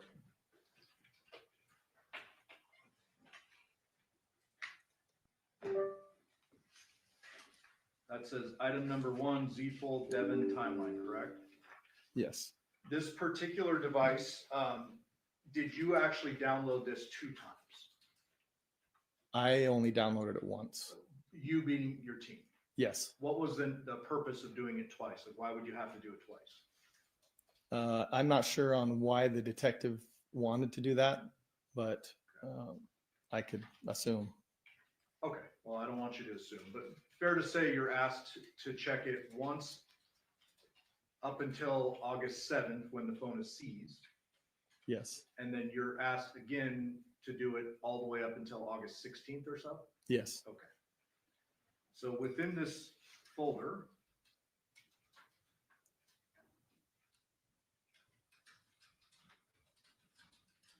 we have a whole bunch of subfolders yet again, correct? Yes. And this would include messages, locations, images, calls and call logs, audio, UFDR locations, web history, correct? Yes. And so as an example, let's go to the call log. Once again, in that subfolder, you have a PDF and then some supporting folders, correct? Yes. So with this particular device, I'm going to jump down to rows 17 to 18. Or no, let me back up.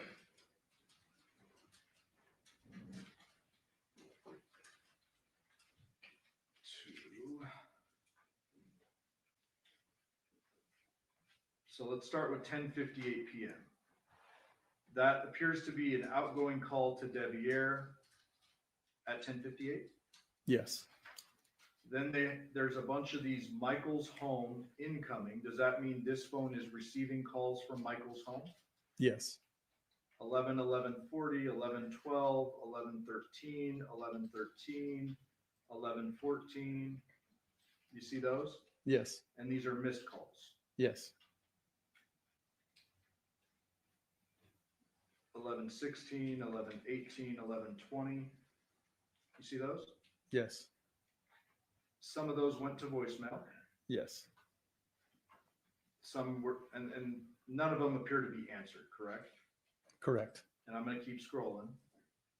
All missed up until 11:59 p.m., correct? Yes. And then at 6:54 a.m., there is an answered call from a unsaved number, I guess, 485-5180, correct? Yes. That would be outgoing. Yes. And then an outgoing call to Jonathan Willett at 7:24 a.m. Yes. And it says answered. Yes. At 8:13 a.m. outgoing call to Jonathan Willett and it says answered. Yes.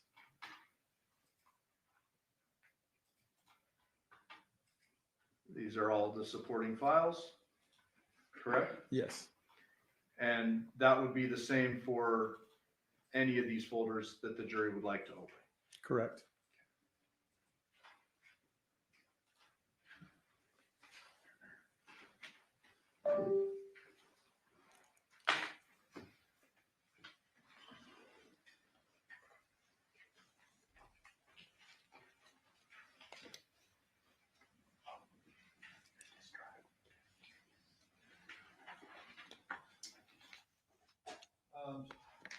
At some point last week, did I send you a bunch of DFL Celebrite reports that the defense had provided me for you to verify? Yes. And did you in fact verify those were, they're from the phone, they're from the devices, they're actually contained within the devices? Yes.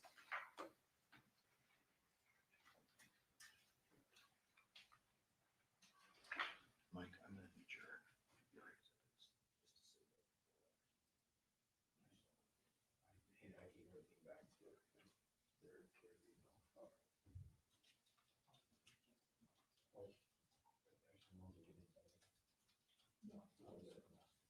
May I approach?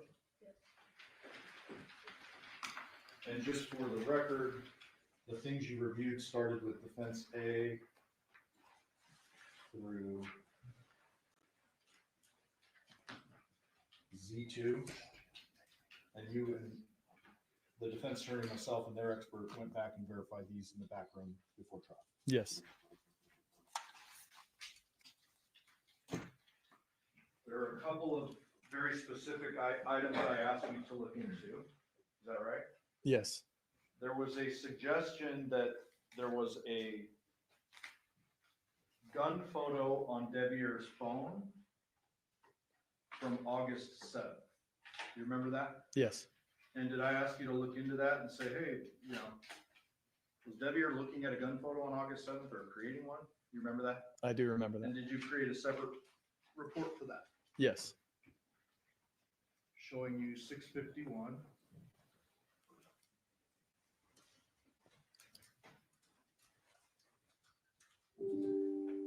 Does that appear to be the 6-hour photos that we referenced? Yes. And Judge, I move for the admission of 651. Any objection? We could approach briefly. Yes.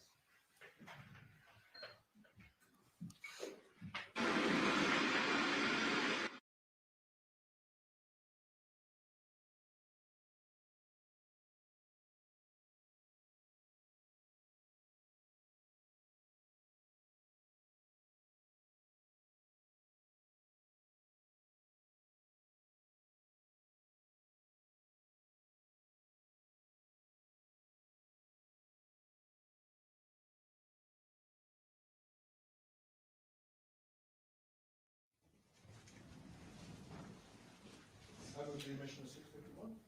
No, no objection. 651 will be the minimum.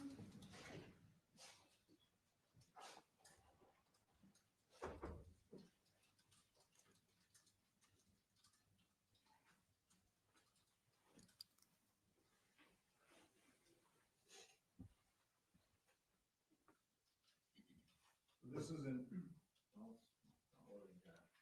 Oh, maybe it is. Yeah, it's a blank page, that first one. Sorry.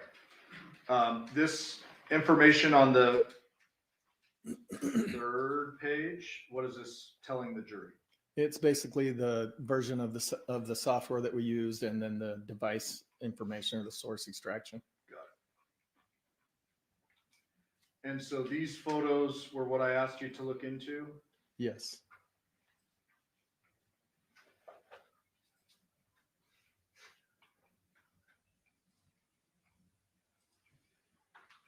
Okay, so let's start as an example with 12, row 12. What type of information do you have about this device? I'm sorry, this file. Okay. It shows on that first pane the name of the photo itself, what it was named, as well as the path that you can find that in the database. Then that second pane shows the metadata for the photo, meaning the camera that took the photo, the model, what time, different information about the photo itself. And then obviously that last one is a thumbnail of the photo. What does capture time mean? That's typically when the picture was taken by whatever camera or device. So these all appear to be 7:15 of 22. Right? Yes. Nothing on 8/7. No. Show you another one.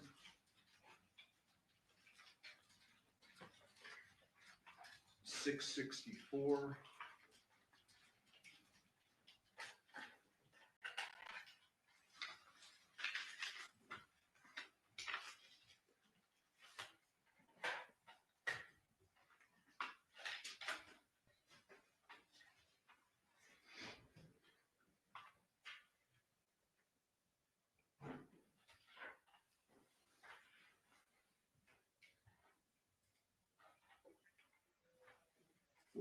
are we looking at here? I did a reverse image search on one of the photos in question. What does that mean? Means you can take basically a image or a photo that you have, put it into Google. Google will look at that picture and tell you if it exists anywhere else on the internet, for instance. And this is with specific regard to a gun photo that I provided to you that was provided to me by the defense. Yes. I moved the admission to 664. Any objection to 661? No, Your Honor. 664 being made. Thank you.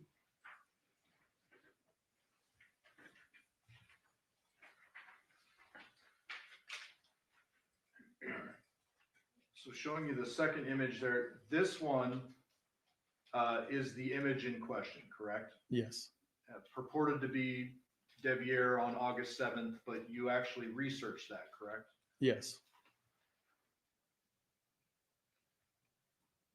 What are we seeing here? So I placed that photo in Google Images so that I could do a reverse search, and it was on several different websites. This one was one of them. It's like a concealed carry website where they're advertising. Okay. And what does cache data mean? So applications will cache photos into folders or databases so that you can see them later more quickly. If you're familiar with like internet cookies, it's the same, similar concept where it'll fill a folder with photos. For instance, if you're scrolling on Instagram, it will cache photos that you may not have gotten to yet in that feed, so that when you get there, or if you have a poor signal, you'll be able to see those faster. So fair to say that this particular image is not an image captured on Devyn's device on August 7th of 2023. Yeah, it was in a cache folder.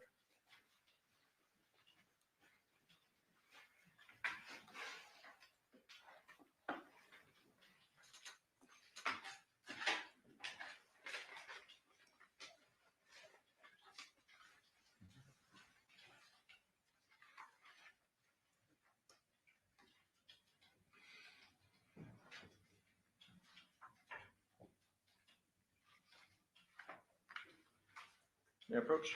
Yes. Showing you 667.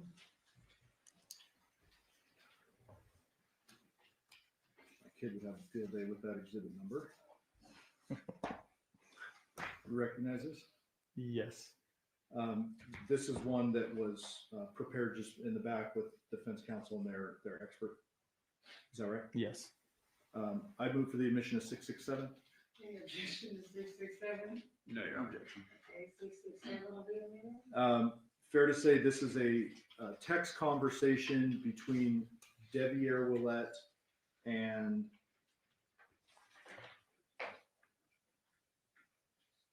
whom? Is this the one with Dad? 1536. Let me just go back. Yeah. Dad? Yes. And this is several pages, the jury will have it if they want to look through it. But there was some text messages referenced on the very last page 37.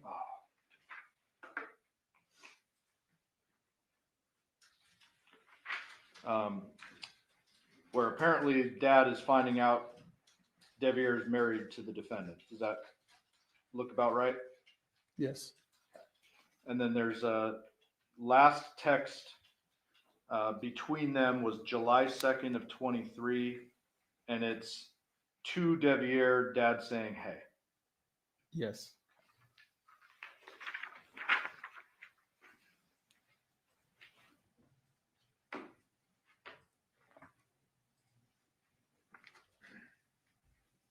Did you want that? We moved the admission to 608. It's just the head. I don't know why it's. Any objection to 608? No, Your Honor. 608 will be made.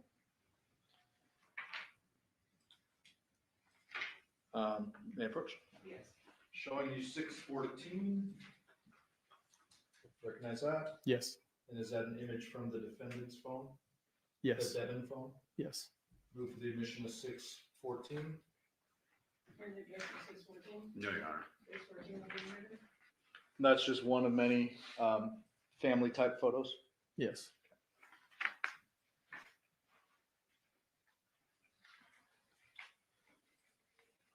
Showing you already admitted 431. Have you ever seen this image before? yes. This was suggested to be an injury. Did you look into this phone and do some research on whether or not that was an old healed injury? Yes. May I approach?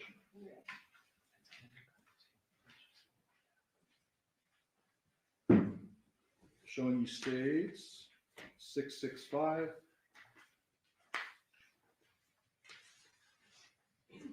You recognize that? Yes. What does that appear to be? Photos of a hand injury. Okay.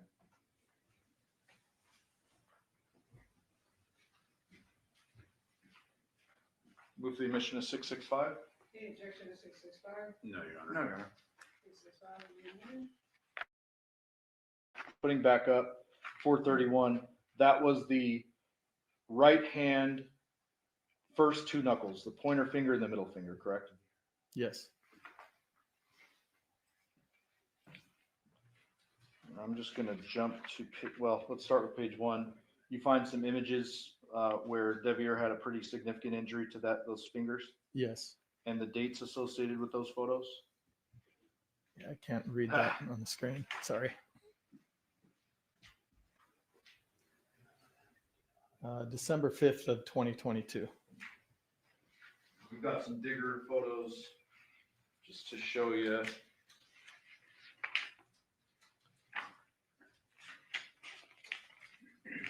So page 7,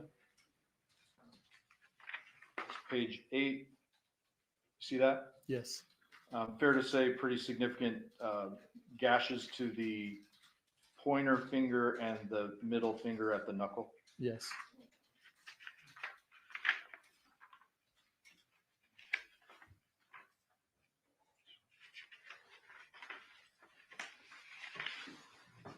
There's actually some medical paperwork too. Yes. December 19th, 2022 is the date. Is that right? Yes. Okay.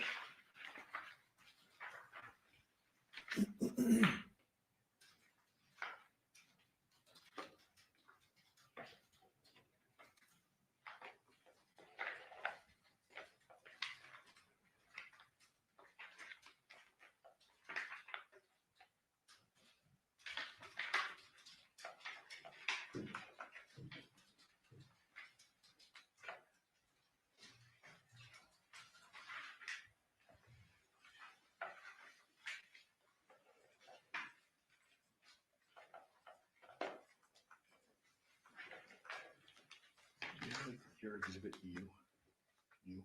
I gave him all the exhibits.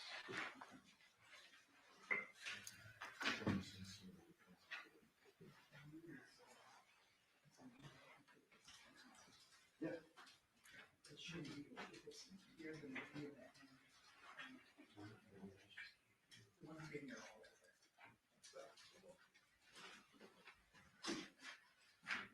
What do you mean? And U was not included in that stack, so it should still be in the back.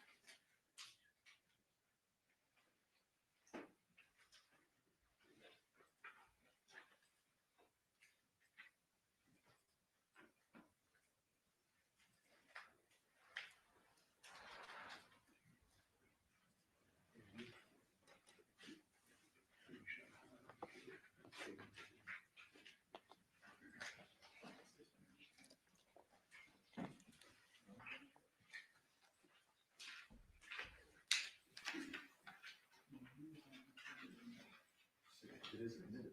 No, he was not. So would it be you're not admitted?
prohibition of what?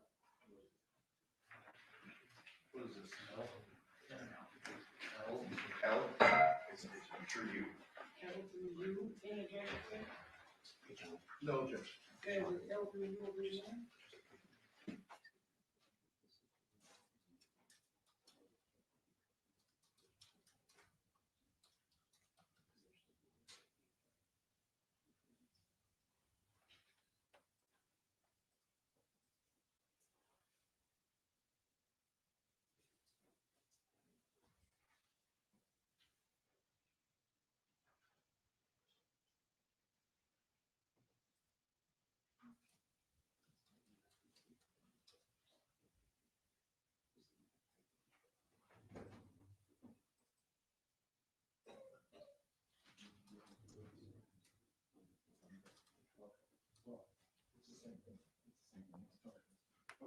Sorry for the confusion. So,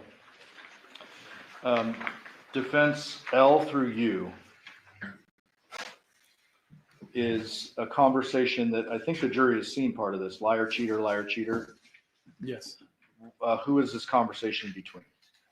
This is between Devyn and Devere. And then there's a bunch of stuff on and on, relationship stuff. And it ends at U, it says clearly not cheating. Yes. What's the date and time on that? I can't see it. Let Sorry. me zoom. 8/5/23 at 5 a.m. Okay. That's not the last text in that chain, correct? No.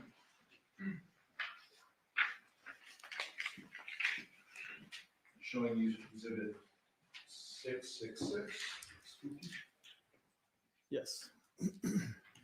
This includes the last text on that chain, correct? Yes.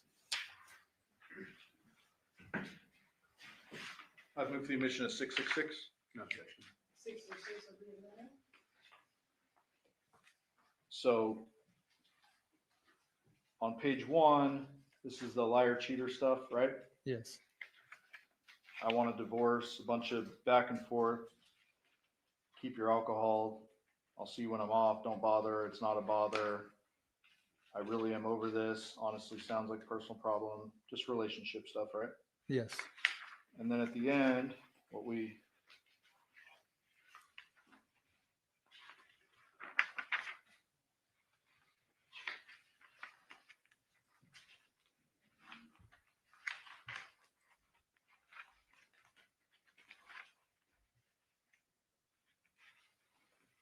see is that conversation goes on. Some cheating accusations and stuff, right? Yes. And I want to focus in on this last one.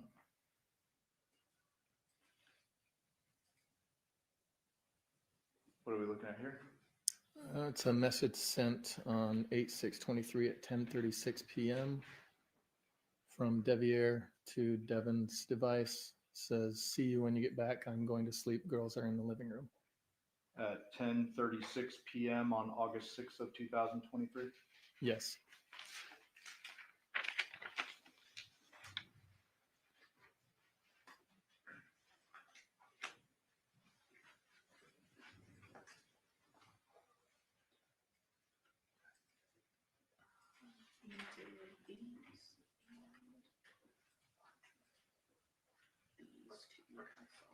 Okay. Thank you, Judge. I will pass the witness. Your Honor, may we approach her, please?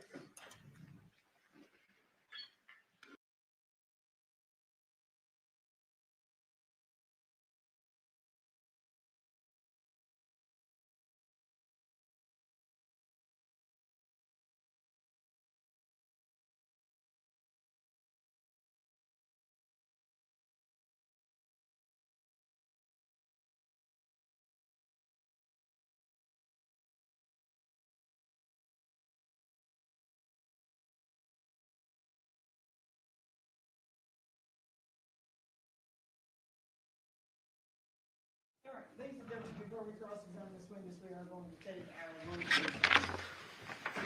During this recess, you must not discuss or communicate with anyone, including fellow jurors, in any way regarding this case or its merits, either by voice, phone, email, text, internet, or other means of communication or social media. You must not read, watch, listen to any news or media accounts or commentary about this case. You must not do any research, such as consulting dictionaries, using the internet, or using any reference materials. You must not make any investigation, testify in the case, recreate an aspect of the case, or in any other way anticipate or learn about the case on your own. You must not forward express anything regarding this case unless facts to you. Ladies and gentlemen, it is 12:10. We will be in recess until 1:20. All rise for the jury.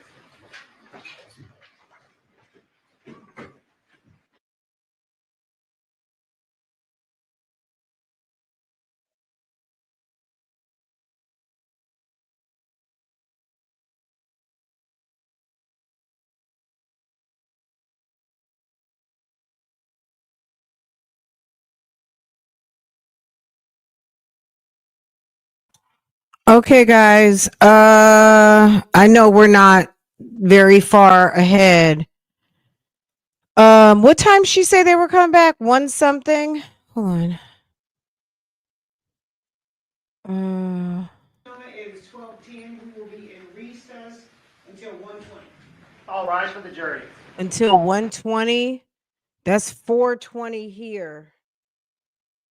Oh Jesus. That's like in 40 minutes. Okay. So we'll go ahead. Let's do this, guys. Let's see. I'm gonna cut it for the day. We are at the midday of day 6.